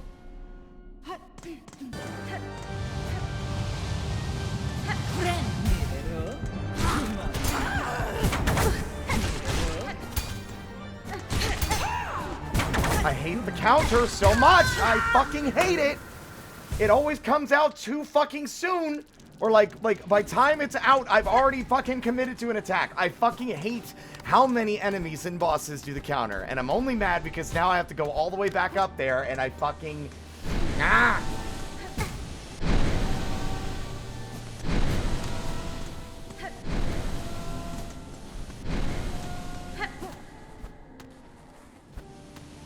Vidium, let's not fill the chat with lyrics. I know that you were like, oh, let's get the lyrics and prep. Please don't do that. Thank you. I just feel it's a bit disruptive.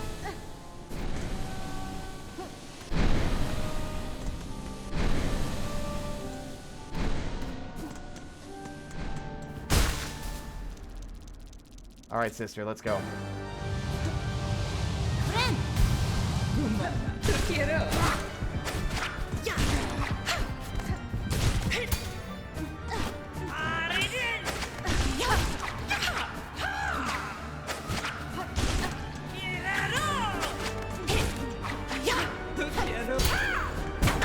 You slut.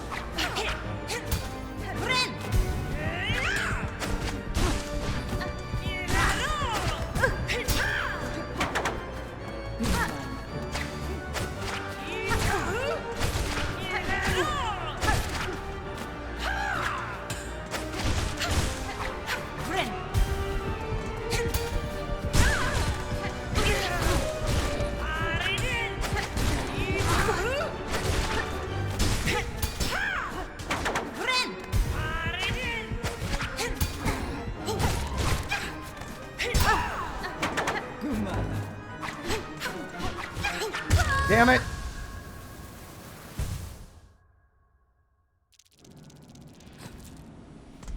Like, it's just not the environment for, doing that.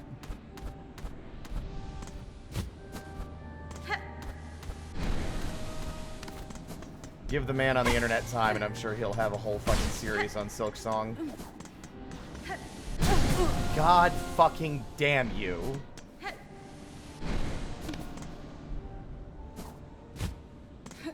She's a lot harder to deal with than other enemies because she's so much faster and mobile that it's harder to take advantage of the healing benefit and the burst of swinging attacks you can do with Hornet's beast mode. This is the wrong way.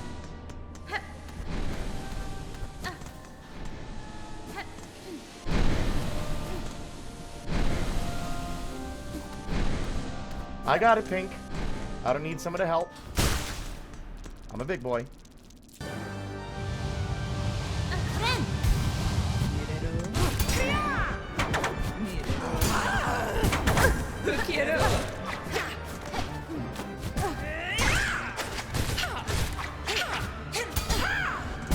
It's always like, I really don't like bosses that just randomly... Like, if I could more easily predict when she's going to counter, I would probably like the fight a little more.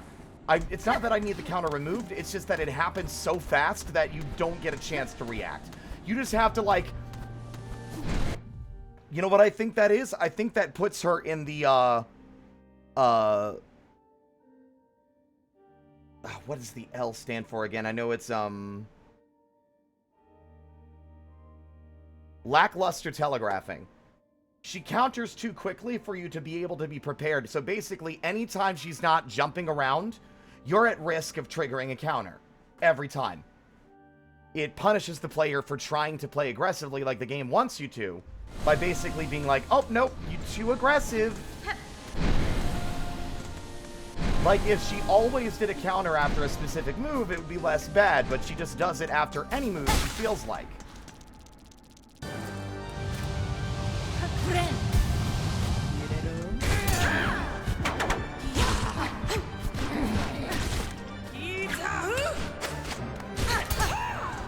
And sometimes I jump too soon and lose my jump.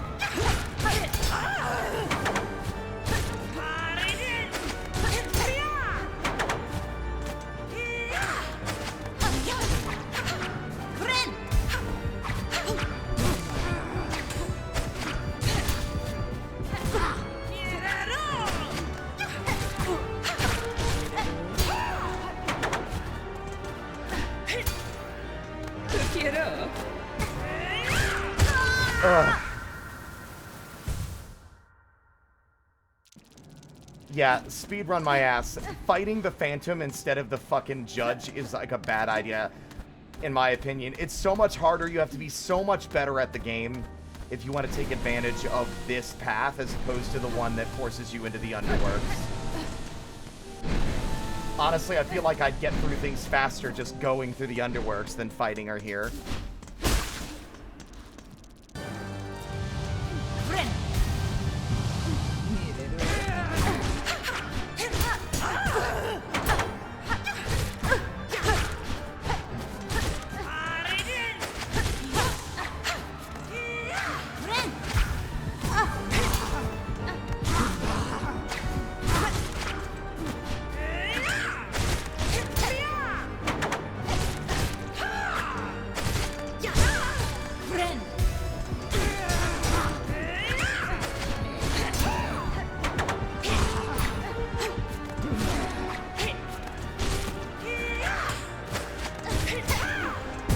Jumped too soon.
Dead.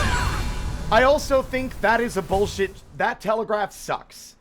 Because there's so much bullshit in the environment that by time you can see it, because it's blending in with the steam-filled room, you can no longer react to it as quickly as when she does it the first time. They need to change the color of her fucking AoE attack because it blends in too well with the third phase background. Like, that was fun. I was enjoying that.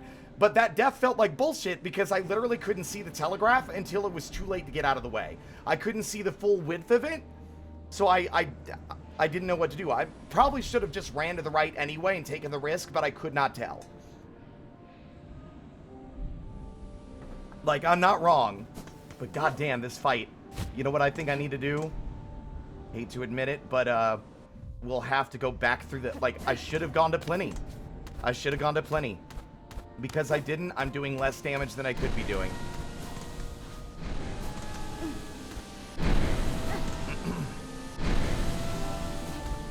I'm also curious. I didn't try to do this before.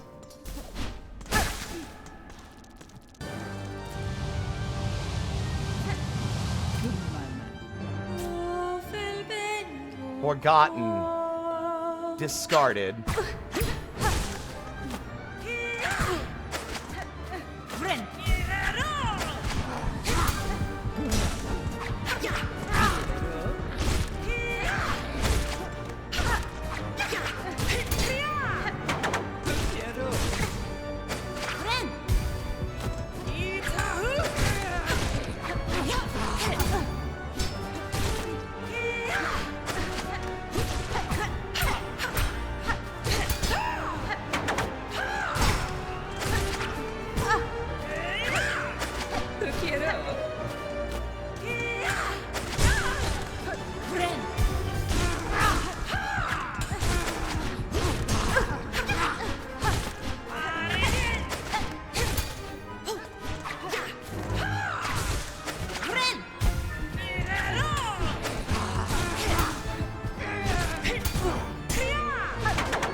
but I will be with you shortly.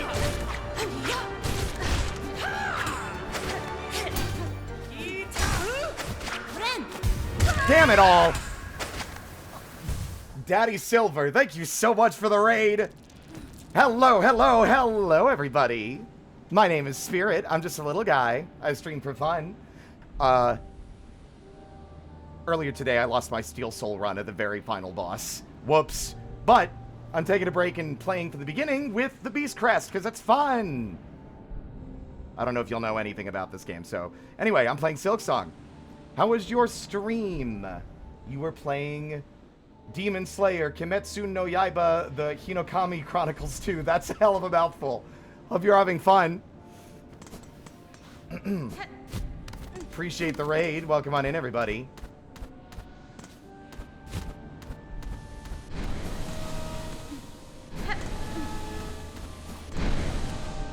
Woo! One cycled it. There we go. That's more like it.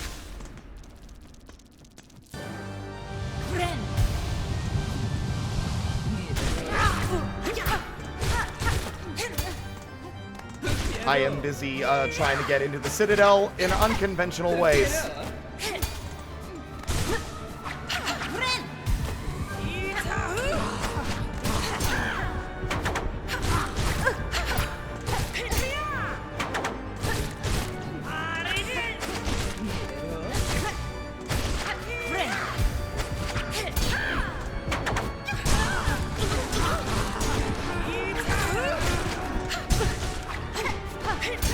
Woo!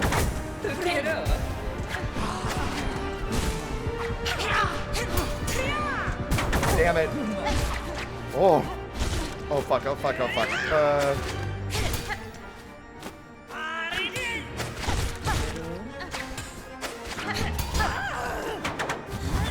Woo!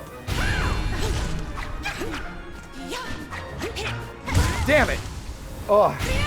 Silksong's going well. Aside from having, like, we're taking a break from Steel Soul because I died at the very end of the run. Whoopsies. So we're playing through the game with one of the other crests, with, like, a different play style that I tend to avoid because I get it a little too far in to really enjoy it. And I've been having a lot of fun with it.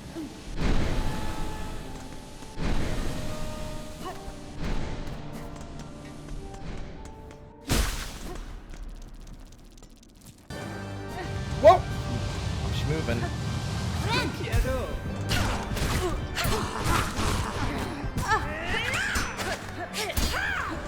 Remember what I said earlier, chat, about fucking enemies not having good telegraphs when they jump?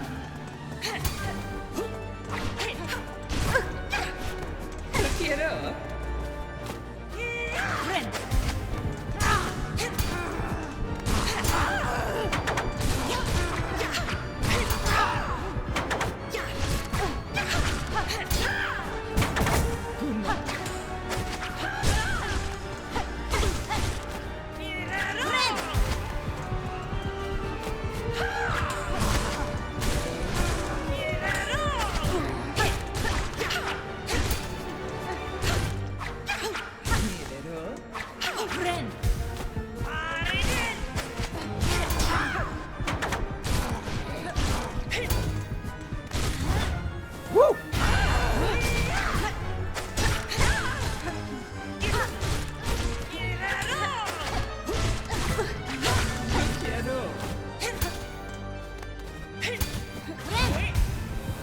Oh, that was just rude.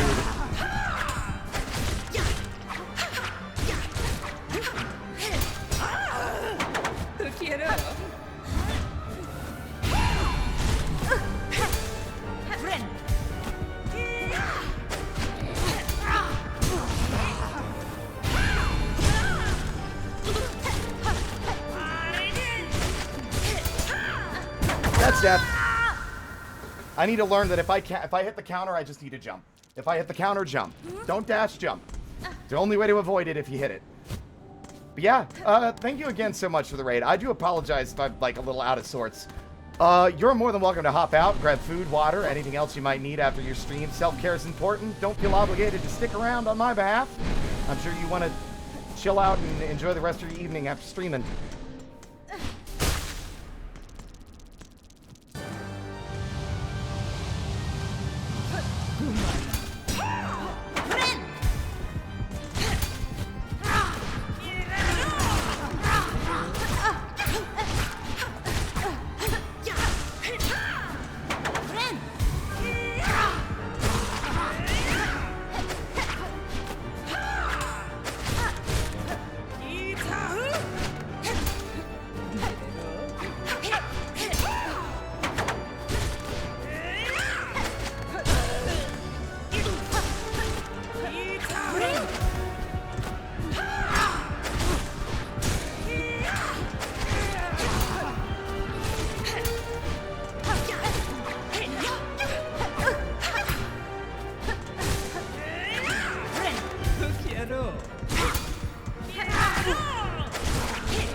Damn it.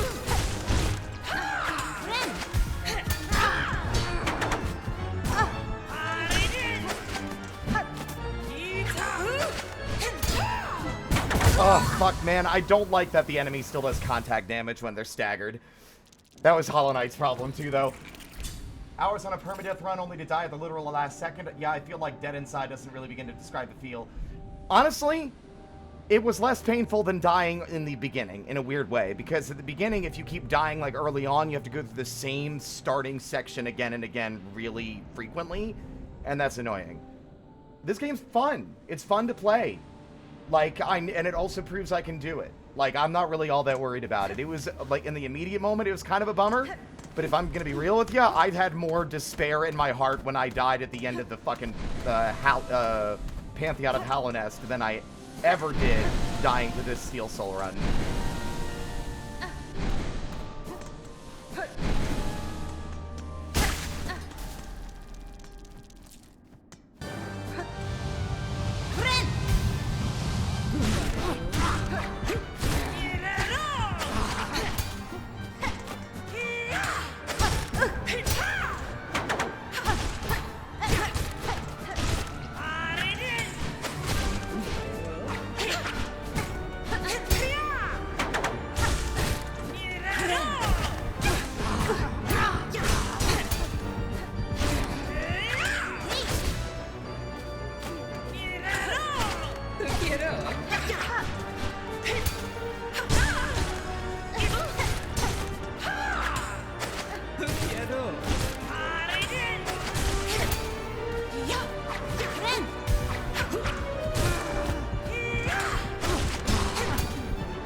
That's so rude! They do the counters so fast, man. It's so fucked.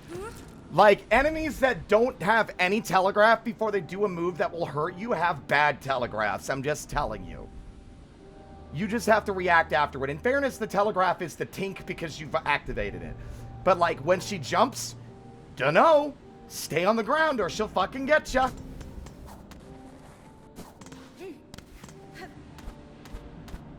Like, every Hollow Knight boss has that problem. If the boss jumps, it's fucked. Because there's no way to predict it. God damn it, back to the fucking bench. Doing the counter in the air also fucking sucks. Yeah. Like, literally so many bosses in Hollow Knight just jump to reposition. And that is one of their most dangerous moves, specifically because they do not telegraph it. So as long as there's a possibility that the enemy will jump, every single place in the air is unsafe. Just, it's like Schrodinger's attack. You cannot safely be airborne above the enemy or anywhere where the enemy could feasibly or reasonably jump, because that is a place you could get hit. Like, instead of it being once they've attacked or started an animation, it's just they're airborne now.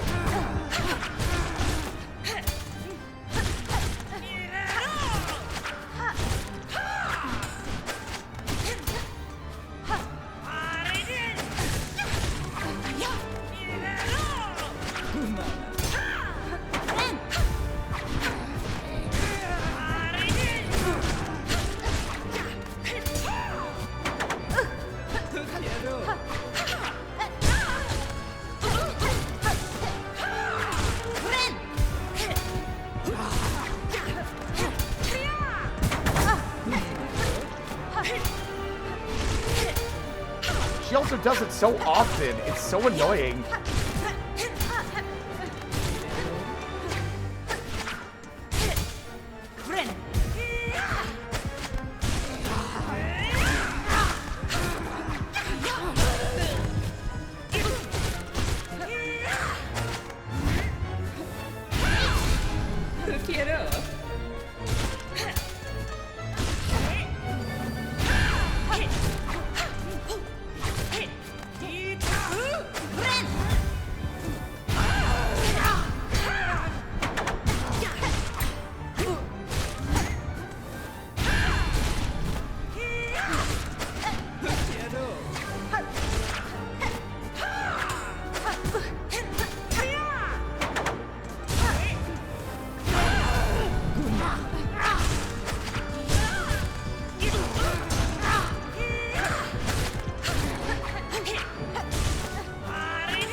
Okay, cool. Fuck you.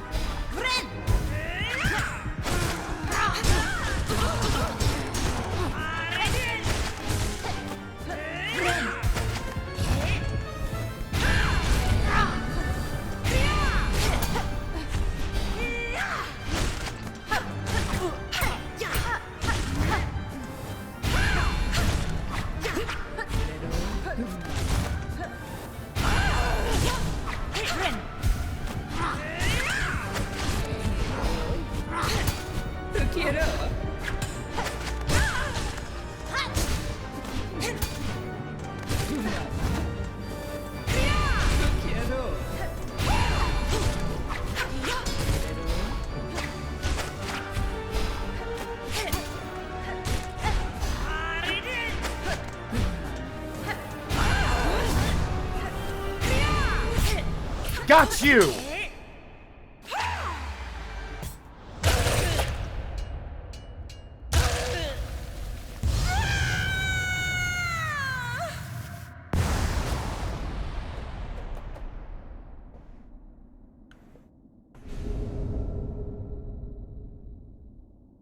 That's fun. Honestly, I do still think it's a general issue, and there isn't really an easy way to fix it. But enemies jumping in the air and not being able to telegraph it because it's just a jump. There isn't really a good way to do that keeps the game's vibes and atmosphere intact. Like, making a big glowing spot where they're gonna jump just doesn't work. But, like, if enemies are gonna jump around, turning off contact damage would be the best choice. But some enemies, like, some of their attacks involve, like, hurting you with their body. And then it would be inconsistent. Like, sometimes there's contact damage, sometimes there isn't. How do you visually determine that, right? How do you convey that to the player that now the enemy is unsafe to touch? You know, there's really should be some way to deal with the fact that the jumping is such a problem. Because, like, so much damage I take in that fight, aside from the counter, is just her jumping in the air and me getting hit.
I mean, there's not really, like, this is not even a Silksong problem. This is a Hollow Knight problem, because it's an issue in Hollow Knight as well. It just doesn't bother me in Hollow Knight because I'm so good at it at this point that the jump is just something that doesn't bother me. Because I've gotten used to the patterns of every single boss, that even if they don't telegraph it, I just have that, like, knowledge, and even then I still get hit by them. Like, Lost Kin is, I think, the biggest offender in terms of the one that gets me fucked up the most. I almost always get hit by their jumps. Hornet is another one, funnily enough. How ironic. Oh, awesome, cool. No berries? No berries. I still haven't found my berries.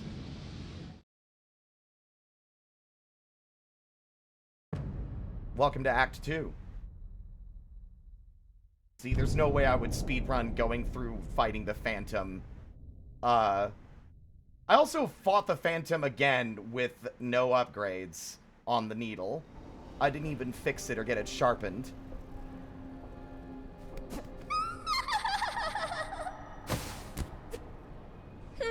Yanara.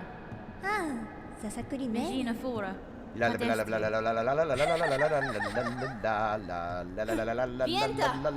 the fuck up. Bye.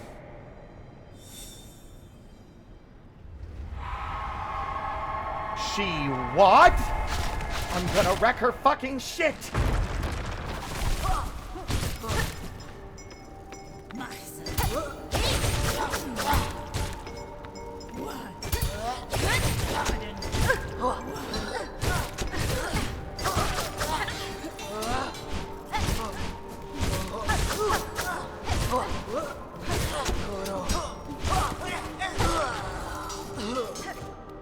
There we go, that's enough for the fucking the bell beast.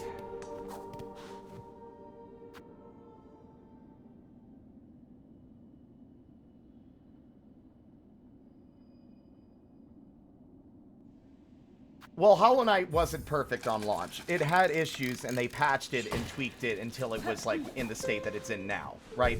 That's why I have full faith and confidence in Team Jerry that once we get a few more patches, like I would probably say 6 months to a year, I think that Silksong will be in a good place. I'm enjoying it a lot more now, playing through it a second time. Stuff that bothered me the first time through isn't bothering me as much, although there are still bigger issues that I think the game needs to address.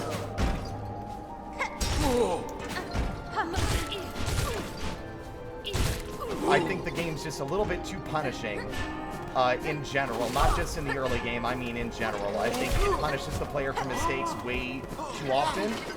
There's a lot of cases of, like, really high damage for things that shouldn't be hitting that hard, etc., etc., etc.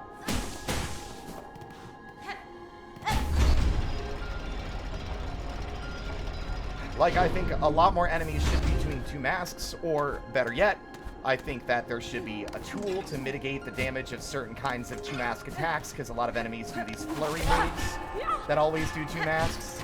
But if you had, like, a buckler or some kind of item like the magma bell that had a recharge, where, like, it would only do 1 mask as long as you had it equipped, and then it would take a few moments to reset itself before you could use it again, I think that would, like, help, like, alleviate a lot of the frustration that comes from the amount of high damage you take.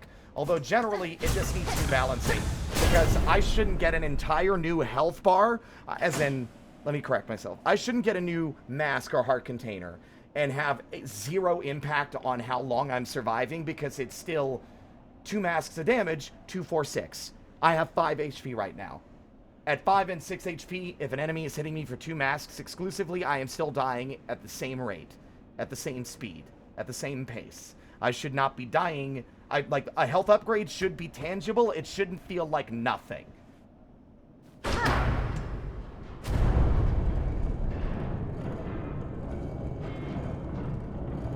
Like, you should, I think a good way to, at least in the early game, to fix it would be start you with 6 masks. And then the first upgrade feels more meaningful, at least a little bit. But I genuinely think the amount of health you have it's like, I don't feel like I'm safe at any point throughout the game at all. Like, there's never a point where you're, I would say you're fully comfortable because of just how hard enemies hit. And I don't think that many should hit like that. Like, I've said this a million times. Explosions, King's Molds, guards in the City of Tears, and the big guys with clubs within the Crossroads. And the Shades, but those are a special case. That's 5 enemies that do 2 masks of damage. And you can tell they'll do 2 masks because of how big they are. They're intimidating and threatening, and you can obviously tell, like, the big guard guys, those guys are going to hit like a truck. The explosions are fucking explosions, and any enemy that will explode is very clearly going to explode based on the way that it looks. And, you know, like, you can tell which enemies are going to hit you that hard. Every other enemy does 1 mask, and there's only like 3 bosses that hit you for 3. The Radiance, the Traitor Lord, and the Crystal Guardian, the Enraged one. I don't count Nightmare King because that's optional, and you don't get punished for dying anyway. It takes so much longer to get more health in Silksong as well. The damage is just too high for how long it takes to upgrade your HP, and how long it takes for those upgrades to feel like they have an impact on your survivability.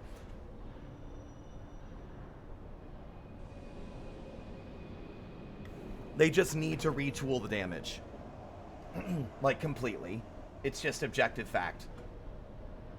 That's not objective fact, but I feel like it would make the game less of a divisive conversation piece about its punishing mechanics if that was changed. Yanara. But that's like the only complaint. Stuff I didn't like before, I argued, I went on a discussion earlier during stream. Hold on a sec. By the way, you want to know a funny fact? If you don't pick up this key right now, and then you rescue the merchant, you will no longer be able to get that key for free. She will have picked it up off the ground and now is selling it. So if you don't pick up that key, you have to pay for it later, because the merchant will have found it and is going to just sell it to you instead.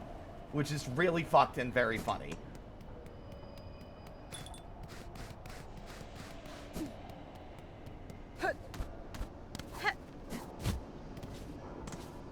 But, like, Bile Water. The run back sucks, objectively. But I think it would only take a couple of small changes to make the run back less punishing while still maintaining the artistic vision they wanted for the area, which is to make it feel hostile and unwelcoming. Put the Purity Reef next to the bench that collapses when you sit on it in a secret room. That way it's a bit of a consolation prize for the bench not working, and also makes it more useful for a larger portion of the game, while still forcing the player to experience the hardships of Sinner's Road and the first half of the parkour in Bile Water. It still forces the player to deal with the maggots for a while before giving them a tool to mitigate the frustration of dealing with them. 2, make the bench a little more obvious, the second bench that you actually can find, by leaving the entrance where it is, but putting some, like, a little alcove and some rosaries in there that you can loot. That way, you don't fall in the water, you see it, and it incentivizes the player to poke in there and grab stuff. And then they'll break the wall because they'll hit the wall while breaking the little rosary bead things and find the bench. 3rd, once you've gotten the boss to spawn in the final room,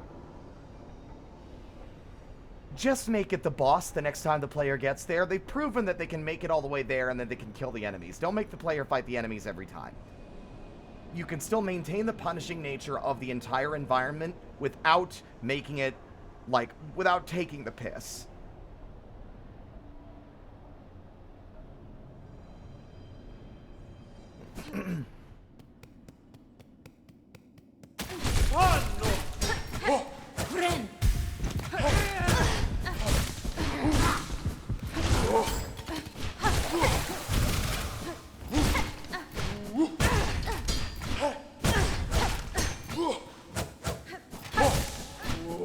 Why does every enemy and their dad have to have a counter, by the way?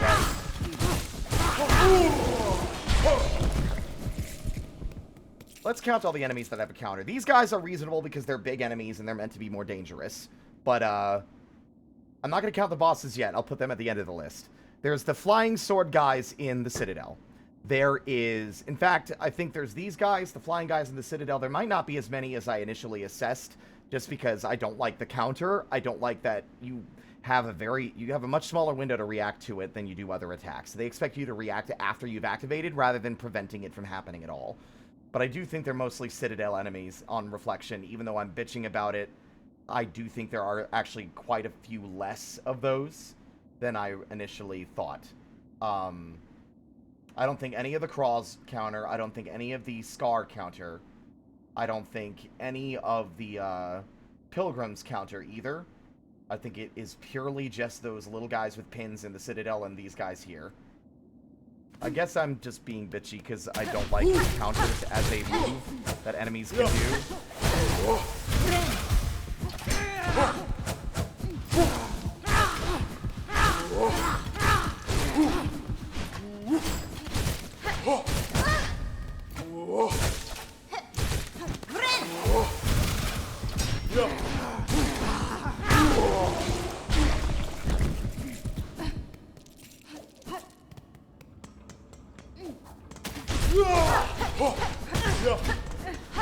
Also, there is no universe in which touching an enemy should do 2 masks. I'm sorry. I do not think an enemy touching you should do 2 masks. Not even the Moorwing. Not even Moorwing.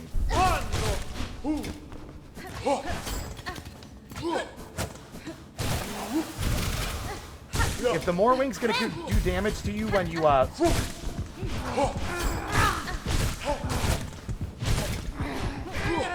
Okay, let me finish fighting this thing so I can think straight.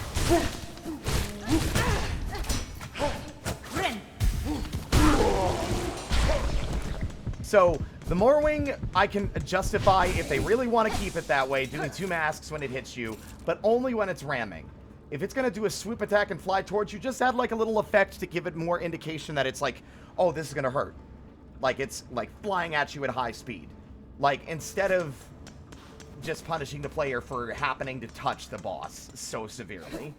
You know, I just don't think there's any world where getting hit by the body of an enemy, especially a small one, well, anyone, actually, because I'm pretty sure even the big guards in the City of Tears, the King's Molds, and the enemies before they explode, none of those enemies in Hollow Knight hit you for 2 masks unless they actively swing their fucking weapon at you. They do not hit you for that much damage unless they are actively attacking you, and I think that should be the standard for everything. With very notable exceptions, the Shades in Hollow Knight do 2 masks. I think that's understandable. It's the Void. It's aggressive, it's volatile. Fine, I'll let you have that one.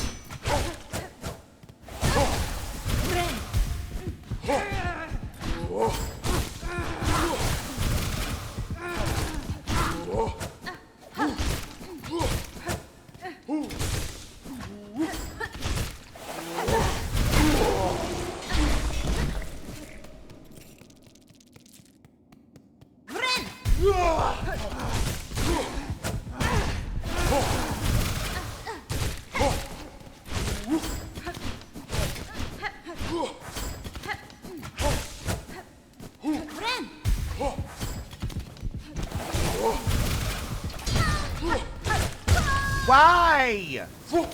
Yeah. I'm gonna start making that a joke. Hell, I'm beginning to think I could make a funny little hee-hee-ha-ha redeem for the stream where, like, I play an effect and then just I take 2 masks of damage, like a little health bar pops up and I lose HP. 2 masks of damage. And, like, I also get really tired of hearing all the discourse around the game, because there's fucking annoying people being like, get good, get good, get good. I have gotten good. Okay? I have. I don't think you should have to suffer to play through a video game. A video game can be difficult, but not miserable to play, right? And this game isn't miserable to play, but I do think that it should be a little bit nicer to the player. Especially considering Team Cherry did say they wanted it to be accessible for new people who have never played Hollow Knight before.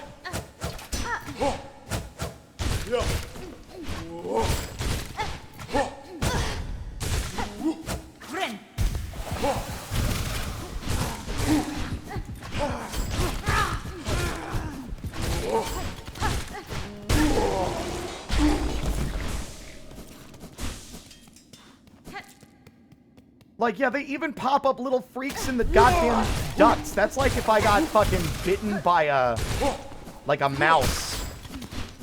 And I was, like, hospitalized for it. Like, which admittedly you could be hospitalized for getting bitten by a mouse. That's not saying that isn't possible. Bad example, bad example.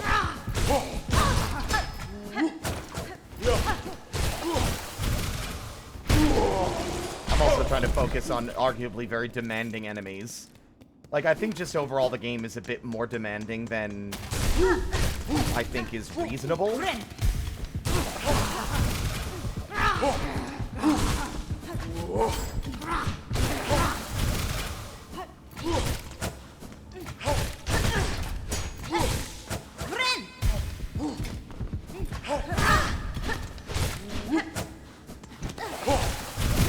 How did that... Wait, I was out... I might need a run back on that. I'm fairly certain I was out of the radius of that attack, but maybe it caught me right at the very, very edge.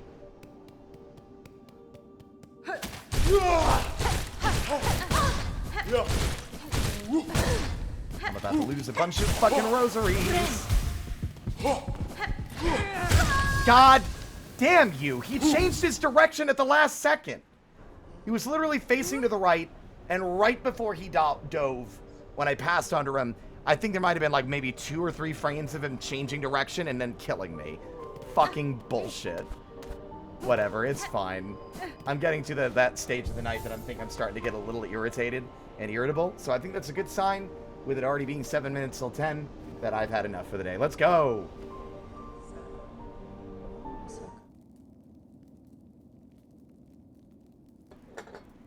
Well, we unfortunately lost our Steel Soul run. That's okay. We'll give that another stab in the future once we are closer to the ideal state the game is going to be in with future patches. Gotta give me credit where credit's due. I made it pretty far without needing to wait for the games to be patched, you know?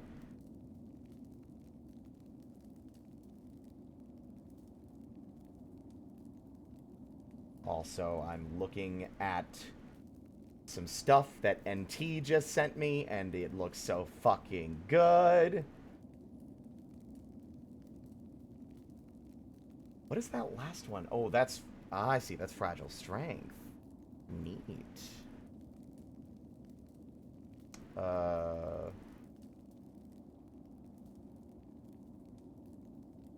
But yeah, let's see who we can raid. Normally I'd raid Kazi, and I might still, but let's see if there's anybody else as well. Where is my motherfucking goddamn playlist? There it is. Who do we got? Thank you for hanging out with me, everybody. Thank you for coming by, Ara. Make it another shout out for Ara, please. Kazi's just chatting. Boo is playing rounds. Which I don't know what that is. But it looks like they are playing with some people that I'm actively seeing in my own chat. Hope y'all are having fun.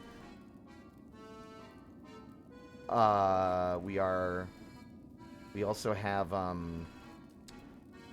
who else do we got? Wow, there's a lot of people live right now. Landy, Stella, Big Nose, Varu.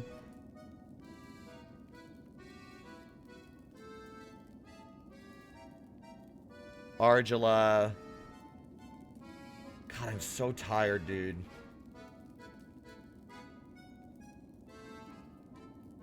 Let's raid Boo. We're gonna raid Boo. Boo the Bun. They are playing rounds, which looks to me to be some kind of, like, stick fight game style game. Like, fast-paced, like, multiplayer, like, kill your friends, go to the next stage kind of game. So yeah, raid Boo the Bun. Our raid message will be here to cause mischief. There's no emotes, huh? There no emotes exist, Twitch? None of my emotes exist, they're all fake? There's nothing here, really? There are no matching emotes? So for some reason my emotes just don't exist now when I click that button, huh? What a useful fucking website that's owned by the richest company in the world.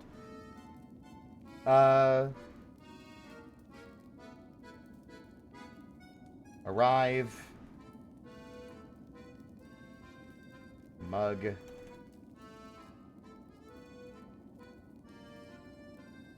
Lear.